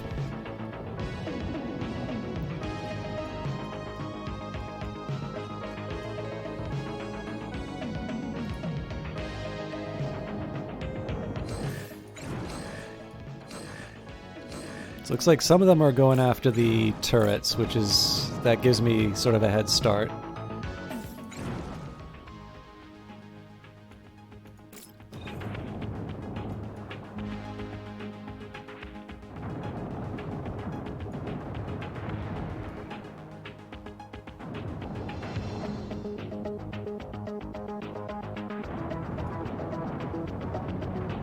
So this is concerning. This suggests that they're probably going to be attacking this area over here. But again, the name of the game on this one is to wear them out as long as possible with the turrets, and then we go in for a kill when we're ready.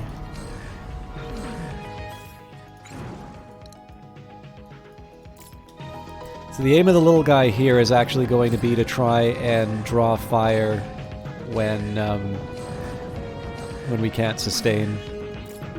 So like this defense turret's managing it on its own. This defense turret's managing on its own. This one's probably going to need some reinforcements, but we're also probably going to be able to get the Forgotten Beast or a similar ship on the path. Okay, the Saturn Epimethus. Okay, so we'll scramble the Forgotten Beast. Oh, Christ! Okay, I should have paid attention to where they were going. Where's my little guy?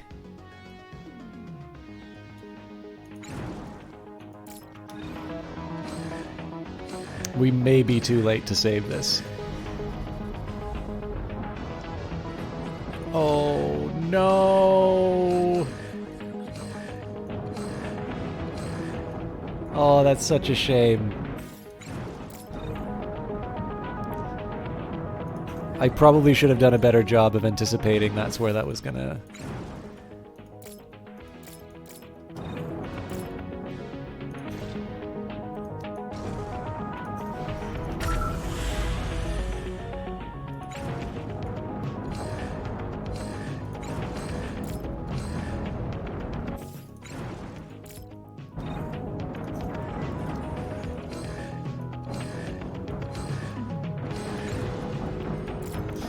If we had this one ready to go just a little earlier. Oh, somebody died.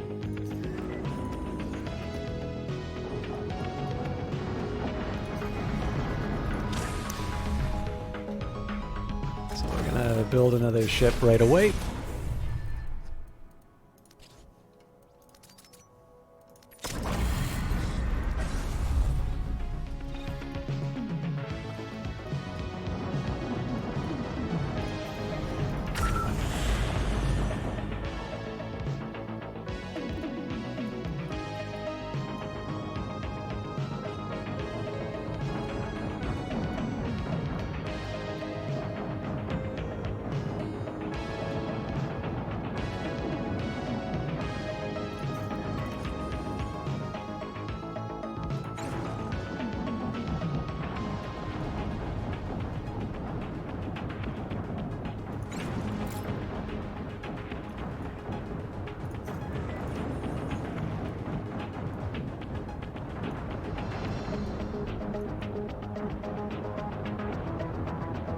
Too many people dying. But we'll save on the labor costs.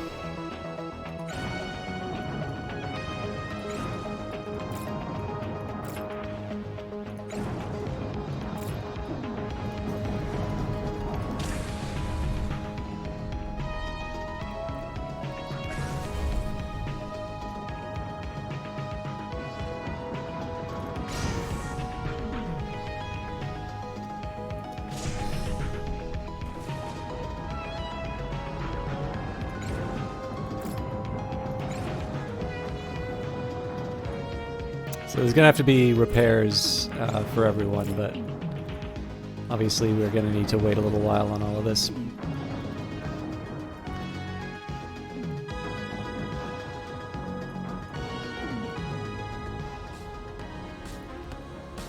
You've won for now, but I will be back with a vengeance, and I will remember this day. As will we. Good work out there, Founder. Okay, we gotta get back.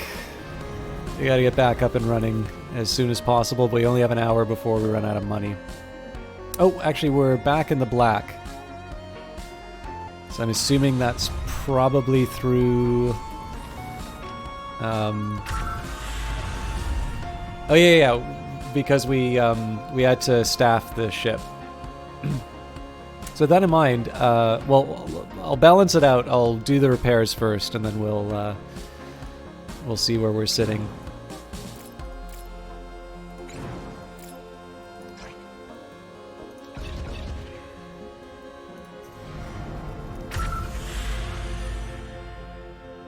Oh, I forgot to staff the ship.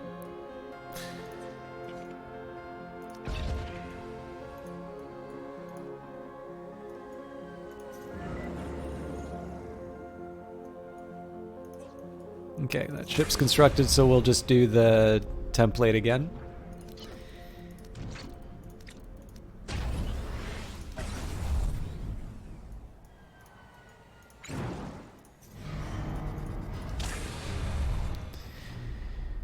Okay, full up, full up.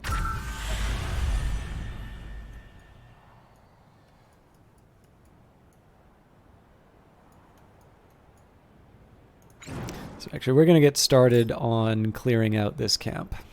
So that's going to really annoy the rebels, and I need to prepare for the attack that's going to come as a result. But we are going to have a couple of extra heavy ships in the sky, so...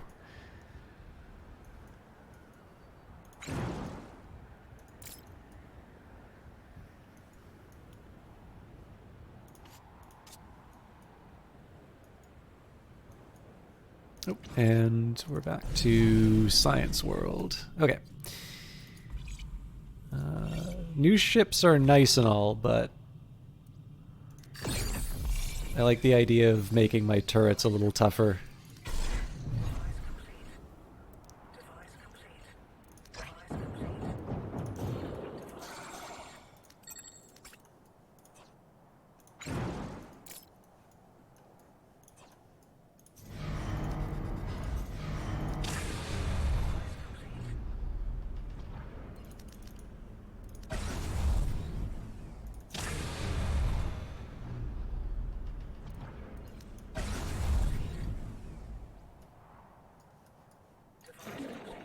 I can see what the threat level... I'm not 100% sure that's related to these rebel camps, but these numbers are almost certainly going to go up quite a bit as I do this.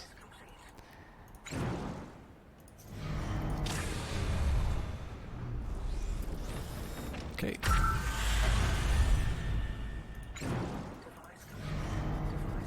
It's also likely we're going to be better prepared for this attack when it comes, so...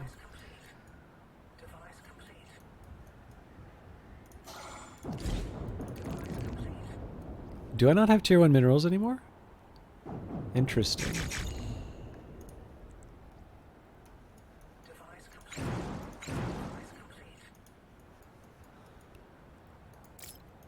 So we're still going to send him on cleanup duty.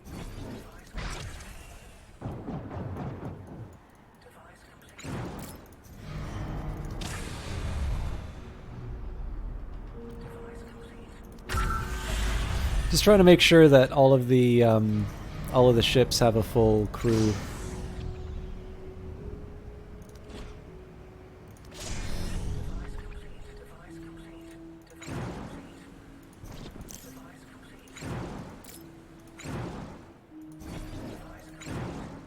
Yeah, we should probably make sure that activated relay is cleared out. Honestly, at this point, we should just do the call to arms.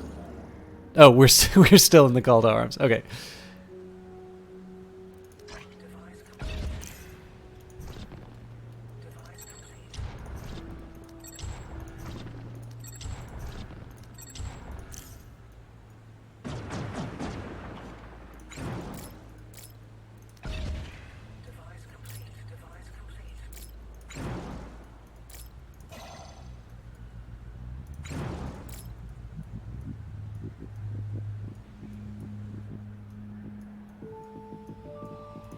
Are you willing to lay down your life for your council? Let me test the limits of your resolve. They are mocking you, of course, but know that the council is watching you, Founder. So yeah, obviously this is quite a bit sooner than the last time, but we sort of knew that was going to happen when I started clearing these out. This is in the name of getting more influence more quickly.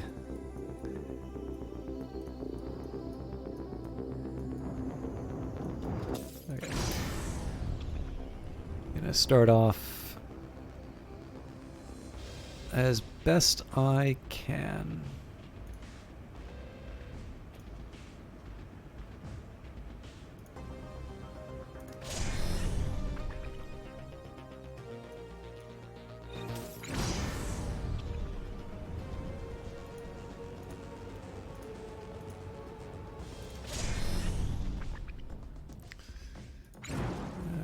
Okay, they're intercepting.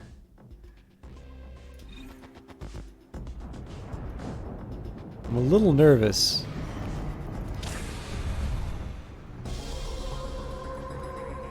There's the employee I was looking for.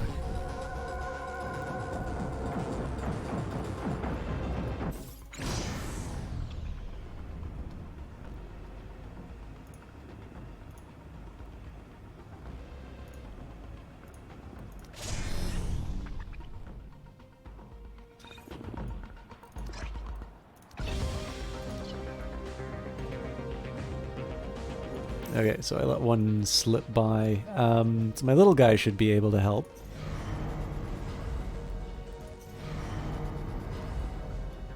At least temporarily.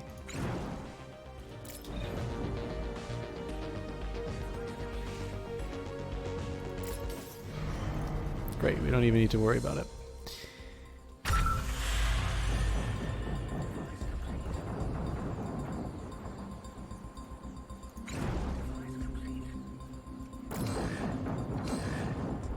Ooh, man, they are really going for the...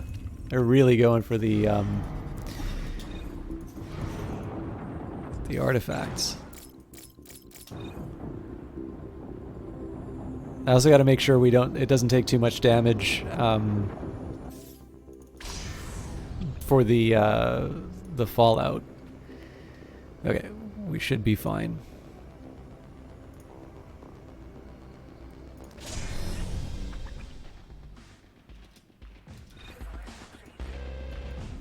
Oop, this one's ready to go. So yeah, we are definitely...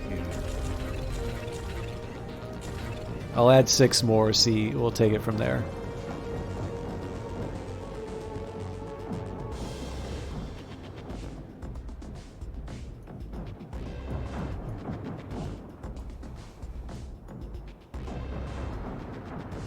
So this pairing is a little nerve-wracking for me. What I should be focusing on, though, is my either my next batch of migrants or my next improvement. So we're at 1910 now. Residentials will cover 40, so we will be up to 1050, which I believe is exactly the number that we need. Yeah, so it's going to be a little hard to make the numbers work in the... the numbers are going to be a little hard to massage in the, like with the migrant ships and that, but I think we'll be fine. So I'm just going to take the time to get this built properly.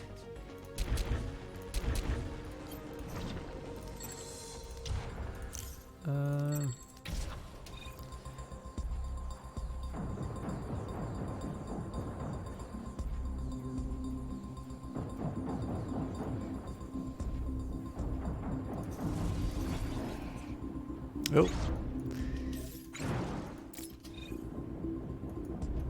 I got a little clever.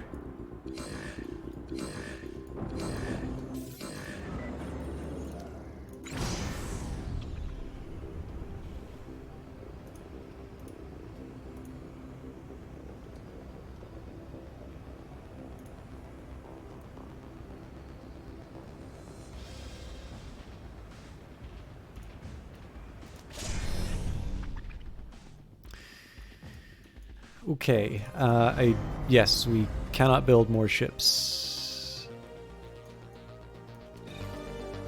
So yeah, I want to see what's happening with the escape. Other than that, though, I think we're okay.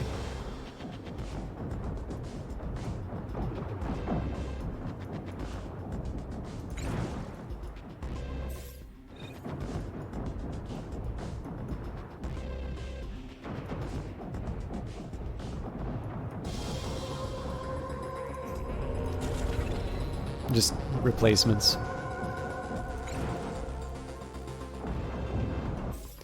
Okay, so I'm gonna give the bold Kivik a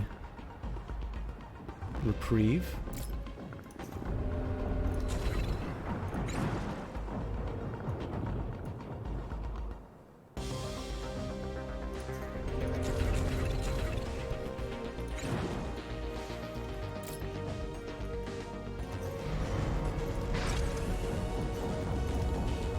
No fires yet, that's a small bonus. Ah. And I can store fuel assuming I can find the artifacts.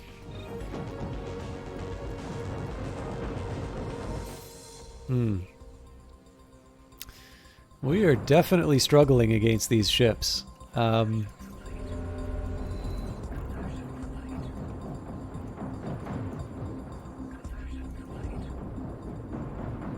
we're actually in trouble. I'm losing employees all over the place.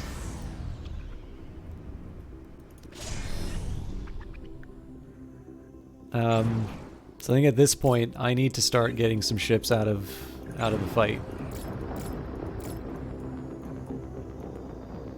I think I've lost a little too much on this battle already, to be honest.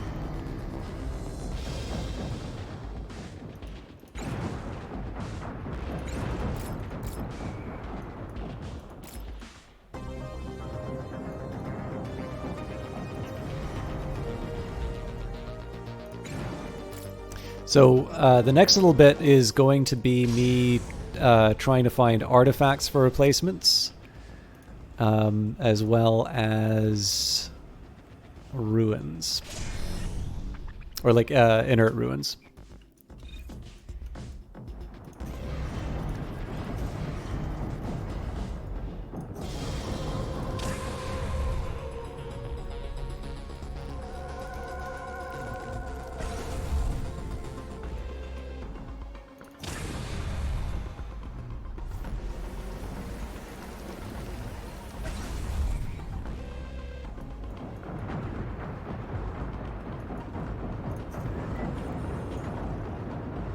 Good lord.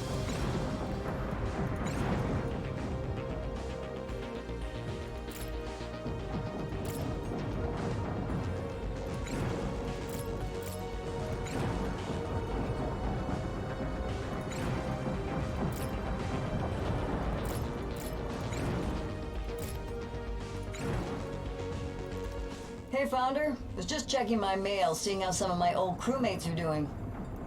One of them finally got a position with the contractors. He married into a contract and everything. If you marry into a contract, you get free land, free body mods, generous stipend, school for your kids, the works.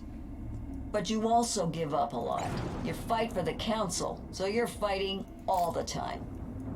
And you know, you get shot. Some of those contractors are mostly made of carbon fiber at this point. And your kids are signed up for it too. It's a family thing. That seems wrong to me. I think this is a life you gotta choose to live. You can't force a kid into war on Titan without asking. My old crewmate thinks he's lucky, but I'm not so sure. Doesn't sound like such a sweet deal to me.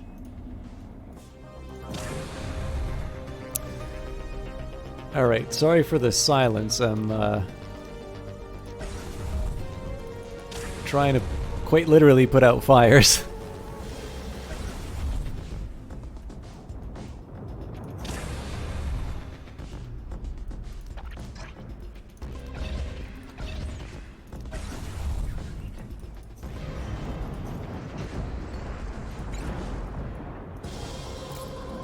Okay, so we've taken out the rebels, but I need to cool it on the aggressive acts.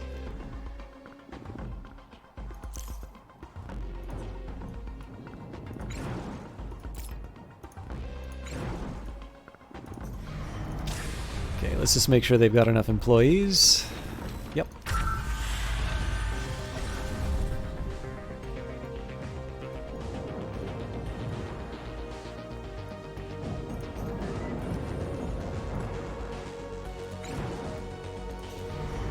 Should never have been this close.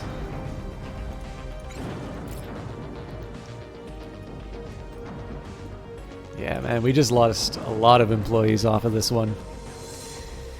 Okay, so this is clearly the signal that I need to put this session to bed, otherwise we're gonna lose.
Okay.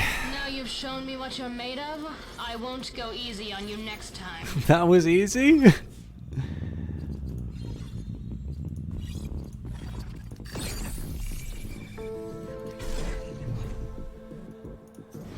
Okay, so first things first, let's make sure we've got full employment on all the ships. Oh my god. I'll also cancel the alarm to get as many workers. I think we're gonna lose one of those roads.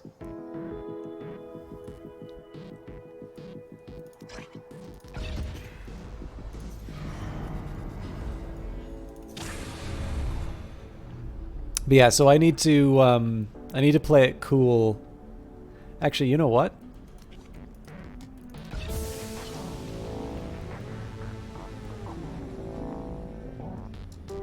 Nah, we'll still have a scout.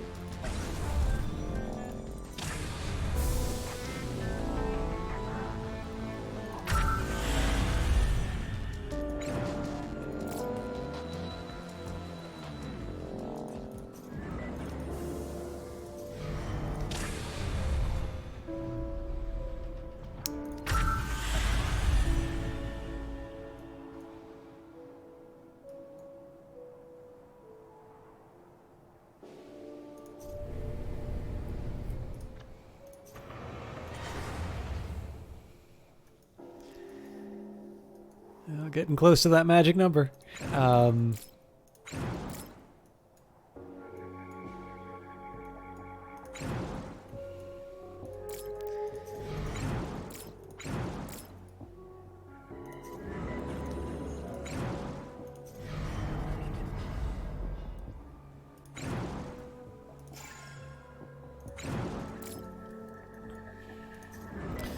So obviously there's going to be a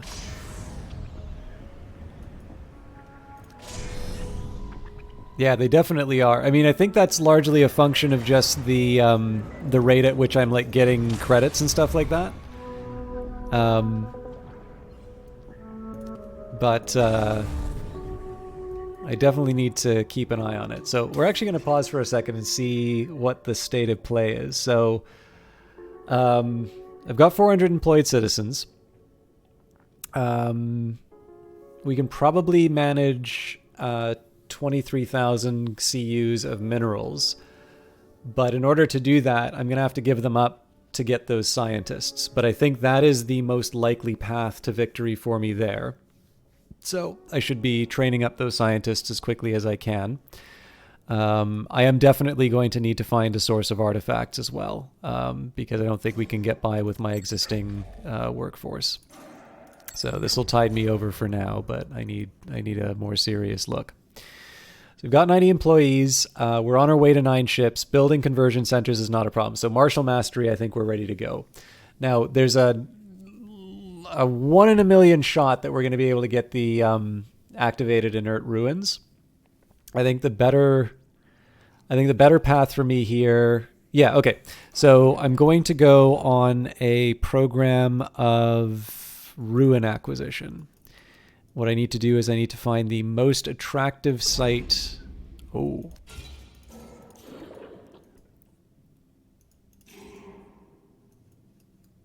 I gotta need to find the most promising site for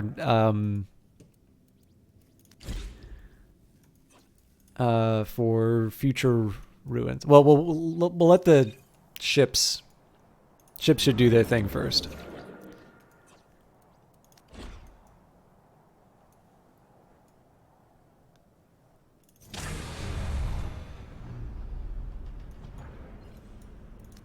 This one's ready to go. I'm assuming these citizens are dying because of the fires.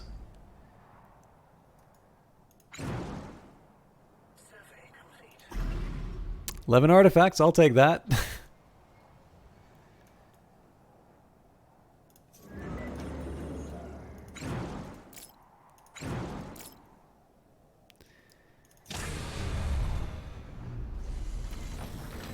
So this is going to be my scout ship for finding out the best... Actually, you know what? I'm going to dismantle this conversion center, this conversion center, and this conversion center. There is a plan for this. Okay, so let's see if we can find a source of new ruins. Oh, also... Now I'm a little curious what the story is with my minerals, because it feels like there's no extraction going on here anymore. Oh, because there isn't.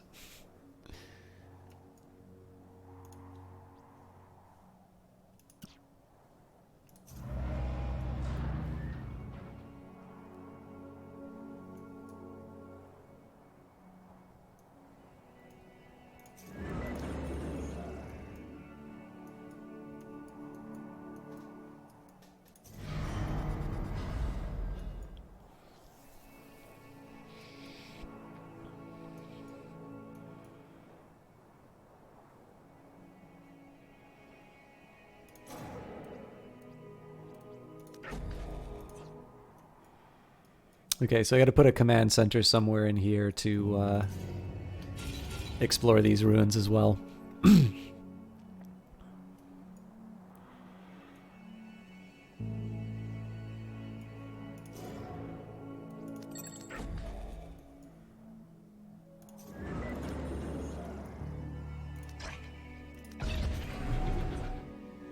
So I can replace the citizens that we're losing, but it's a tough pill to swallow.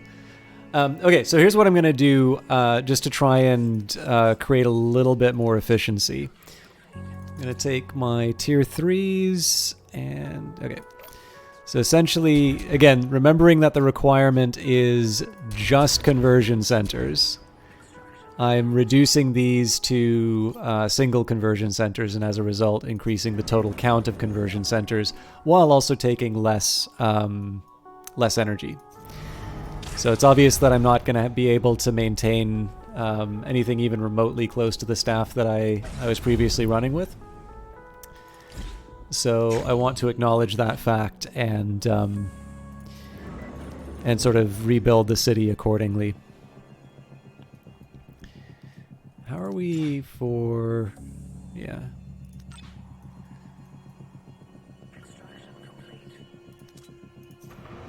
Now this residential area, on the other hand, I am going to bring up to its top level because this is directly related to an objective. God, look at this inferno. This is so insane to deal with, but like it's also very cool that this is a thing that's happening in the game.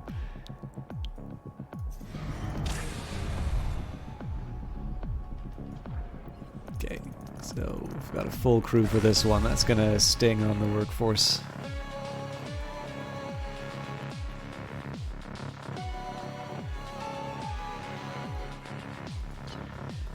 Okay, office construction.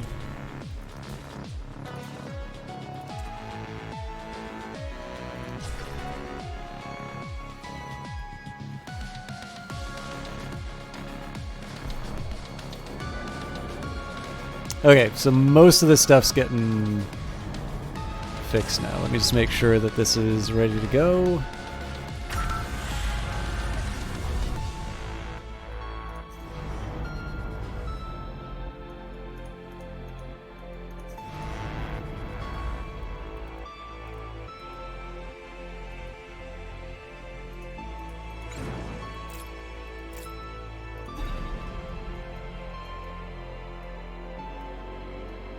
Okay, so this should give me some useful information about future acquisitions. I need 5 artifacts to be able to claim this ruin.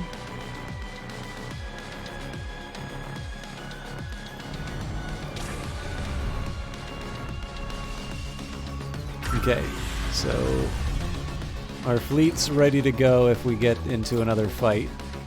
Oh, that's nice. We've got another inert ruin.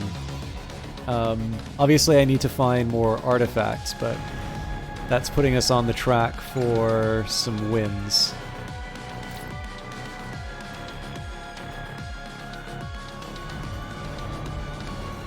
Okay, cool. We are slowly digging ourselves out of the hole. Okay, so take the 3 artifacts. We're going to convert this into the fuel storage. I'm going to put a command center down here. That's also going to have to involve an energy pylon, but that's fine because there's still enough room for the shipyard. I want to get that built right away. So there is a small argument to putting down another turret, but I don't think it's going to be built in time, so I'm just going to prepare for another... I'm just going to prepare for another fight like that and try and make better use of my turrets than last time.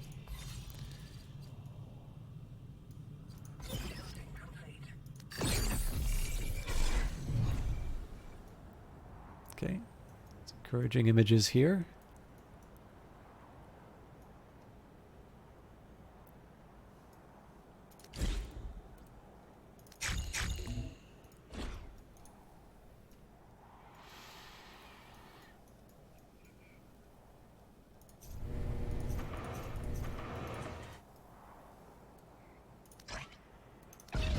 Always keep bringing in more bodies.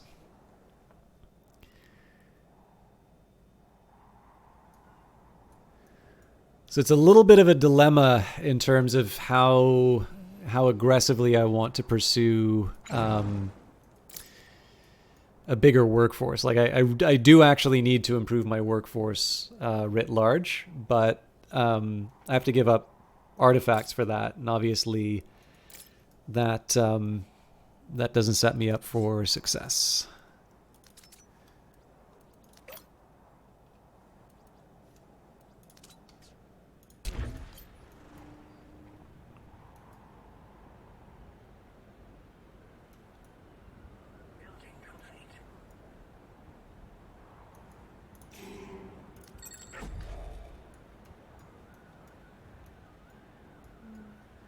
So here where I can, I'm just grabbing whatever whatever artifacts I can to activate one of the ruins.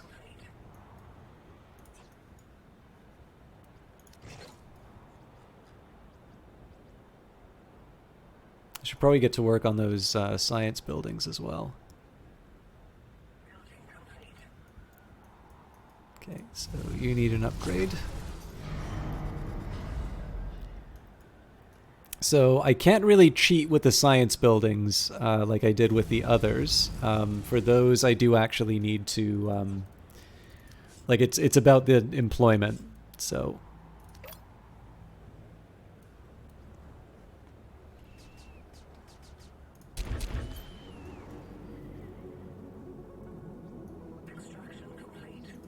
Okay.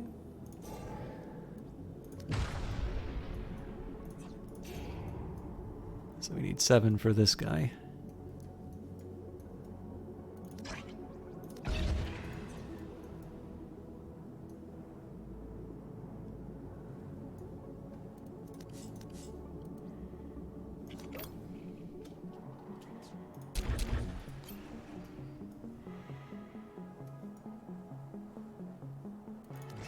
How far are we on conversion centers? We're at 15, 16, 17.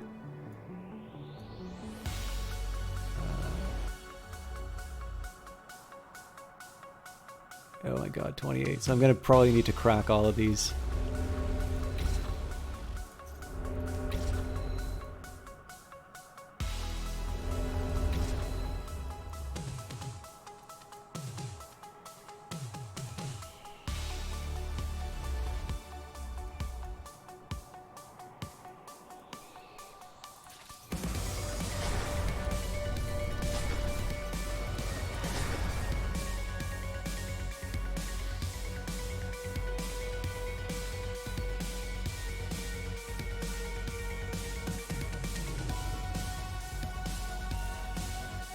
So yeah, this is definitely a race, but I think it's a race I can win.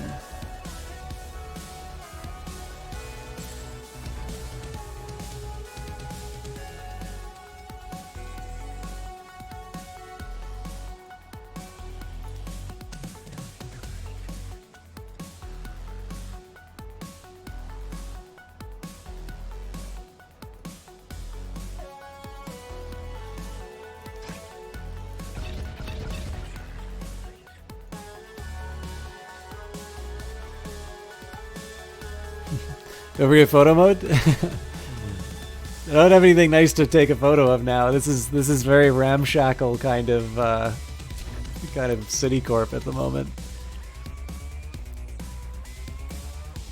I should look at how I can maybe get these artifact patches.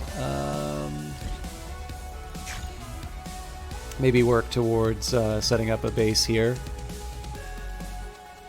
Oh, when the fire was blazing. You're right. That would have been a good photo mode moment. Oh, I can fit a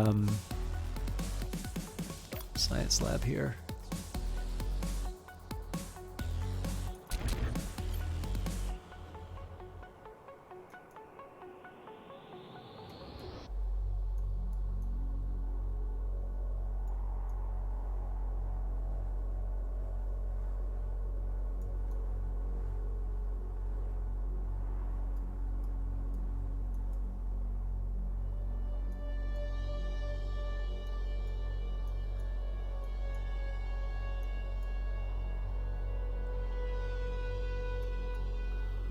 I gotta think about where I'm gonna put the new shipyard. Probably here, but that's a huge outlay in terms of influence. I'll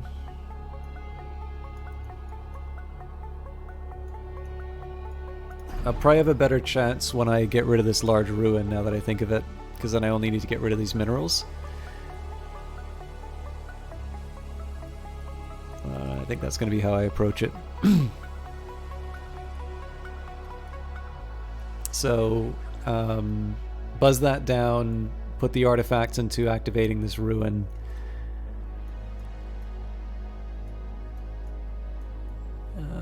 I also need to, rebuild a bunch of the stuff that I took down, but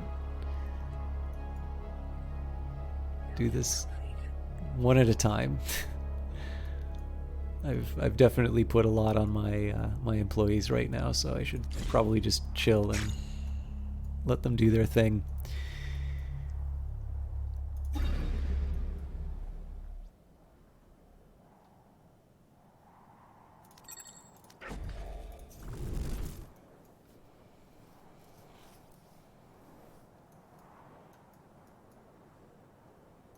I think what's happening here is the cash is translating into a pretty aggressive increase in the net worth. So if I had a way of dumping the cash, that would help me out. As it is, I just kind of need to... I think I just need to live with the cost. So, build another big one. We'll actually build 2 big ones right away.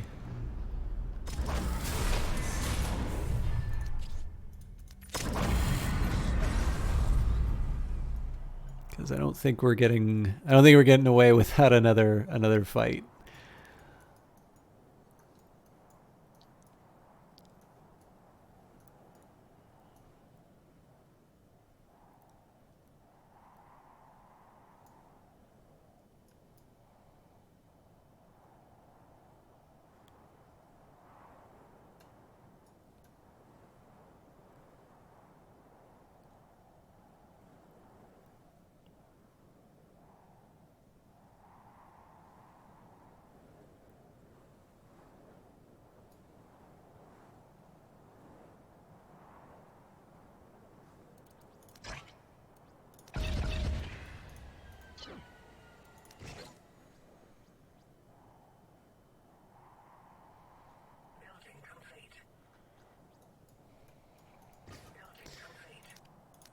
Okay.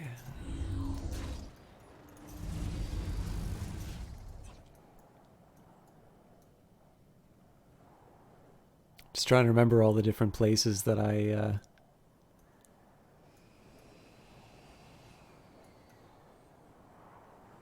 put in like temporary science labs.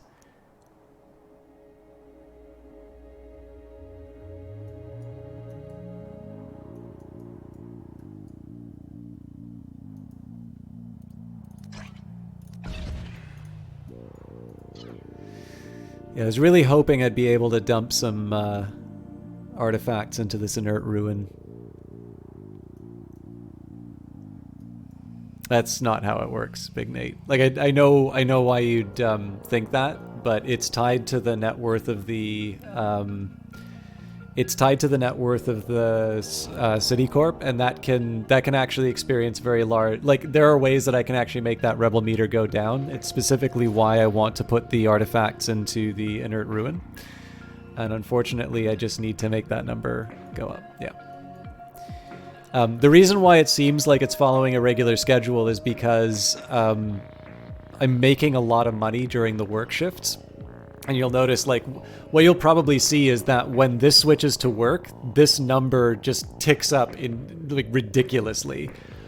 And then when I do things that will like lower the value of my my enterprise, that thing actually goes back. But in this case here, like I just I didn't get enough of the stuff that I needed on time. It's time to talk career plans. I've been pulling more than my weight here for a while.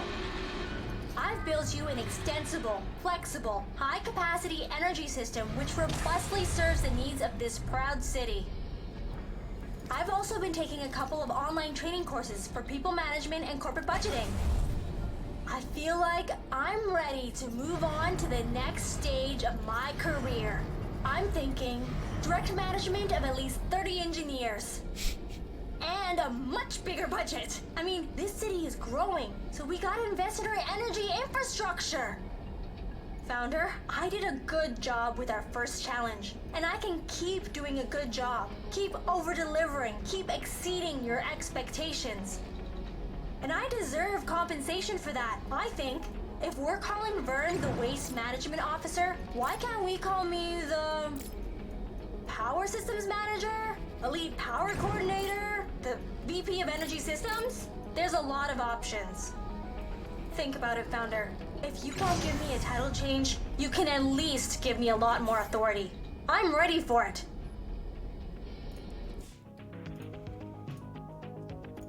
I might have to wrap it up after this one. I'm just realizing the time, but I'm gonna do my best to put on a good show.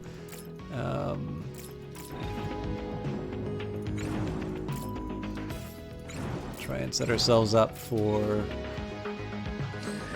a crossfire where we can. Okay, they're going after the science. And they hit like a truck.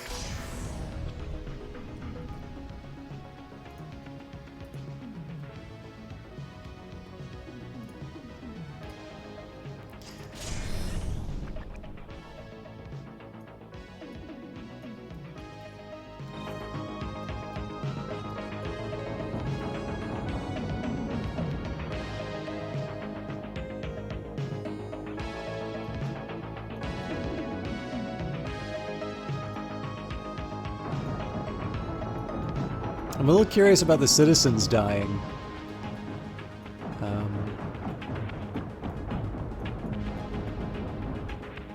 But again, I got other priorities to worry about right now. So I'm actually going to move this ship back.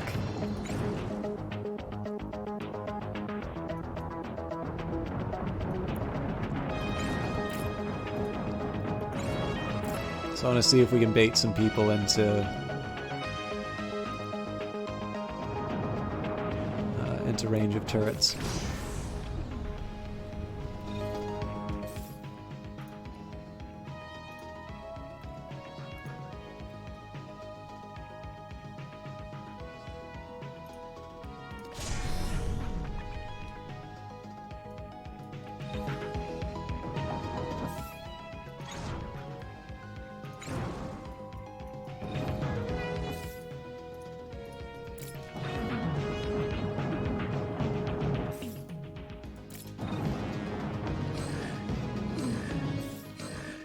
I just want to keep an eye on what's being targeted,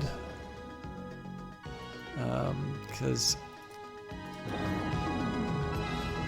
I'm trying to simultaneously like maintain. I'm trying to make the turrets do most of the fighting, while making sure that too many things don't get taken out.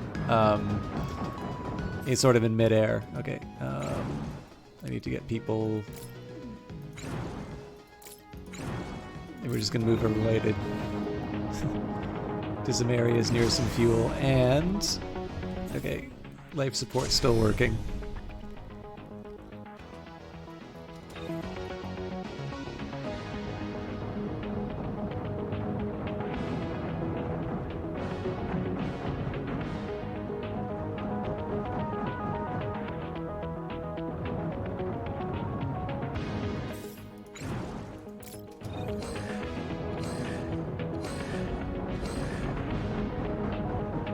So I'm going to play a bit of a dangerous game and let the headquarters get whacked a bit.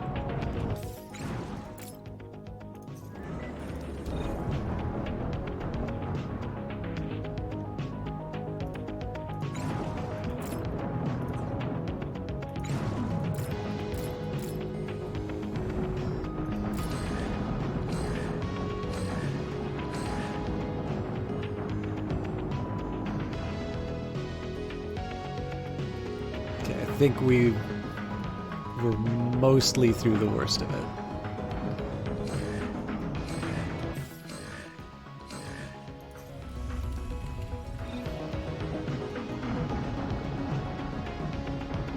Again, there is a bit of a worry on the headquarters, but looks like most of that's dealt with now.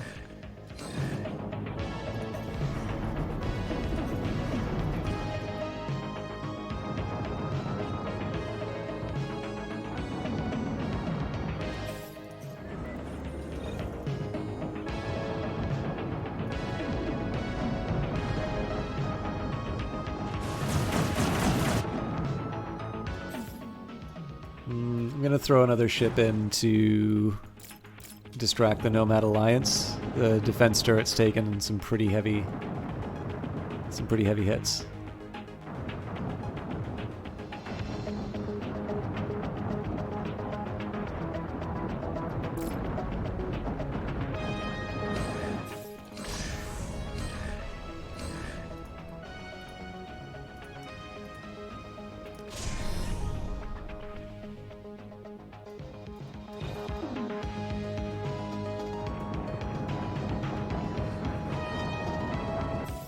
Okay, this is good. We're gonna throw this one an upgrade immediately. Also, okay, we've already got the large ruin. I think we said claim this isotopes patch and get a command center down. Why am I getting the command center down here?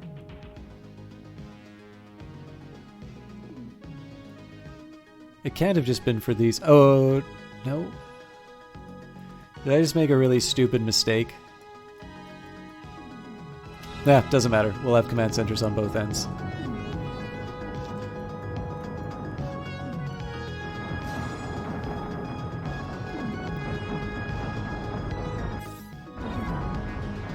Okay.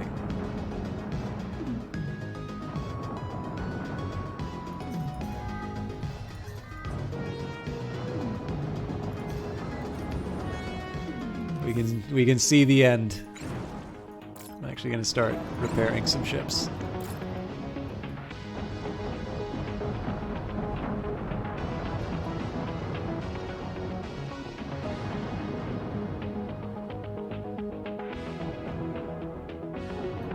So I'm definitely going to need to get a strategy in place for handling the Gatling ships in future. They are very frightening.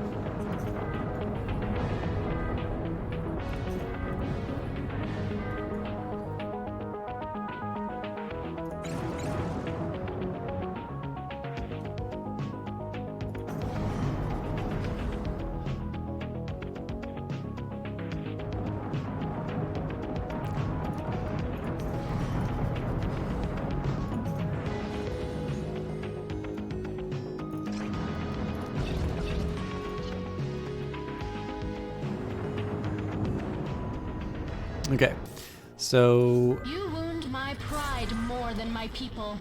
I will not let this stand. If the rebels have pride, they have a funny way of showing it. Good job, Founder. Okay, so I'm gonna just queue myself up for the start of the next stream. Just try and get, you know, the ships that need repairs sort of in a repair position. But I think I'm gonna have to leave. I'll maybe just generally do some tidying up to just make sure that I'm not wondering what the heck I was thinking on certain actions. But I think I'm gonna have to call it here just because I'm getting kind of tired, and I think there's quite a bit more of this playthrough left for me. So yeah, this conversion center. Okay, so we're gonna have 1, 2,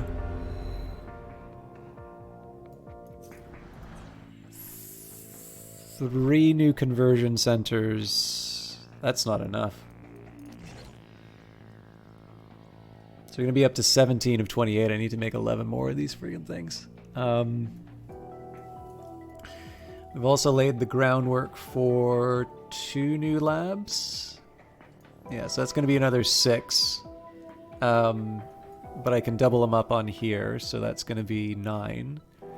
So it'll be up to 24. I can probably cram a few more in... Oh, right, we've got this as well.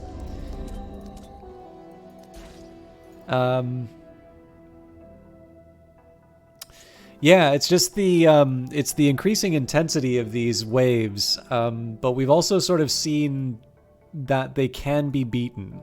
So I'm going to need to be a little more careful in future. But I can sort of see the end.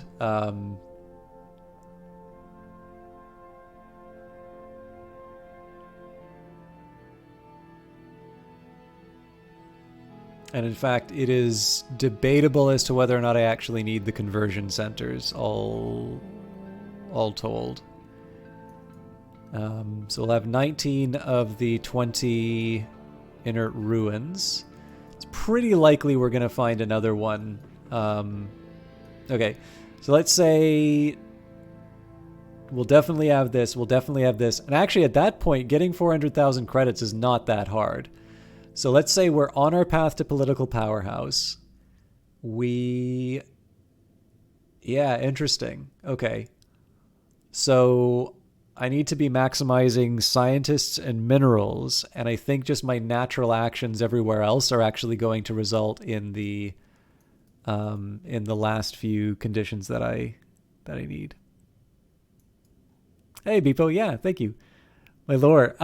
Okay, so I believe I can find this back in the codex. So I'm just gonna save. It was April 8th when I started. I'm gonna show you some of the lore I've enjoyed the most.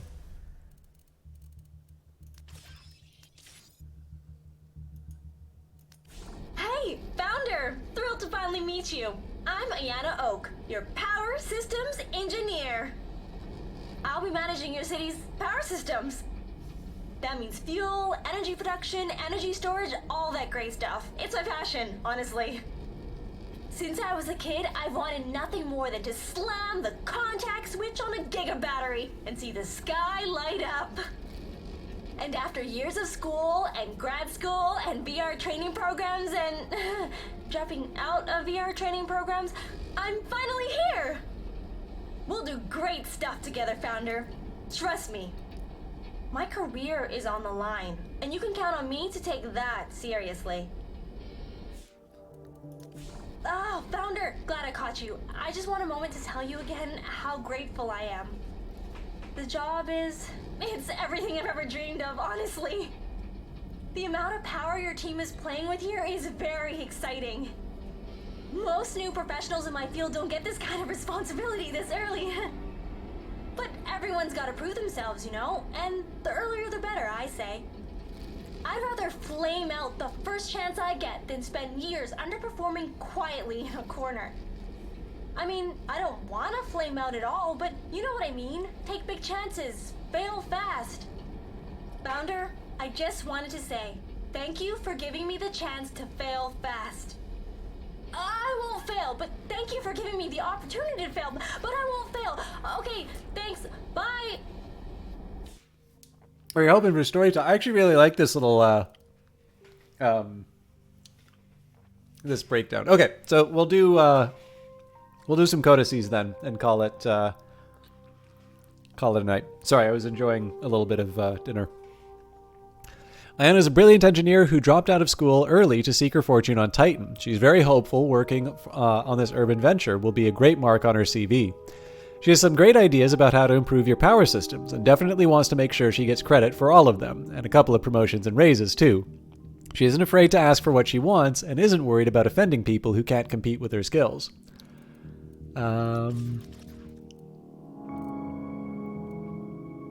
Let's actually hear some of the stories of the rebel ships. So the Freedom K-1.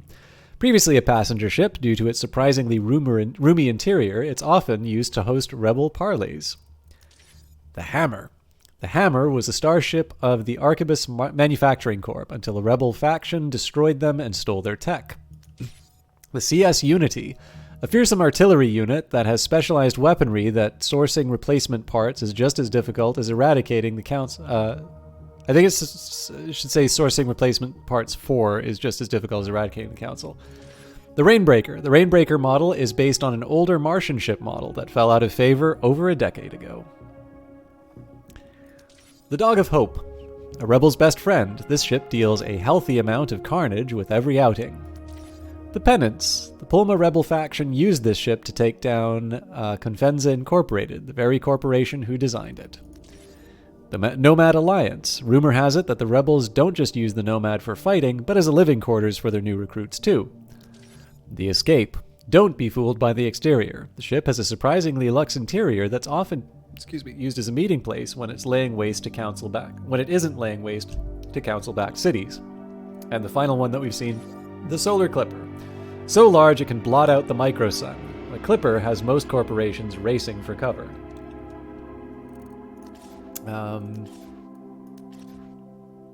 And we'll do a few buildings. Energy pylons. The huge glittering blue pylon connects buildings to the energy grid, allowing them to receive power as well as connecting other pylons to expand the grid. Fuel turbine. Turbines are able to fabricate fuel by using the zethane present in the air. The process is far too complex for most people, and anyone who says they understand how it works is probably lying.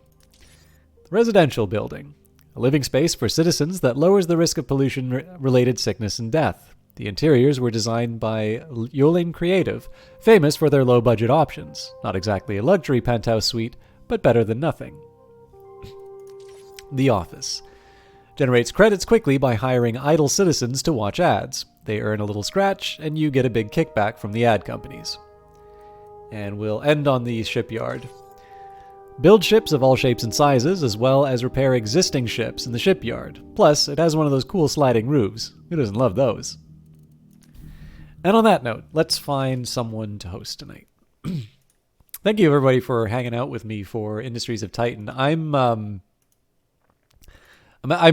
kind of sorry that I didn't get a chance to do the end of this playthrough, but I really like that it's on a knife's edge at the end. I'm actually quite surprised at how good the game is at like ramping up to victory. So it's at this point now where I think a lot of games, particularly either sim or strategy games, you sort of, like my style at least, is to build this overwhelming advantage and just bulldoze, the enemy. So for certain games, it feels like once I hit a certain point, victory is inevitable. And here, obviously, I've got a very powerful city corp, but the waves are coming with such frequency, and the ships are so tough that I really do feel like, even though I'm on the brink of victory, that Bahar is ready to rip apart my city corp. So, for those of you who want to see how this ends, I am definitely going to be playing this on Wednesday. I'll try to start as close to 7 as I can, and then of course I'll have it on YouTube VODs as well. But I suspect we'll probably wrap it up Wednesday, win or lose. As for tonight, nobody online for Industries of Titan or Phantom Brigade, sadly, but I will leave you in the capable hands of Kilgore Trout, who is currently doing the Elder Scrolls Arena. And I know some of you may have seen that I have actually been doing I had not played them before, but as part of this playthrough, I've been playing all of the Elder Scrolls games from Arena up to Oblivion for the very first time. And I've been playing the same Dark Elf with a Dark Elf voice for every single one of them. So with that in mind, I actually quite like Arena. My heretical belief is that I think Arena is a better game than Daggerfall, personally. But please don't hold that against Kilgore if you don't agree with that view. But he's a fellow Canadian. He plays a lot of classic games on original hardware, and I think he's a very worthwhile person to host for the evening. So thank you for sticking around, and we'll see you in the future. Monday for Stellaris, Wednesday for more Titan. Until then, thanks.